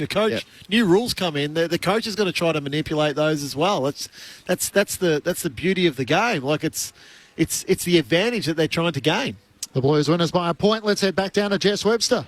Thanks, Clinch. I'm here with Charlie Curnow in the Carlton rooms. The Carlton rollercoaster continues. Charlie, another close win. You've played in a lot of close finishes. What's the overwhelming feeling for you when you hold on the right side of the ledger this time? It's a bit different because when it's a close one, I'm down the other end. So it's a bit of a different feeling. But, we know coming into these Melbourne games, it's going to be a tight, contested game, and it's going to be not too high scoring. So you just got to slug it out the day and fight hard. So good boys as well. You started so well, 5-0 in the first quarter, and then Melbourne obviously came storming home. What do you read into those two bookended quarters, if you like? Do you think you came away thinking we played well tonight, or we've still got a lot to work on? Looking at any game, if we start off the game like that and we can keep our opposition to a low score like that, I think we're going to be pretty happy. And as I said before, they're a tough team. So we'll look at probably that third and fourth quarter where they'll be able to score. And we know they've got some very good players that were able to hit the score. Chaka got a few goals there, and there's lots of good to take out of this game. So we're lucky enough. We're probably not lucky. We're putting in a lot of hard work to win these tight games. So it's good to see it happen. And at the end of the day, you did bank the 4 points against a really quality opposition who are in good form. So how much of a boost to the confidence is it to get a win over the D's? Yeah, I think any of these top-ended teams, I think it's a lot of confidence to the boys. We knew we can do it, and I guess it's probably more getting 4 points instead of coming over without the 4. It gives you that bit more extra satisfaction. Charlie Curnow with us on ABC Sport. I'll head upstairs to our experts, Adam Ramanaskis and Brett Harvey. Charlie, congratulations on the win. What did you learn from last week against Collingwood that you tried to implement this week in the dying moments of the game? Hey boys, thanks for having me. You asked me questions about last week here. I think coming from that game, we probably in the dying minutes probably we want to box on a bit harder, be a bit more a bit more method. There was a bit more method that we went over during the week with Vossi and the coaches to help us at D50 stoppages. I think the opposition have been scoring a bit from there, so we were able to shut that down a little bit. But on the other end of it, we defend well, stay connected as a team. We kind of want to try out a few things to the footy and take the ball offline, because that really energises the team. And I think we're able to do that at times tonight. They're a tough opponent. We know they defend well, so you got to be on your offense also. So I think on a wet night to kind of attack them and get at them, I think was pretty impressive. But you know, they're a great side and they come back and nearly won the game. So your role looks like in those dying moments is simply just to drop behind the ball and just be another body down there, but also try to mark the ball. But then it sort of leaves you a little bit vulnerable ahead of the ball if you do win it. Yeah, I think you know, in those moments we're probably looking to just take time off the clock. We can get territory if we can, but when we get possession with the footy, we kind of just want to take time off the clock, take territory. You know, at the moment I've been going back and, you know, tonight Big Maisie came with me, so I know he's quite lethal in front of the goals. He was letting me know about it when he come down. He's a funny man. But it's a bit easier when you get to roll down by yourself, that's for sure. Charlie, take us to the start of the game a little bit earlier and your work rate to get up the ground in the first quarter. You marked one of the balls that come out of the back line in the back pocket. Was that a plan to get Stephen May away from goal as their gatekeeper, so to speak, and get him up the ground a little bit more? Yeah, I mean, a little bit. I kind of went into the game thinking try and run around a bit and use my athleticism a bit more. And you know, if I can get on that open side, I can use my speed and get out back and go behind him. But you know, he's obviously, you know, he reads it really well on the ball, so I'm just trying to kind of get him out of position a little bit, but you know, he still found his way to push me under and take a few grabs. We know about your leaders tonight. Sam Walsh, 34 touches, Paddy Cripps, 35 touches, and we thought Jacob Wettering down back, he had 17 touches, but he had 7 marks, and he just set everything up for you guys. Them 3 guys in particular, their leadership, we can see. Is there anyone else that we've missed? And I'm sure there is. A few other guys. Yeah, that really stand up, though, in terms of someone that we don't recognise and see on the field and go, wow, his leadership was just outstanding, especially when the game is so tight and you win a game by 1 point. Yeah, I mean, you got these guys like Weeders who step up in the big moments. I kind of look to the guys that are working to make, you know, him be able to play assertive. Guy standing right in front of me, Blake Acres is on the wing. Yep. These Matty Cottrell types who told the world no one comes to the game to watch him, but bit of carry on there. But, you know, these types set up our field and that's able, you know, our Govs, you know, Mitch McGovern, Jacob Weering, they can play in front of their men and try and take an intercept, and then that's really where we want to start our offence from. So, yeah, those running players, you know, it might be hard to get the ball, and but they're doing the hard yards for the team. Charlie, we were just having a little chat before you joined us about players potentially playing up for a free kick when they're tackled. How difficult is it in the modern game to tackle, try and work out how heavy your opponent is, take them to ground safely and tackle broadly legally? Yeah, it's extremely tough. I mean, since I was playing footy as a kid, you get taught a different way, and it changes over time and you've got to adapt quickly. So, you know, for players it can be hard in the moment, of course. You know, you used to probably, you know, try and whip people around and tackle hard because, you know, that's the way you wanted to play footy. And, you know, obviously, and rightfully so, you probably want to protect players and kind of avoid those situations when you can, so to protect the head and body. Great to have Charlie Curnow with us on ABC Sport. Matt Clinch, Charlie, as we let you go. When Max Gawn kicks that goal, what's running through your mind? Are you thinking, not again, we've been here last week, or are you thinking, righto, we've got this, let's go again? Yeah, I was thinking let's ISO Blake Acres in the 450 somewhere and just let him go to work. So, it was all good. And obviously you come off a 6-day break, Melbourne come off a 5-day break. Physically, how are you feeling given the conditions and another thriller against Melbourne? Yeah, I mean, they've obviously come off a pretty short break. We've had 2 6 days in a row also. So, yeah, no, you know, we just knew it was going to be a tough-fought game once again. But, yeah. Down to the surface and recovery. Charlie, thanks as always for your time. But congratulations on the win. Thanks, guys. Appreciate it. Charlie Curnow joining us from the Blues. He had a really good 16 game. disposals, 2 contested marks, 2 goals. I thought he 7 score involvement. I thought he comfortably had the better of the matchup with Stephen May. Yep, absolutely he did. He sort of worked out that there was no point staying inside the forward 50, and he looks a lot like Anthony Koutafidis at times when he gets up on the wing, and his ability to be involved in the chain and then work his way back inside. It would be the interesting 50. seeing you on the ball. Or on a wing. He would go very well. Yeah. He would go really well. And I think we've seen really early, we mentioned that May was dropping off, and not intentionally. When Charlie was coming up the ground, he made a conscious decision to say, I ain't going with him. Because if the ball goes out the back, I ain't beating him back. So I've got to give him some touches up on the wing. And I don't care about that because he's hit the scoreboard a couple of times, hasn't he? He's kicked 2 goals. But he could have kicked 4 or 5 if May goes with him up the ball. So you got to make a decision when you're playing on someone that good. Interesting to hear Charlie say that clearly Melbourne had a plan pre-game that if he drops back behind the ball, as he does late in quarters, etc., that May goes with him, don't allow him to go back as that spare, and then Stephen May chirping him, saying, look, I'm pretty good as a forward. Yeah. Would have been interesting to see if he had got to mark 35 out. Who was big on the lip when you used to play, Boom? Oh, you know what? A lot of people. A lot. It was just so different. Everything was about... One of Boomer's old teammates, David King. He was good. He wouldn't stop sometimes. Everybody that speaks to me... Some might say. Everybody that speaks to me, they always say, what's Lindsay Thomas like? Because I used to hate him on the field, and because he was lippy as well. He backed it up. He was a good player. But one of the all-time great guys, Lindsay. What you see on the football field doesn't always reflect on it. Yeah. 0437774774 if you want to add your thoughts to ours on the post-match. Carlton winners by a point, 12-5-77 to Melbourne 11-10-76. So I suppose the broader question sort of around Carlton is... I'm just looking at one of the text messages there. It says, come on, Rama, there's 4 umpires and they miss a false dangerous tackle. It ain't good enough, Riley. Well, I understand what Riley's saying there, but Riley, you go and put on an umpire's T-shirt and you go and try to do that and see how many miss. It is the most difficult game to officiate. It's really, really tricky, and I'm not saying it's right that they miss it, but they're gonna miss it. Like they missed the Caleb Windsor holding the ball right in front of us here. Right in front of me. Right in front of me. Right in front of me.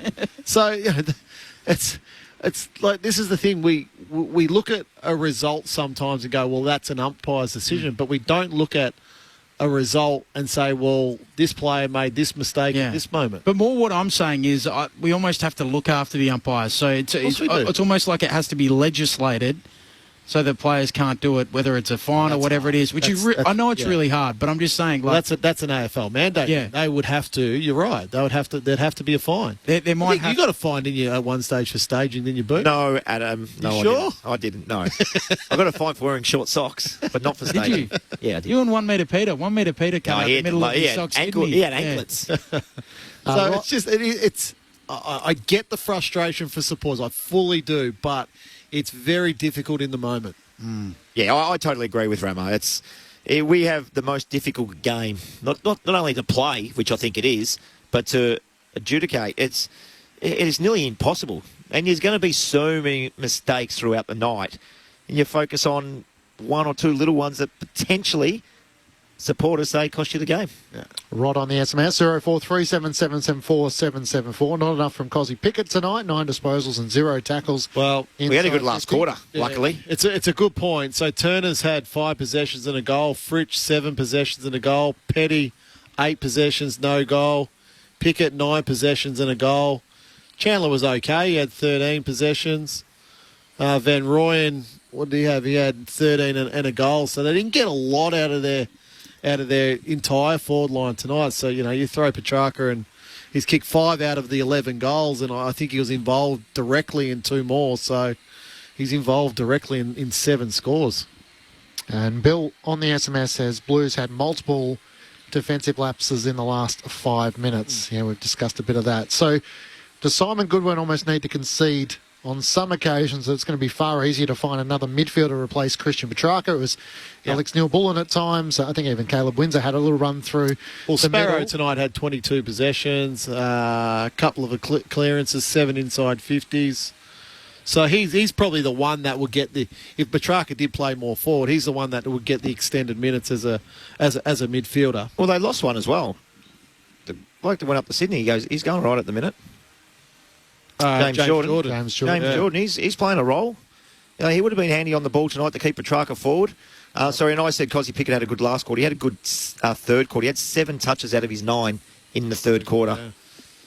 Angus Brayshaw obviously retiring before the season got underway. So they've had a few challenges, Melbourne, but you just wonder Is that potentially the best option? He's tried a few different options. Ben Brown was in the side at the start of the season.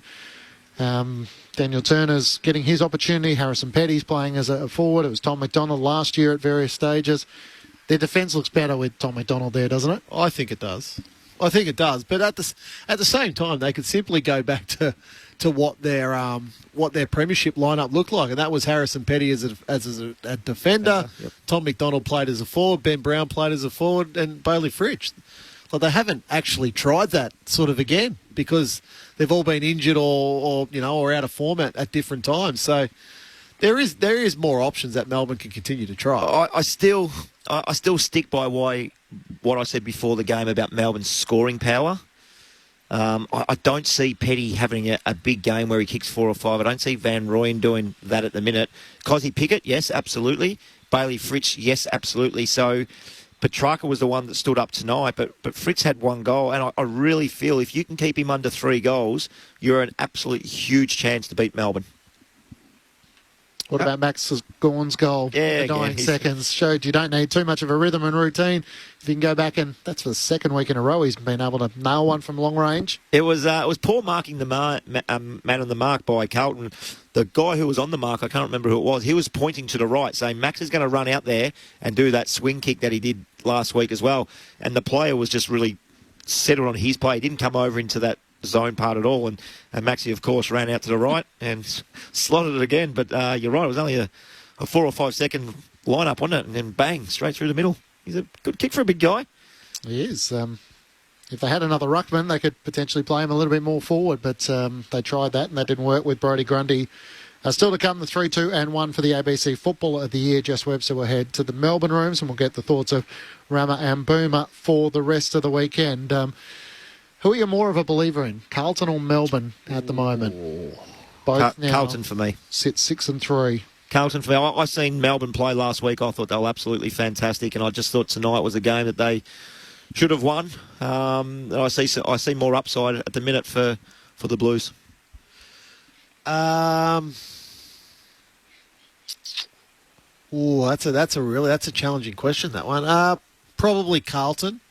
Yeah, I still think there is a bit of upside. You've got Saad to come back into the team. Chera's going to miss a few weeks. There's someone else I'm missing that's still to come back into Carlton's team that I just can't think of at the top of my head.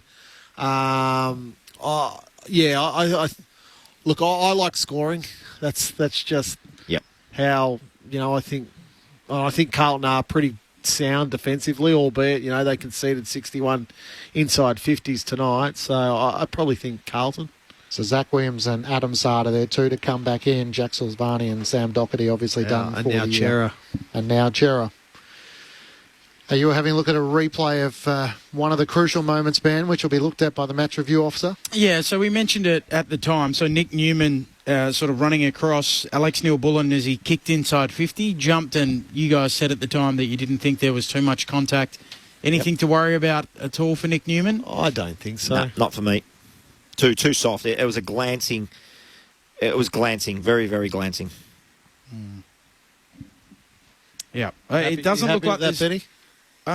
Yeah, I think he's lucky he didn't make contact, isn't he? Because he left the ground, and he was certainly in a bumping motion. But I'm not sure how much contact, if any, he does make on the way through. So I think that might be his saving grace. So the Blues winners by a point over Melbourne, 12-5-77 to the Demons 11-10-76. The Blues kicked the first 5 goals of the match in the opening quarter. It was the first time in 16 years Melbourne had been held scoreless in an opening quarter. They got out by as much as 38 points in the third quarter, the Blues, before Melbourne came rattling home, and they booted the last 4 goals of the match. Carlton now turn their attention to Sydney, so the tests continue to come for the Swans, while for the Demons they have the West Coast Eagles and then St Kilda in the next couple of weeks to come. I'll bring you a few moments of Simon Goodwin if we can bring you access to that, but a lot of Carlton fans are in touch on the correspondence saying their voice is cooked and their heart has gone through a few ups and downs in that last couple of minutes. Maybe just some quick thoughts on the rest of the round as we look to what is still to come in round 9. It all gets underway down in Geelong. The beauty is the top 8 are all playing each other across the weekend. So Geelong and Port Adelaide with Mark O'Connor, Brandon Parfitt and Ocean Mullen coming in for the Cats. Port Adelaide get Alir and Jeremy Finlayson come back in. So Geelong return to the comfort of Cardinia Park, having lost their first game last week to the Demons. Yeah, you mentioned the ins there. The one out that you probably didn't mention was Connor Rosie. Silly mistake last week to play him under a little bit of duress with his hamstring, and I think he's a huge out. He's a fantastic young leader, and I think he's going to be a big out. Against Geelong, you need your best team to rock up and play, and they're not going to be at their best without Connor Rosie in it. How challenging is it for Port Adelaide to travel down to Geelong, one of the toughest road trips, and to play Geelong there? Extraordinarily tough. And Geelong, we know that the form that they're in, and, without your captain, it just becomes that little bit tougher. So I think Port are a reasonably good team. Like, they've had a couple of hiccups against Collingwood and then Adelaide. So, but their best football looks pretty good. But that best football needs to be with Connor Rosie in the team, obviously, and it's a decision they may rue later in the year when they're trying to compete for top four. That they're going to miss Connor Rosie probably for 4 weeks or so. Port Adelaide have lost their last 9 against Geelong against the Cats at Cardinia Park. Tom Hawkins equals the game record with Joel Selwood. His 355th game. It's the first time in his career he's been held goalless for 4 consecutive weeks. So there is 4 weeks, is it? Bit of a question just around his form now. He is in his mid-30s. When did you know the time was up? No, I didn't. I wanted to keep going for another 4 years. You'd still be going out, wouldn't you, Boomer? I'm trying to, Benny. I sort of knew the answer when I asked that question. But how would Tom Hawkins know when the time is up? He said during the week that he still feels physically fit. Other parts of his life, he feels like he's slowed down. But I think there's on a bit the of footy both. field, he's playing a different role to what he has in the past. And Boomer knows this, unfortunately. Like, the club will usually sort of start the language that they start to use when they're discussing certain things with you, and that's sort of like the conversation just gets manipulated a little bit, doesn't it, Boom? So absolutely, unfortunately. The other thing too, Ramo, and we'll talk about Tom Hawkins here, is we don't know the role that the coach wants him to play. He hasn't hit the scoreboard for 4 weeks, and you look at it and say, the big picture is he's the full forward. He needs to be kicking goals for us, right? That's what people think. Now, if he's contributing in other ways, where Jeremy Cameron gets off the leash and kicks his 4 and 5 every week, or he's taken a big key forward and he's got goal assist or scoring assist, we don't know. But you still got pride in your own performance too, so that's the other thing that comes into it. But I think he'll hit the scoreboard pretty soon. Oh, absolutely, he will. He's too good of a player not to. I hope he's just allowed to continue to play. Like, there's not. They've got Shannon Neal down there, who's a developing sort of taller player. So, if Tom's saying his body feels right and he's mentally still... We can, unfortunately, retire players pretty quickly sometimes when they've had a couple of bad games, but it happens to everybody. So, look, I'm sure... Look, Geelong are very mature with how they transition their list, so I'm sure they'll do it the right way, and they just will continue to move forward and be a good football club.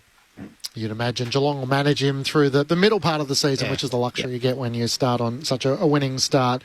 We'll bring you some of Simon Goodwin in just a second. So give me your thoughts on Sydney and Fremantle. Fremantle and Sydney, I should say, of course. It's in Perth. The Swans take over from Geelong on top of the AFL ladder. Sam Switkowski comes in for the Fremantle Dockers. Sean Darcy is out.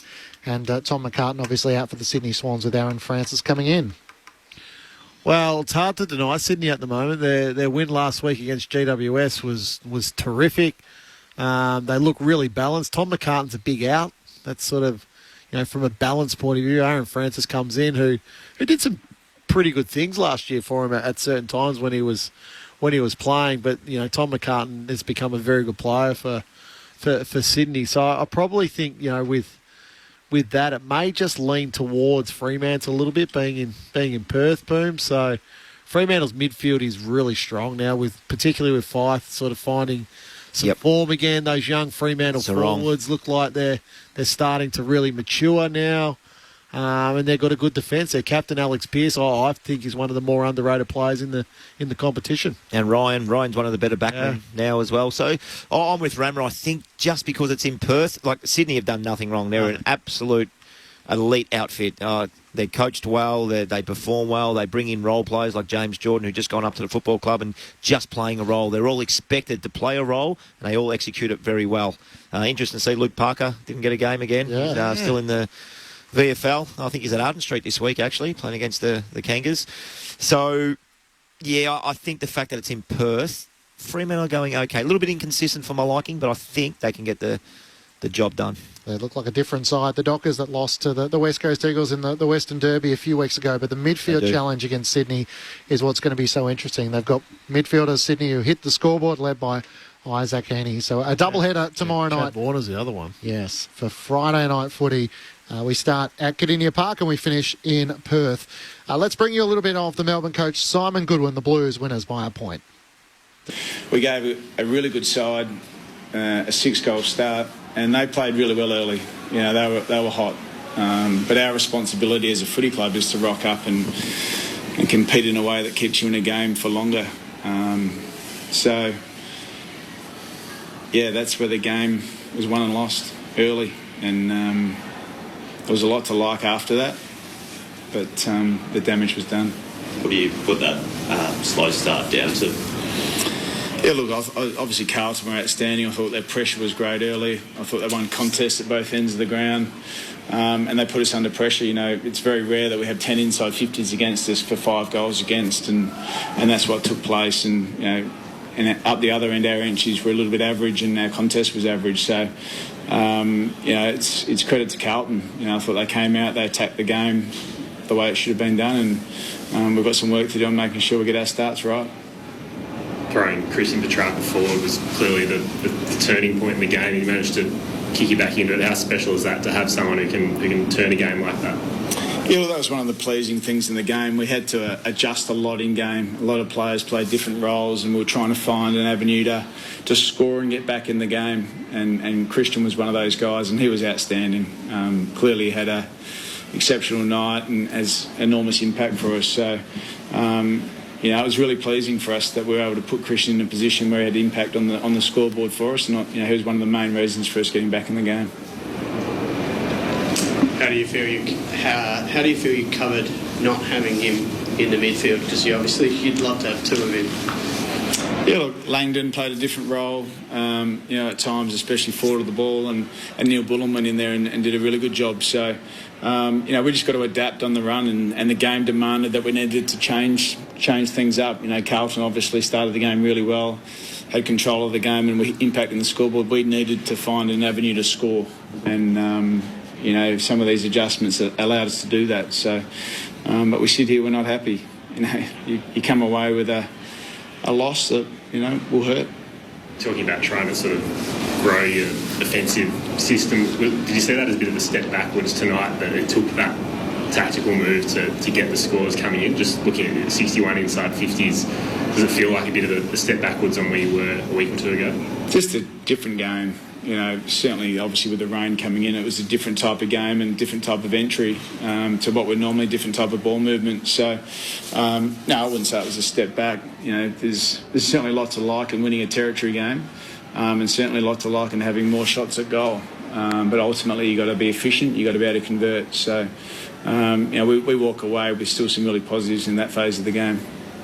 Decision to put Petrarca forward, is it a weekly discussion pre-game, or does he start as a midfielder every week and then that's the starting point and then see how the game goes? Yeah, it's a discussion that we always have as coaches, is where with all of our players, you know, whether it be, you know, Cosy Pickett, Christian Petrarca, you know, where do we place these guys, Bailey Fritsch, that are going to have maximum impact on the game? And, you know, we've got some contingencies in place heading into all our games about what we might need. And tonight the game demanded Christian to be in the front half of the ground for us on a more regular basis. And, you know, he responded accordingly. He set himself really early in the week to have a big game. So many tight finishes, narrow margins against Carlton. What do you put that down to? Yeah, 2 teams that, you know, value similar things, and you know, every time we play Carlton, we know it's going to be a fight. It's going to be close. It's going to be a battle, and it's generally going to be low scoring. So I think we learn more and more about each other as we keep playing each other, and I think that's a good thing. And you know, I think they're the type of games that we want to be involved in. Yep, we want to win these games. There's no question about that, and we want to try and win them well. but at the moment we're still finding our way forward to where we want to be and what we want to become as a footy team. And I'm really clear that we're well on the way to being that, and I'm looking forward to the remainder of the year. How'd you see the Kuno, mate? Melbourne coach Simon Goodwin following Carlton's 1-point win over the Demons. 12-5-77 to Melbourne 11-10-76. Matt Clinch and Ben Cameron with you. Adam Ramanauskas and Brent Harvey with the votes for the ABC Footballer of the Year, which Boomer passed in the third quarter. Okay. I'm really intrigued one because I don't know whether 5 goals gets you 3 votes. I think Patrick Cripps had more contested possessions than. What did he have? He had 19 contested possessions. And the next highest was 12. Enough influence. It's going to be really 1 tough. to Sam Walsh, 34 disposals, 11 tackles. 1 goal, 1. Only 1. 1, that's right. I can only pick 3 players. There's going to be one of the all-time great players that miss out here. 2 to Christian Petrarca. 21 possessions, 7 tackles, 5 goals, 1. He was a one-man show tonight for Melbourne. And Wiedering, obviously. I thought 3 to Paddy Cripps. Oh, he's left him out. Yeah. He's pumped him up all night, Clinchy. I have. He's pumped him up all night. I thought, Carlton were criticised all week around their contest and were they hard enough. 35 possessions, 19 of those contested, 4 inside 50s and a goal. Paddy Cripps got my 3 tonight. I think it's the right 3, just in the wrong order. That's fine. 3 to Cripps, 2 Opinions to are like what, Ben? Everyone's got one. To Walsh. The beauty is we'll continue to talk about it once we're off air. But Ram will be walking out the box. He's made his decision. Sounds like when he's talking to his boys, the decision's made. No more feedback. Move on.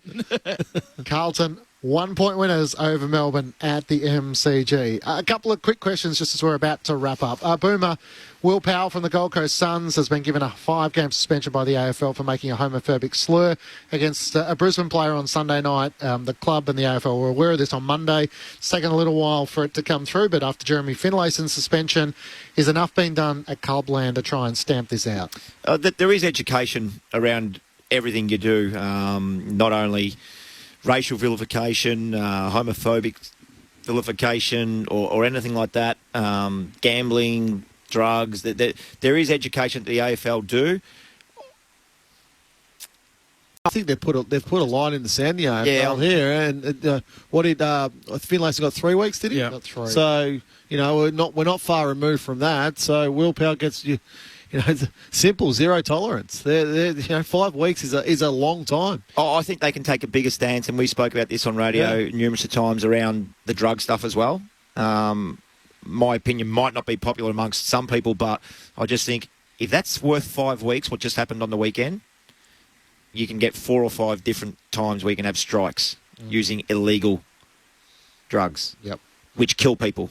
So I think they need to be more consistent in their approach, the way they go about things. But the suspension, after what just happened, I think is absolutely, it's thereabouts. The AFL is making a statement, a 5-match suspension for Will Powell, and it feels like the mid-season trade period might be done, Rammer. Yeah, it's looking that way. Yeah, it's looking that way. It's sort of clubs feel like it's going to favour the Victorian clubs too much. And I think the AFL are of the same opinion. Each club had to put a submission through to AFL House about why or why not a mid-season trade should happen, and I think particularly the interstate clubs was an overwhelming no from those. Why from interstate? Well, I think because of how many players are drafted out of Victoria, then the pool to come back to a club, but they also players happier to move. Yeah, they're also concerned about sort of you take so much out of an interstate club. That's at the bottom of the ladder. And then only for a couple of draft picks. So yeah. It's going to be a big talking point over the weekend. Thank you, Boomer. Thank you, Rammer. Well done. Thanks to Ben Cameron. Thanks boys. to Stuart Hollywood-Baker, to Jess down on the boundary in the rain, and to Mitch Turner back in the studio. For Carlton fans, it was a memorable night, a 1-point win for Melbourne. It was so close after giving up such a lead. Don't forget the ABC Daily AFL podcast available with Catherine Murphy and Paul Roos. We'll chat to you across the weekend. A doubleheader tomorrow night. Hey there, Lisa Miller here. Isn't it great to get outside for a breath of fresh air? It's one of life's simple pleasures, right? Well, I can help you to keep something else simple too. Finding